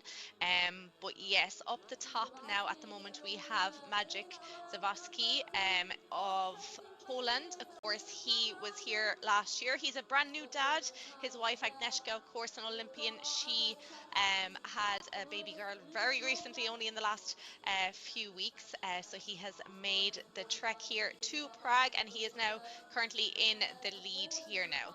All they have to do is stay at the top of the leaderboard at the moment. Just do not be at the bottom, because you will be at risk of elimination. At the moment, it is Anders Jacobsen who is that athlete at risk here now. They have about 30 seconds to go in this second block of 2 minutes of rowing. So you can see already the struggling maybe a little bit to take in air, because of course, as you said, Colleen, that balance of, you want to stay comfortable, but at the same time you do have to push yourself here, because otherwise you're gone. Yeah, the second you feel comfortable, right? That's when somebody can just push past you. And riding now with Cam Buchan of Great Britain just for a moment, and then getting a pan out of the full field. Wow, up at the top. Well, Nakarinen, and he didn't quite like being overhauled there by Zawadzkiego of Poland. And so we see them just trading places up at the top of the board. It's starting to get a little bit testy. You can tell that these athletes know just how close they are. And again, the goal is not to be last, right? Not to be eliminated. Matthew Seavey of Canada makes his way up to the top of the field, holding on to that leadership position there for a moment. Cedric Leroy, and the graphics, Neve, just incredible flipping back and forth. Clearly, this is a point where the fatigue is starting to kick in. It certainly will be at this point. They are into the third block of 2 minutes, and you can see it on their faces here now. They're maybe a little bit struggling already. We can see Cedric Leroy there of France. He's an officer in the French army, and he got into the sport of indoor rowing through CrossFit, which we are seeing. In fact, in this Versa Challenge alone, there's a lot of athletes, both in the men and women, who have come in from that CrossFit sport, because obviously indoor rowing is part of most CrossFit gyms, and if any of them have competed, they definitely would have used the erg in their CrossFit competition. So yeah, these sort of longer workouts aren't what they would be used to in CrossFit. It's usually shorter, sharper sprints. So this 22-minute piece is a little bit different than what you typically see, but that strength and that power and that endurance which they have definitely will translate over. So now we have Zach Fowle now after moving himself into the lead. So big changes all around here, Colleen, as they come to the end of the next block of 2 minutes. Oh my goodness, big changes indeed. We're riding there for just a moment with Zaboyskego, who again is a returner from last year. He's a regular among all three rowing disciplines: indoor, flat, coastal, at the elite level, and of course the indoor championship here today, and the Versa Challenge in particular. He is no stranger to. Joel Nakarinen, well, he didn't quite like being bumped a little bit further down the list, because he's managed to pull himself back up again. He comes into this event having won it last year, or this challenge rather. He was the first ever Versa winner, and we know how motivated he's been over the past year to come back to the Versa Challenge and prove himself once again. But just below, oh, that at-risk graphic, Neve, is so devastating to see. Dylan Dreisbach at risk at the moment. Yeah, and it's a different name each time I look at the screen. But up the top there is not much changing here. Joel Nakarinen now back in the lead ahead of Magic Jaworski. Cameron Buchanan in that third position. He was a little bit lower down the leaderboard, but I think he realized that he needed to get himself back up towards the top here now, because as we can see, those names are quickly being eliminated. So now it is Cedric Leroy here of France who is the athlete at risk. 41-year-old. But let's see if that changes now. We have 30 seconds now left in this block. Let's see who's going to be eliminated next. But things keep changing here now. Cameron moving up into second. Joel moving down into fourth. This is incredible. It's just the mere meters in between them here. Yeah, just mere meters indeed, as the graphics continue to flip. As we see now Zach Fowle at risk, holding on to that risk position, but able to move himself. Oh no, Joel Nakarinen at risk for just a moment. I think one thing's been fairly consistent. Well, maybe that's just that nothing's been consistent at all, because as I say that, they start to flip around. We can see that, well, at this point, about 4 athletes or so have been eliminated. So next elimination happens. You can see the graphic in the top right in just under 2 minutes. The overall time that's elapsed, just to orient ourselves, is that 13 and a half minutes. And again, as we know, this is a 22-minute total challenge. So we talked a little bit about pacing. Yes, these are 2-minute pieces per, but not really, right? It's in totality. You want to be able to pace yourself for 22 minutes. And part of that, as we've mentioned, is sort of knowing how you think you stack up against the competition. Do you need to go out really hard just to stay in the game? Are you someone like a Joel Nakarinen who's done this before and sort of knows how this challenge unfolds? These changing conditions, Neve, and these changing dynamics as new information hits you each moment, I think is what makes this just an absolute thrill to watch. Absolutely. And as we can see, it was Cedric Leroy of France who was eliminated. Now it is Anders Jacobsen who is the athlete at risk. It was both Zach and Dylan were down with in that category of athlete at risk, but they're after moving themselves up here now. Now 30 seconds left in this fifth block of 2 minutes. So kind of your top three really just keep going back and forth between Magic, Cameron and Yoel. But and as I say that, Andrew Tomlinson has thrown himself into the mix here now. So we're going to keep going until there'll be 2 athletes left rowing here on the competition floor. So the last 2 athletes who will be left after minute 20 it'll all be down to who rows the most meters then in the final 2 minutes. But there we saw it looks like things keep changing now, but Magic back on top of that leaderboard, holding on. Of course, there's 12 points up for grabs for the leader, all the way down to 1 point for the first person who was eliminated. So that's how these points work, and they'll be added to their scores from this morning's challenge. But yes, we are now into, they've 5 blocks done. They're into their 6th one here now. We are seeing the sweat pouring off them here, Colleen. Yeah, the sweat's pouring off indeed. I mean, this is incredibly tough. The next elimination coming in just over a minute, as we see overall time remaining 11 minutes, 6 seconds. So that's counting down with us.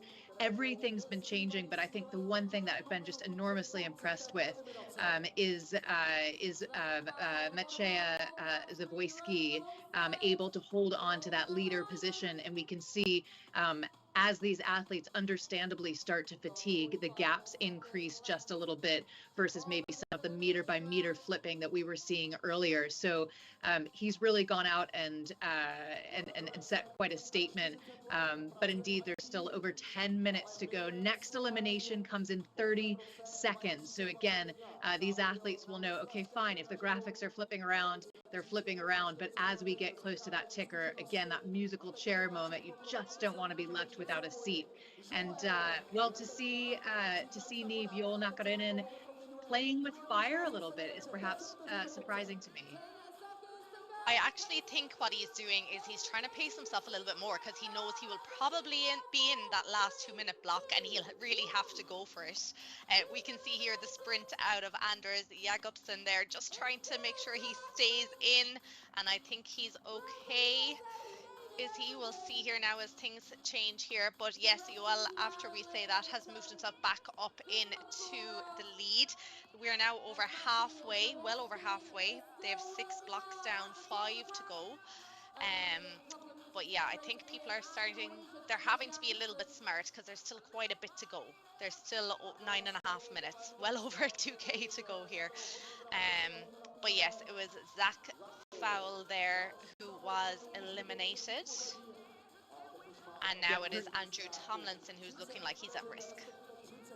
It perfectly called, Niamh Joel Nakarinen. I think you're spot on. He is maybe playing with fire, but it's all in the pursuit of being the last person standing here as these athletes look to get down to what will end up being, of course, our final 2 competitors in a dual style, couple of minute piece. So continuing that elimination round, we see the overall time, that ticker coming down. We're below 9 minutes now, less than a minute to the next elimination. So now is the time, if you can, if you're that athlete at risk, in this case, Jacobsen, to push himself just ahead of Nakarinen would take quite a bit of work, about 7 meters, 5, 6, 7 meters or so separating them. But well, the confidence from Nakarinen, I think he looks really in control here as he continues to chip away at this second challenge. Again, our first Versa winner ever in its inaugural event last year, who won the first challenge earlier today. So we've talked about strategy, but yeah, it's not always being out ahead and just holding that top position, is it? Absolutely not. Yeah, with 8 minutes to go here, just over 8 minutes to go, we're seeing there'll be another athlete eliminated here now. So Zach Fowl here now being eliminated. We're into the final 8 minutes here. So 5 athletes remaining. Yeah, and I think one of the One of the things that's really interesting too about this year is just that the notion that there's a precedent. So, several of these athletes have turned up and knew at least a few of the challenges that they've faced. So they all have very different feelings for them, different experiences, perhaps from the prior year. But Neve, maybe a challenge too that they sort of know they can excel in. Absolutely, yeah. I think that's the great thing about the Versa. Like we can, if looking through what people submitted there, a lot of them don't particularly like the short sprints. They prefer, some of the athletes are preferring the longer pieces. But this is all about adapting because, of course, they are having to sprint. But it does open up a big new opportunity for people because a lot of people don't like doing 2Ks and people don't like doing 500-meter sprints. So it's definitely opening up a lot of opportunities for people who may not get into indoor rowing otherwise, or who may not enjoy it. So we're coming into the final 30 seconds of the next block before we'll see another elimination. At the moment, it is Andrew Tomlinson is the athlete at risk. 5 athletes here now. We're seeing Cam Buchan here on screen, still very much holding on, still looking quite okay. We can see the sweat, we can see him taking it up here now as we come into the final 10 seconds of this block, but he still seems like he's in control, Colleen. Yeah, he does, doesn't he? He seems very, very in control as we come into this final block. And well, the elimination just took place, so it was Jacobson eliminated, unfortunately for him, and Tomlinson now the next athlete at risk. Overall time, well, we're under 6 minutes to go, just about a 90 seconds or so to the next elimination. You see the sheer pain on their face. That's Jacobson. Just in those painful few strokes. That means that Nakarinen, though, is up back at the top of the leaderboard again. Earlier today, he won the first challenge. He's looking around the room. He has to feel pretty good that he's still carrying on, and knows that now we're moving into what will be, hopefully for him, about a 5-minute piece. So next elimination, 1 minute or so, and it's looking like Andrew Tomlinson, is in that hot seat now. He is indeed, but it keeps swapping between himself and Anders Jacobsen, between him and Andrew Tomlinson. So only 3 meters separating them here. So there's about 45 seconds here to go. We can see the pain on their face here as they come towards the end of this block. There's still over 4.5 minutes to go if they plan to stay in till the end. But big difference here between, we have Joel Nakarinen and Cameron Buchan here in the lead. So there's over 15 meters in between them and Anders Jacobsen, who's in that third kind of spot at the moment, and Andrew Tomlinson then is kind of after going back, but he's starting to put on a bit of a push here. He has 15 seconds to make up that ground. Let's see if he can do enough.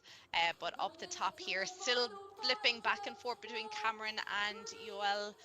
Looks like it will be Anders who will get through as well into the next round. Okay, so 4 minutes to go here now, and yes, it was Andrew Tomlinson there who was eliminated. So we're down to 3, Colleen.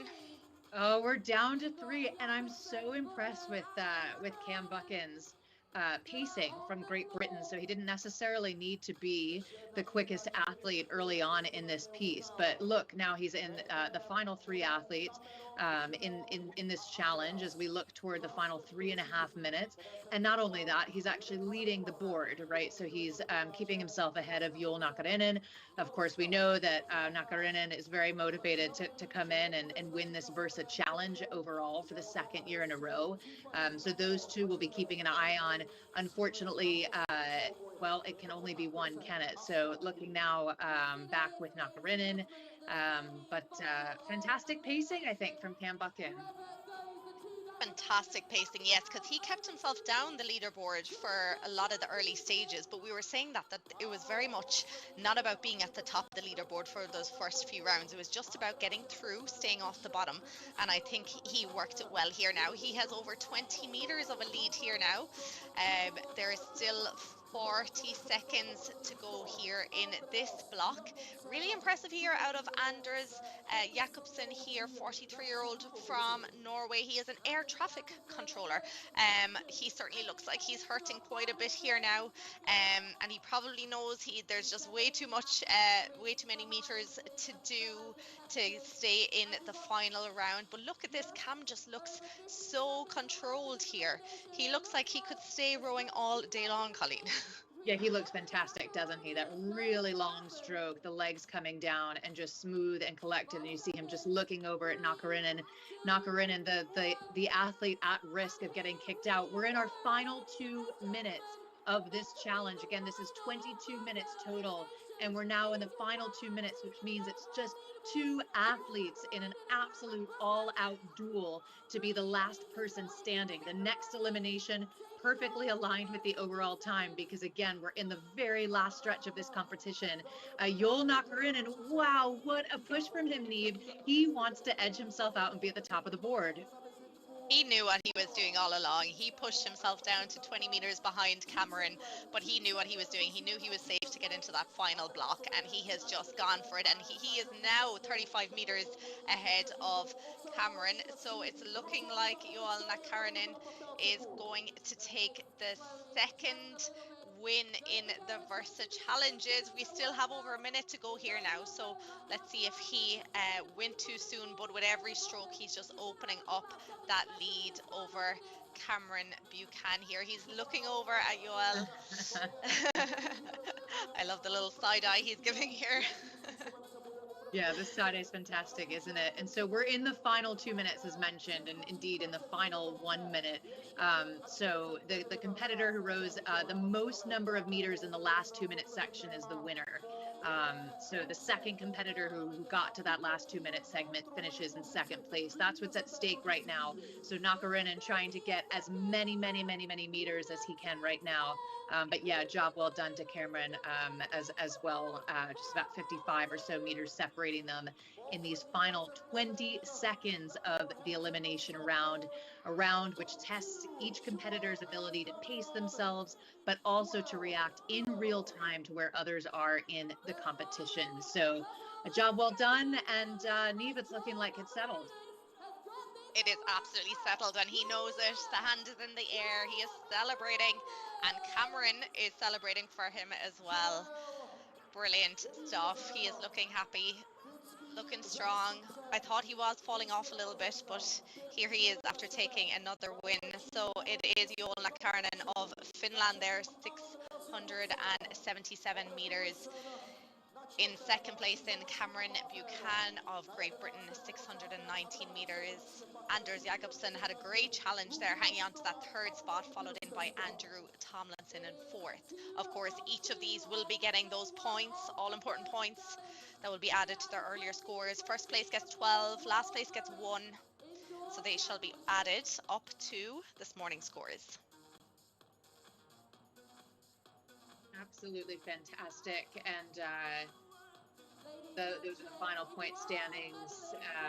Nakarinen once again up at the top of the board, our winner of the first challenge earlier today, and the reigning champion of the Versa challenge for the World Rowing Indoors. So that has to feel pretty good. And as we mentioned earlier in an interview earlier today, he said that he loves the nitty-gritty details. He thinks the tactics are really fun, and the creator of the Versa Challenge, Liz Sudo, would be, I think, really happy to hear that, because of course a lot of thought and care has gone into how each of these challenges are different and test various parts.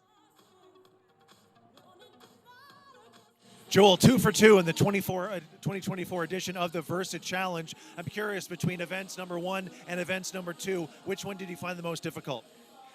This one was definitely more difficult because 22 minutes is a very long time when you don't know any second what to expect. Well, it was like running 11 separate races. So how much did you pay attention to making sure you were either in the top 3 or just staying above that cut line? I tried to start each piece strongly and then hold it as easily as possible to the end. Your strategy? Optimize the use of energy. Your strategy continues to pay off. Rest up. We'll see you tomorrow for the final 3 events of the Versa Challenge. Peter, back to you. Thanks, Mike. Great to hear from Joel. He's such an immense athlete. Perfect, it was Mike. touch and go for a few moments there, where he nearly got eliminated a couple of times because it's just a hair's breadth separating you from the at-risk zone when it comes to some of those, particularly when there's still a lot of athletes left, when it comes to some of those last few seconds before the elimination. 2 minutes. Really exciting stuff, though, in that Versa elimination, the second challenge for the men. We've got the women's coming up shortly, but before we do, we're going to have the relay round, or the relay race, for the men and women.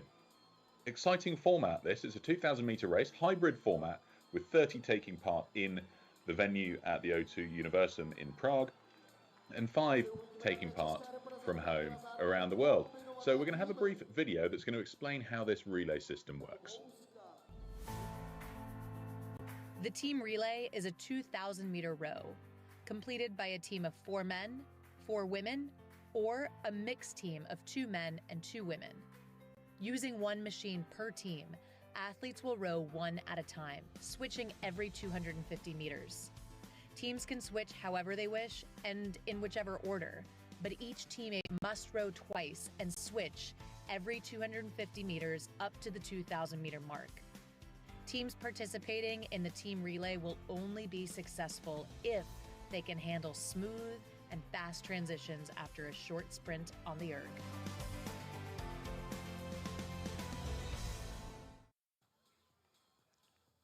Well, there we have it. So that's how the team relay works. We've got men and women taking part throughout this 2K race, and it's going to be an exciting one. So I guess let's come to you in the first instance here, Colleen. When it comes to the team relay, it's quite tricky stuff for them to get this right.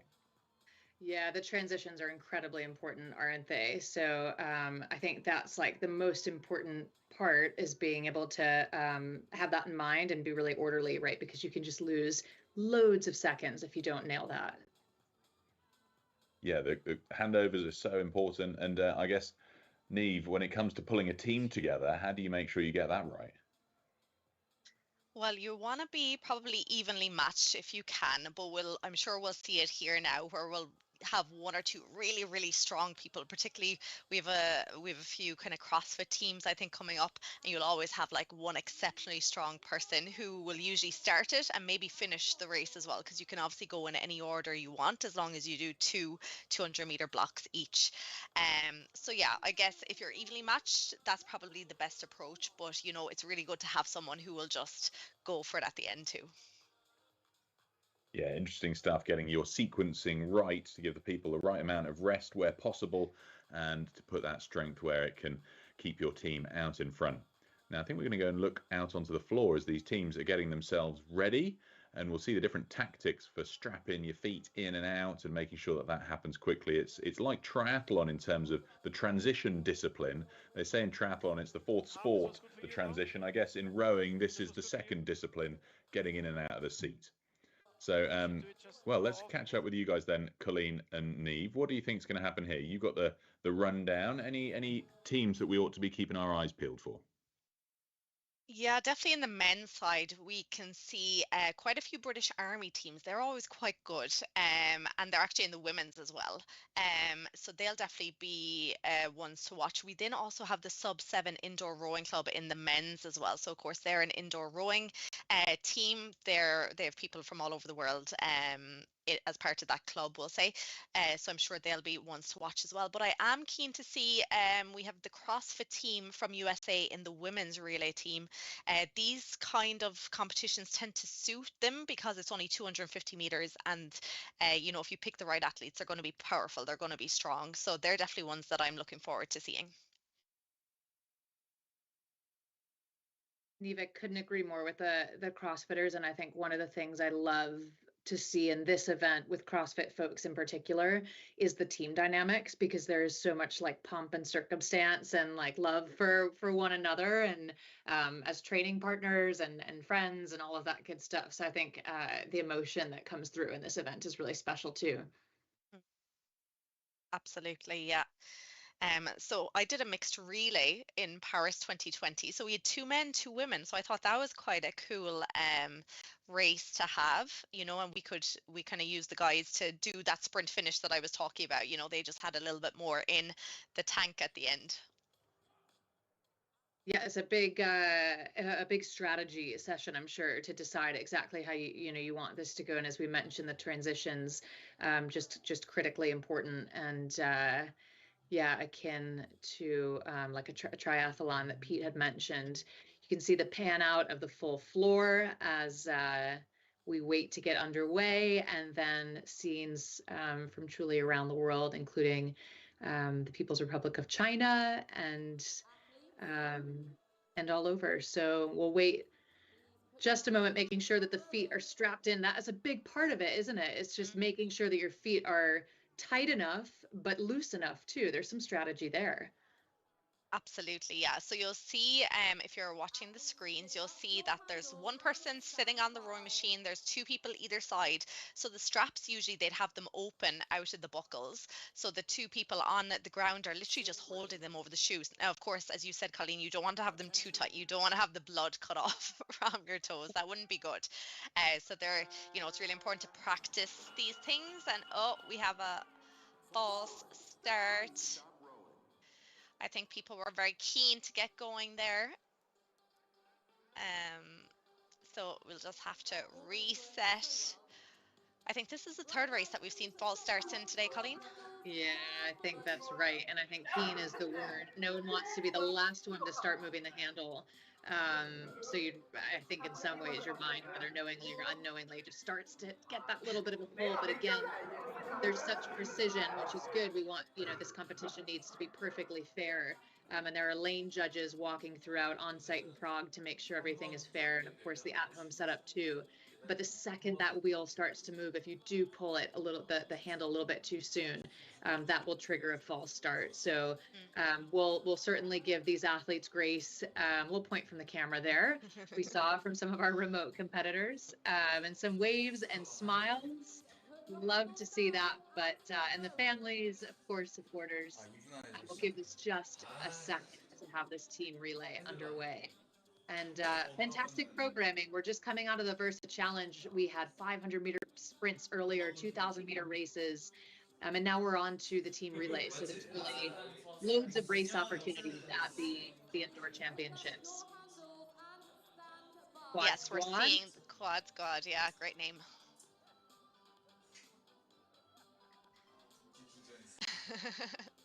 So I think they're all having that fun that you were talking about, Colleen, earlier.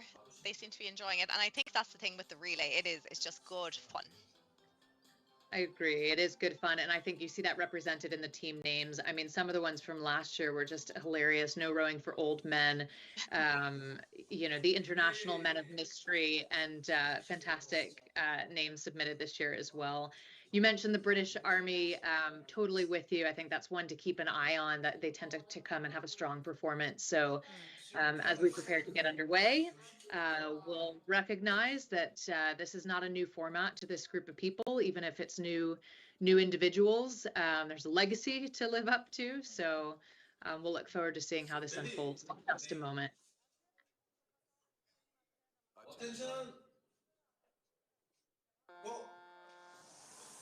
Okay, and we are off in the relay races. You will see the yellow boats on the screen. They are the men's teams. And then the red ones are the women's teams. So they'll be swapping after 250 meters. So already you can see those transitions starting to take place. One person falling off to the side. But we have the International Men of Mystery leading it out in the men's team. What a great name. But what you'll see, there'll be lots of swapping on the leaderboards, because as people go off to change, obviously it's giving other crews a chance to kind of catch up, but then they'll have to change. So there's a lot of swapping happening on the leaderboard. In the women's side, great name, Sexy Erg Screens are leading it out at the moment ahead of Team Finland.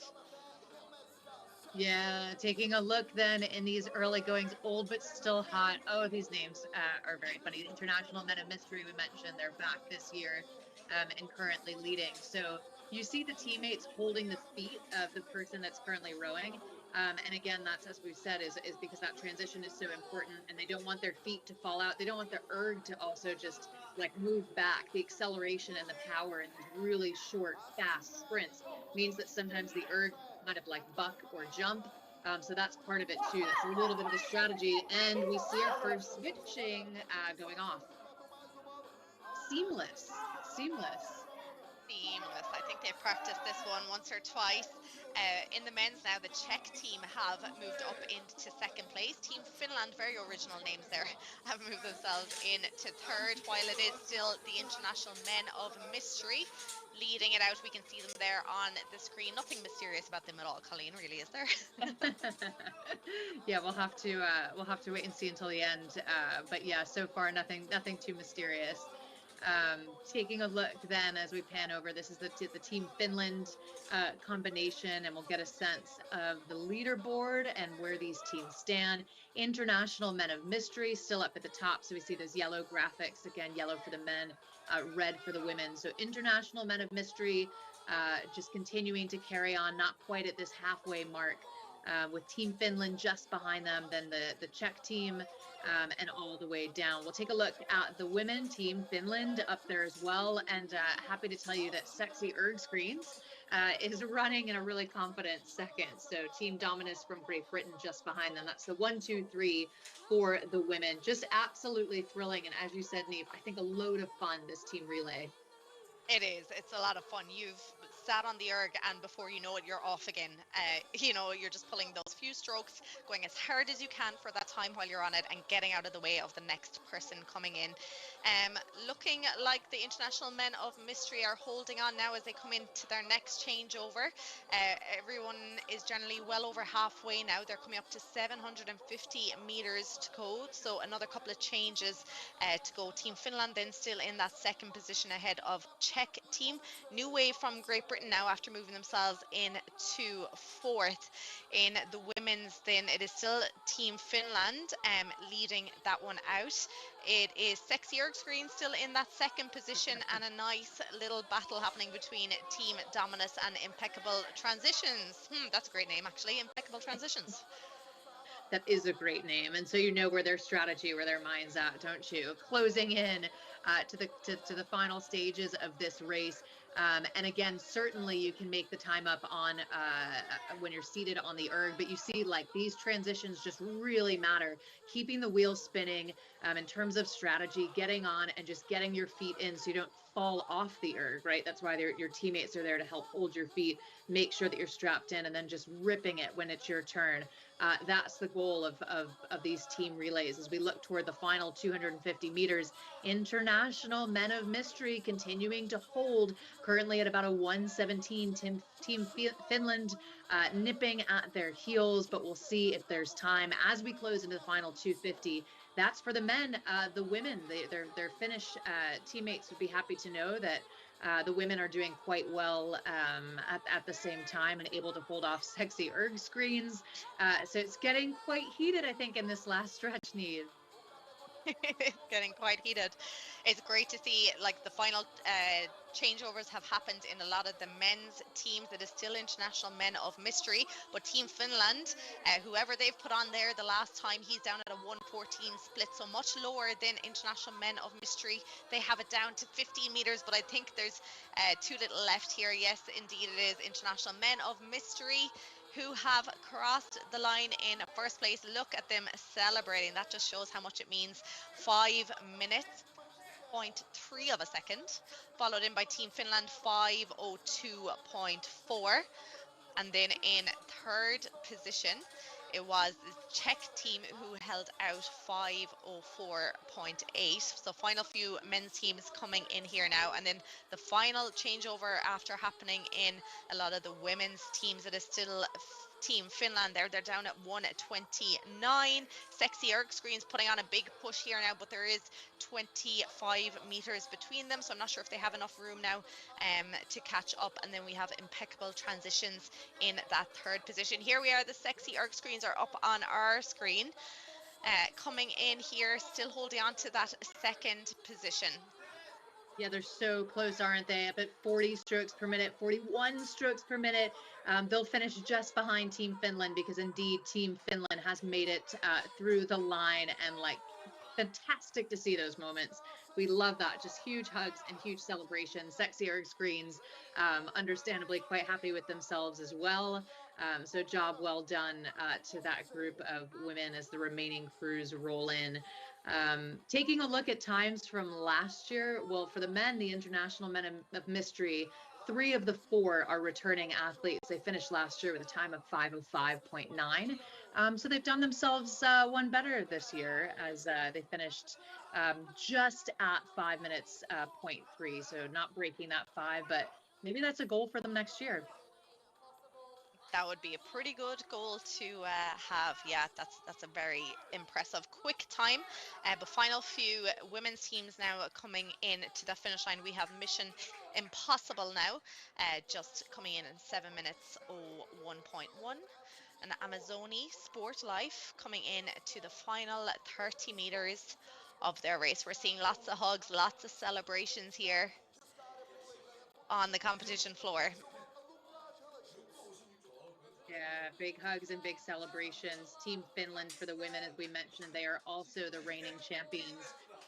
So, Pete, it seems like people get quite motivated to come on back and improve their position every year. Well, I was just thinking exactly that, Colleen. I mean, you look at the times that we've just seen there, and I think next year we might see the men go sub 5 and the women go sub 6. I mean, things are just getting quicker and quicker. I just can't imagine those ergos will survive a sub 5 time. I mean, they're going to need a full service after that. They've been properly put through their paces in that team relay. I mean, we see some pretty fast times in the 500 meters, but with the size of those guys jumping on and off them to do those transitions and keep the pace so high, phenomenal, absolutely phenomenal. It's exciting stuff as well, the team relay. It's a real sprinters event, and it shows a lot of good camaraderie as these guys, both the men and the women, learn how to speed up their transitions, but also not let their team down. It's a nice way to bring team sport into the indoor arena. Now we've got the last race of the day. Can you believe it? It's been an absolutely packed schedule today. We've had just about every age category you can think of. We've had 2 Versa challenges, and of course the second one for the women still to come. And then we've had the team relay. It's been an absolutely packed schedule, and I'm certainly enjoying watching how teams have progressed, how the youth have come along, and we're going to get ourselves on to the Versa challenge in just a moment. But based on the previous form of the beep challenge of the Versa, I suppose, Neve, when we look to this elimination, it's quite tricky to work out how they're going to perform. It is hard to know how they're going to perform, but I think a lot of them were very smart there. I feel like Cameron was very smart throughout that challenge, in terms of he was quite far down the leaderboard throughout the whole thing, because you don't need to be up the top at the very start. You just need to be one step above the last person to make sure you get into the next round. So I feel like he paced it really well right up till that maybe last block where Yuval Nakarinen just overtook him and had maybe 60-70 meters of a lead at the end.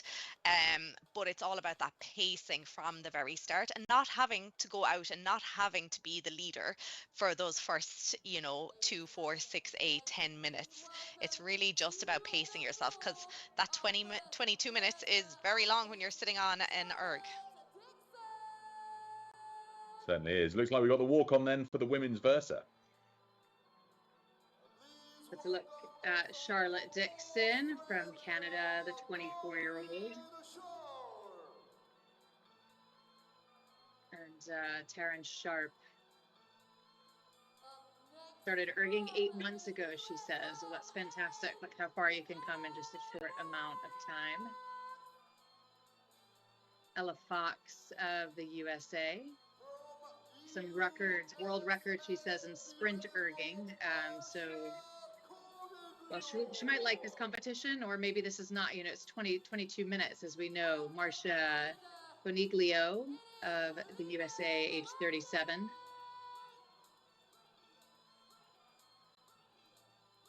And Lena Belanger of Canada, the world record for the 10K on sliders. here at the stadium, calling on Elizabeth Gilmore of the USA. She rode across the Atlantic Ocean this summer, so she's a familiar face, outstanding in the 2023 edition, the winner from last year. And we move on then to Anna Müller, 38-year-old, another returner. Jessica Eddy from Great Britain, one of our wild card returners, 3-time Olympic rower. How's that for pedigree? Silver medalist from Rio in 2016. Sarah Pigeon from Canada, another returner from Mississauga, which is where the event was held, of course, last year. Also a coastal rower. That's Morgan McGrath back this year from the USA. Big thumbs up. 11 ski erg world record, so clearly very versatile. And Heather Petrosco of Canada, the returner. So quite the field, Neve. Really excited to see these women undergo this challenge and take it on. I mean, it's as we've said, it's a simple one, but incredibly challenging nonetheless. Yeah, it's a simple one, but one that hurts going by the looks on the faces of the men a little while ago. So we have 11 competitors in this one, of course. Nicola Goss is sick. She was sick and missed the first challenge this morning as well. So she's still out. So this will be done over 20 minutes as opposed to 22 minutes. So 2 minutes less to roast, which I'm sure they'll be happy about, because that makes all the difference on a challenge like this. So they're all just getting those monitors set up. We're seeing lots of smiles. Again, taking those few strokes. They would have had a bit of time throughout the day to kind of recover, again, refuel themselves. They would have had to cool down and now warm up here again. Jessica looking quite happy, checking out the time, seeing how long she has left before the start of this. But yeah, I think it's super important that they go out from the start with that,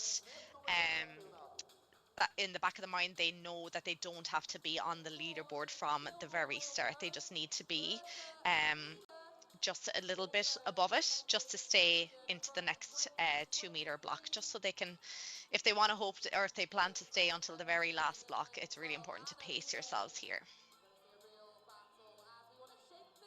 Loads of returners from last year, as we mentioned, so they'll be familiar with this format. A little bit different than the way that it was structured last year, but overall same strategy in terms of not being the last person out as those 2 minute intervals go by. So pacing, the name of the game, and the ability to react under pressure to new information. To keep your cool, as we saw with the men, when you become the athlete under pressure and under threat of elimination, and to be able to just sort of carry on and row through that. So we'll look forward to the start in any moment as we look to round out our program with the second Versa Challenge for the women, the elimination round.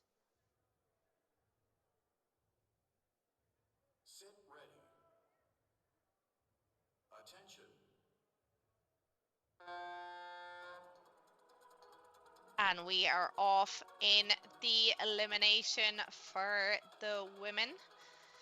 So again, it's all about pacing here now. The first 2 minute block of 20 minutes to go. So at the moment, lots of changes happening here. We're all keeping quite a steady stroke rate. It is Heather, the wild card, is out in the lead representing Canada ahead of Morgan McGrath. But as we can see, Colleen, things just keep changing, and they will for a while. But look at this. Calm. I think they're all trying to stay calm, try and stay in control at this stage of the race. Yeah, I think that's exactly right. And, you know, we mentioned the 10 athletes that will have qualified to compete in the Versa Challenge and the wild card entrants, which I think really represent the aim of the Versa Challenge in terms of it being available to everyone, and being able to sort of continue to bring new names and new talent into the sport of rowing, and certainly into the Versa Challenge. Taking a look across the board, though, we see, perhaps not surprising, to see the Canadian up at the top of the pack. That's Heather Petraszko of Canada. Anna Mueller, whom we saw last year, just behind her. Still really early goings. The next elimination just in about 30 seconds. And yeah, Neve, as you told us, this event just a couple of minutes shorter than what we saw in the prior round. So 20 minutes overall, and 20 seconds to the next elimination, with a couple of athletes at risk. Yeah, 15 seconds to go, and if we're watching the graphic on screen, we keep seeing that the athlete at risk keeps changing, because they're putting on big pushes here now. So it literally could be anyone. We have to wait another 2 seconds to see who has been eliminated. That was a close one. So it is Lena Belanger is the first to be eliminated here. So we're into the second block here now. 10 blocks of 2 minutes to go. So again, they're having to kind of pace themselves here now, but we did see, Colleen, there, they all kind of kept it very tight to those last few seconds to try and make sure nobody was really safe. There was a lot of them coming in very close together. Yeah, no one's really safe, indeed. And I think especially in these early rounds, we saw this with the men. This is where things are really, really tight, right? Because from a strategic perspective, early on in the piece, you want to make sure, right, that you're at the top of the pack, or at least, within maybe that first half would make you feel sort of comfortable, versus playing with fire and sort of floating down there at the bottom. So while people's legs are fresher, right, they're less fatigued, they feel confident that they can continue on to the next round. We do see this get incredibly close. Maybe we'll see things spread out a little bit later on. I don't know. I mean, we certainly saw with the men moments where we thought things were spreading out, and then they'd come quickly back together again. And that's what makes this just such a thrill to watch. Elizabeth Gilmore, well, she's put herself up at the top of the leaderboard now. So again, another returner who comes in from last year, familiar face, the winner from last year, so certainly has an advantage of having done this before. Jessica Eddy of Great Britain, Charlotte Dixon right behind them, and Anna Mueller keeping herself in it as well. Next elimination is in 15 seconds. Neve, do you think as they get closer to that moment, right, that every 2 minutes, that's where sort of that pressure kicks in for them to secure a place? Yeah, you can see it here now as we are watching Heather Petraszko here putting on a big push. There's like an adrenaline kick there within the last 15 seconds where they really have to dig deep, and that's hard to do every 2 minutes. That is very hard to do. So we did see there Heather Petraszko of Canada has now also been eliminated. So that is 2 of the athletes out of this race. On screen there we were seeing Taryn Sharp. I think it's very worthy to note that she's only rowing with 8 months. She has a little baby. She's out on maternity leave. She decided to get a rowing machine for part of her recovery, getting back into health and fitness. And here she is competing in the Versa Challenge, which is incredible going, I think, Colleen. Yeah, it's incredible, isn't it? And getting about a minute or so to the next elimination, you can see the overall time just ticking away, ticking away. So a couple of folks already eliminated. Marcia Coniglio getting close to that position, so she'll want to push herself up further of the leaderboard. Taryn Sharp just running almost parallel, right, as it were, with Ella Fox. Elizabeth Gilmore, though, seeming to hold on to that top spot. Anna Mueller, Sarah Pigeon, again, Charlotte Dixon, Jessica Eddy. 5 challenges over 2 days, so multiple times to compete, and this one's all about the pacing. So riding now with Marcia Coniglio of the United States, and we see her eyes. We were wondering, well, will they be glancing up at the board or focused primarily more on their monitors? We see her eyes looking up at that primary board to get a sense of exactly where she is against that competitive set. And well, 8 seconds to go to the next elimination. Yeah, a lot of changes here now. Again, they could see there was a good few people at risk there now. So let's see who it will be. It is Sarah Pigeon of Canada now who has been eliminated. Marcia Coniglio had to put on a big push there to stay, but she is now coming up as the athlete at risk in this block. So we are into the fourth block here now. So we can see the pain starting to show up on to the faces. They are trying to pace themselves, but they are having to put in a lot of work there at the end because it's just so tight at the moment. Up the top though, very close between Gilmore, Mule, Dixon, Eddie, really close here. McGrath, only 4 meters separating the top 5 rowers here now. At the moment, the athlete at risk, it is still Marcia Coniglio of USA. You can see her looking up at the screen here now. Again, she has 1 minute to go before the next elimination. She's about 12 meters behind the next in line, which is Ella Fox. So she's going to have to start to put in that push if she wants to get into the next round, Colleen. Yeah, she will. She'll have to put in that push. And speaking of putting in that push, we see Jessica Eddy float to the top of the leaderboard ahead of Elizabeth Gilmore. Of course, Elizabeth Gilmore, the winner of the 2023 Versa Challenge. So returner back again, I'm sure, to get herself right back up to the top. Anna Mula was second last year, Charlotte Dixon. So fantastic again to see. Morgan McGrath was fourth, just off that podium within the overall finishing of the Versa Challenge. So these athletes are back, and again, big sprint from Marcia Coniglio to make sure that she secures herself into that next round. She is the athlete at risk, though, ever so close. Will she get herself ahead of Ella Fox? And it looks like, unfortunately, no, but a fantastic effort from her at the end. It's amazing, Neve. It's like every 2 minutes we have, I mean, throughout certainly the whole event, but in particular, right before these eliminations, there's just such drama in these moments. There is. That's because I think they're just leaving it too tight. Like we can see the leaders, they're trying to pull away a little bit to make sure that they're kind of safe going into each 2-minute block. But those kind of down towards the end of the leaderboard, you know, they're putting a lot of work on themselves at the end because they're just kind of slipping back ever so slightly throughout those 2-minute block.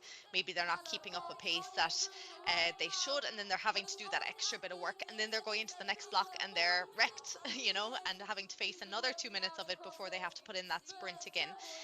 So we can see like really good pacing here out of Taryn Sharp, really strong, controlled strokes here now. You know, only rowing 8 months, and here she is. She's currently 6th on the leaderboard, and that's kind of where she's been sitting with the last while. So she looks to be okay within the next block, but after that, I would say that she might be the one who will be at risk. Yeah, that's exactly right. At risk indeed. Taryn Sharp currently at risk. Ella Fox just behind her. Ella Fox of the USA. And Taryn Sharp running right with her. They're just a couple of meters apart. Well, anything can change as we look toward the next elimination in just about 20 seconds. Taryn Sharp, Morgan McGrath, they're nearly level as they come into these final 15 seconds. Again, before the next elimination, we see the overall time continuing to tick down, tick down. We talked earlier about separation, but Neve, there's no separation between these women. They are so tightly packed. They are, yeah, it's a big difference to what we saw in the men's. There was a big difference between the rowers in the men's race a little bit earlier. We're seeing it so tightly packed, and after I think the next elimination, when we get down to the final 5, it's going to be anyone's game after that. So we did see it was Taryn Sharp who was eliminated there in the last block. So we're halfway through now. We're into the final 10 minutes of this. So Ella Fox got herself through into this block. She's now the athlete at risk. She is about 50 meters behind the top 5 rowers, but this is going to get exciting once we're through the next block. It really will be anyone's game. At the moment, it is Jessica Eddy leading it out ahead of Charlotte Dixon, but nothing between them. Elizabeth Gilmore moving up as well. Morgan McGrath is in that 4th position.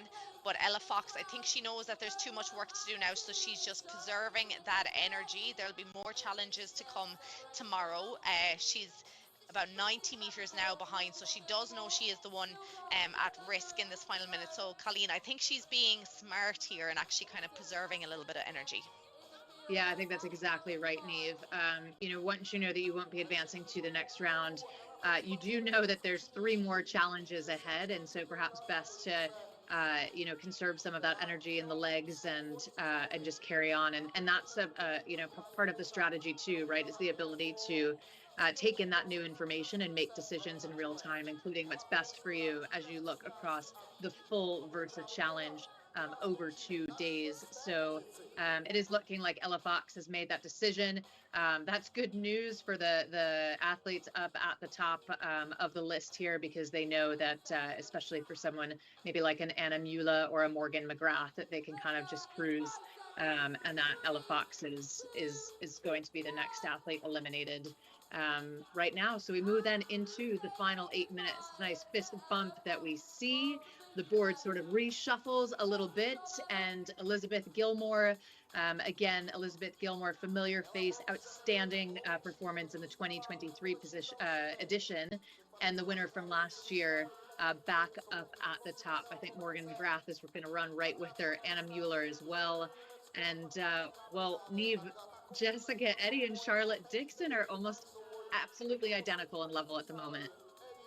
They are absolutely identical. I think both of them are on the at-risk list at the moment. But having said that, they're only still 3 meters behind Anna Mule, and Morgan McGrath keeps changing here. They have 1 minute, 10 seconds here now to get themselves up towards the top of the leaderboard. This is impressive. This is going to go anyone's way. It's whoever can really get themselves ahead here now, because they've less than 7 minutes to go. In their mind, it's like doing a 2K race. I know that's probably not a nice thought to have at this stage of the challenge, but that's what they need to look at, because if they want to get themselves up towards the top of the leaderboard, they can't start taking it easy now. There's no more kind of pacing here, and they kind of have to just start going for it here now. This is unbelievable. 1 meter separating the top 5 women. 1 meter separating them in 30 seconds, less than 30 seconds to the next elimination. So you see the graphics flipping. Those 3 athletes at risk are trading positions one by one, just 1 meter apart. Anna Mueller, well, it's not to say that Gilmore and Mueller are necessarily safe up at the top of the leaderboard either. 10 seconds to go. Is it McGrath? Is it Dixon?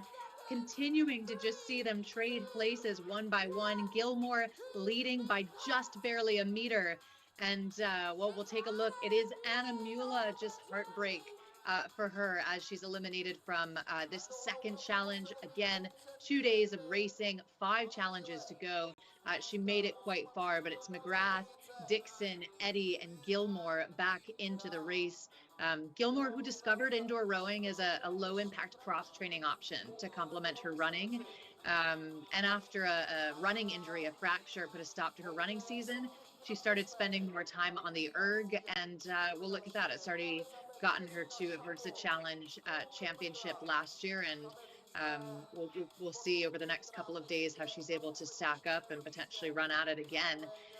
Jessica Eddy, though, for now, slipping into that first place position. And Neve, I think it's going to get really spicy in this last 5 minutes.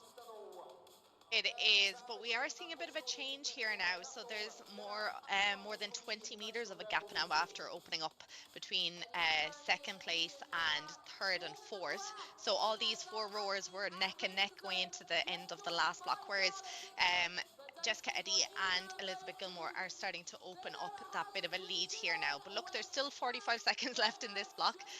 So let's see if Morgan and Charlotte can put on a bit of a push. But we can see on the leaderboard their names just keep switching here. At the moment, it is Morgan at risk, but Charlotte, they're very much going stroke for stroke. Here we have Morgan McGrath going for it here now. She knows if she wants to get in to the next block that she has to put on a big push, and I think she has moved herself. She is about 2-3 meters opened up now between herself and Charlotte Dixon. Elizabeth Gilmore there back into the lead, starting to move up and open up a little bit of a gap now over Jessica Eddy. We're into the final 5 seconds of this block. Looks like Morgan McGrath has done enough and moved herself now into second position here now. So we are now into the second last block. Here it is Charlotte Dixon who was eliminated. So we have 3 rowers left. Jessica Eddy up the top of the leaderboard, Elizabeth Gilmore and Morgan McGrath. You can see Morgan looking around here now. She's not, or shaking her head, not sure if she should maybe be smart and kind of take it easy here now. She probably is questioning whether she can catch Elizabeth and Jessica at this stage, Colleen. Yeah, we've chatted a bit about Elizabeth Gilmore. Jessica Eddy, just an absolute star for Great Britain, with a silver medal from the Rio Games back in 2016. So certainly, no stranger to the erg and to really, really hard pieces. So not surprised to see her up at the top of the leaderboard. And we know that in the very final stretch, we've got an elimination coming in 1 minute. And at the last 2 minutes, they'll be down to 2 athletes. It's looking likely to be Gilmore and Eddy, that they'll go head to head to see how many meters can be generated in those 2 minutes. So again, the goal for the remaining 2 athletes is just to distance, right? Get as far as possible. For now, though, it's looking like McGrath knows that she is the athlete at risk and has changed her strategy to just sort of row out these final 30 seconds or so. I think, Neve, one of the really cool things about this year is that the competitors are encouraged to stay, or not encouraged, but at least invited to stay on the floor and cheer on the other Versa teammates. So you see that happening here, right? There's this sort of amazing moment where the Versa women's competitors almost become a team. Absolutely, it is great to see. We can see them there cheering each other on. I think that's a big part of it, rather than someone getting up and kind of walking away. It's really nice to have, even though they're your competitors on the floor, to have that support. But that was a really interesting strategy out of Elizabeth Gilmore. She knew she was safe going into that last block ahead of Morgan McGrath. So she kind of paced herself there, knowing she'd get through, and now she has put herself back into the lead ahead of Jessica Eddy. Jessica had a lead of about 20 meters or so there, because she was still pushing herself, but Elizabeth saved that little bit of energy, and here she goes now, because of course the winner of this round is whoever gets the most meters. So just 1 minute 20 seconds to go here now. Jessica starting to put on a bit of a push here now. We're seeing on her screen she has over 200 meters rowed here now, but holding on to about 7 meters of a lead now. It is Elizabeth Gilmore. Oh, this is heating up. We're moving into the final minute, and these 2 athletes, for a 20-minute piece, they're really close. Just 9-10 meters separating them as they roll into this final stretch. Again, we mentioned Jessica Eddy and just the fantastic pedigree that she has, part of the first ever Great Britain Women's 8 to win both an Olympic medal and a European title. That was back in 2016. And again, Elizabeth Gilmore, really skilled runner and all-around versatile athlete. It just makes for the Versa Challenge to be, even more exciting and even more thrilling as we move into the final 30 seconds. Neve, they're going head to head. This is incredible.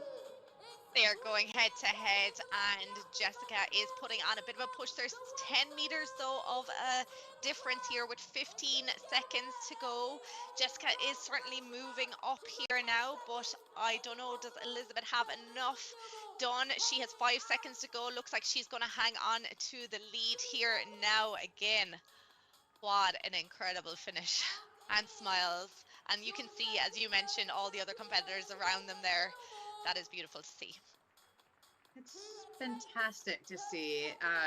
Smiles, fist pumps, high fives, and just camaraderie and support for one another. And I think one of the really, really cool things that I'm really keen on seeing develop over the years is as these athletes continue to do the Versa Challenge, and of course one has to qualify. So the hard work required year to year is what gets you the ticket.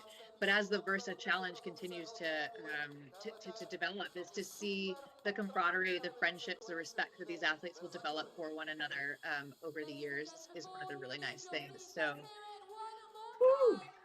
Elizabeth Gilmore up at the top of the board for the elimination challenge. What a fantastic way to round out the afternoon program. Yes, she scores herself 12 more points. That is putting her up the top of the leaderboard after 2 wins today. Elizabeth Gilmore now has 24 points. Jessica Eddy now sitting in second with 21 points overall, followed in by Anna Muehl of Germany, 19. Morgan McGrath in that 4th position, 18 points. We have Charlotte Dixon in 5th and Ella Fox in 6th. So I'm sure they have an evening of recovery plan now again before the next challenge tomorrow morning. One of the things that I love that Eric Murray said earlier, and certainly applicable to all of these various events at times, is that world records are meant to be broken.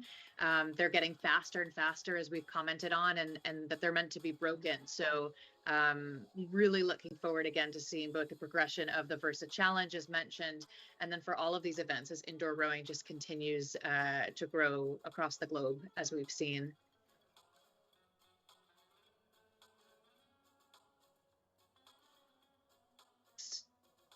So it sounds like we'll go down to the floor to catch up with Mike.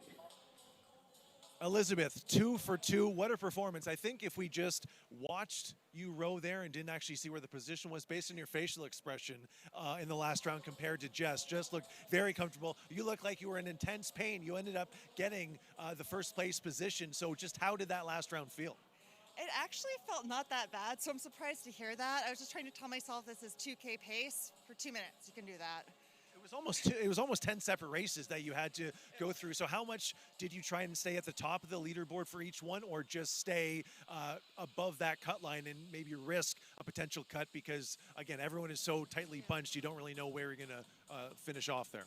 I was just trying to stay at least 10 meters from the bottom. And some of the races were really, really tight where I didn't feel like I really had that flexibility to slack off a little bit, and then other ones I was able to relax a little bit more. And I tried to go with it and tell myself to save it for upcoming rounds. So we're seeing a perfect mirror in the men's competition and the women's competition. 2023, Joel won, you won. 2024, he won the first 2 events, you won the first 2 events. I have to ask again, what is it about the Versa Challenge that makes you so successful in taking down a former Olympic champion with Jess, again, in that woman-on-woman showdown at the end there? I think it's probably a few different things. I would imagine she's training more for 2K races and 5K head races and not as much sprints, and I incorporate a lot more in my training, both sprints and really long distances. We've only seen 2 years of the Versa Challenge thus far, and you're already potentially creating a dynasty for yourself. So rest up, and we'll see you for the final 3 events tomorrow. Sounds good. Thank you. Thank you very much. And that's it from here on the floor at the O2 Universum. A great first day of competition. We are all going to rest up and see you back here bright and early tomorrow morning for day 2. Thanks, Mike. It's been great hearing from you down there on the floor, bringing us the latest spectacle and colour of all of the action there at the O2 Universum. Can't believe how quickly today's gone by. It's been a long day, but an absolutely fantastic day with those Versus challenges, age group challenges of all sorts. We've had the sprints, 500-meter sprints, and then of course we even had the team relay that we thoroughly enjoyed in this afternoon's session of racing. Now, my name is Peter Hanlon. We've had Mike Arsenault down there on the floor in Prague. This afternoon we've had Colleen Saville and Niamh Hayes as well. And just before we wrap up, I think we should hear one highlight from the day from each of our colour commentators here. So let's start with you, Niamh. Your highlight of the day. So I'm going to give you two highlights just because I can. So in the team relay that we saw a while ago, the men who nearly beat the 5 minute mark, that was really impressive. So the international men of mystery. And then the other total different race was the women's 70 to 74, where Anne Wobat just pulled it out of the park and she rode a 7:57.7, winning that category. So yeah, they were my two highlights for the day. Good choices. How about you, Colleen? Oh, there was so much fantastic racing that it's hard to choose. But, Pete, I think if I had to, it'd be the home gold for Czechia in the women's 17 to 18 category. We know there was just so much support in the stadium. That was the last 2K of the day, won by Czechia's Michaela Olejna in that 2,000-meter sprint. So she led from the buzzer. She looked great throughout, and she won it just over 7 minutes. I think that was one of my favorites. I just was kind of imagining the atmosphere in the stadium.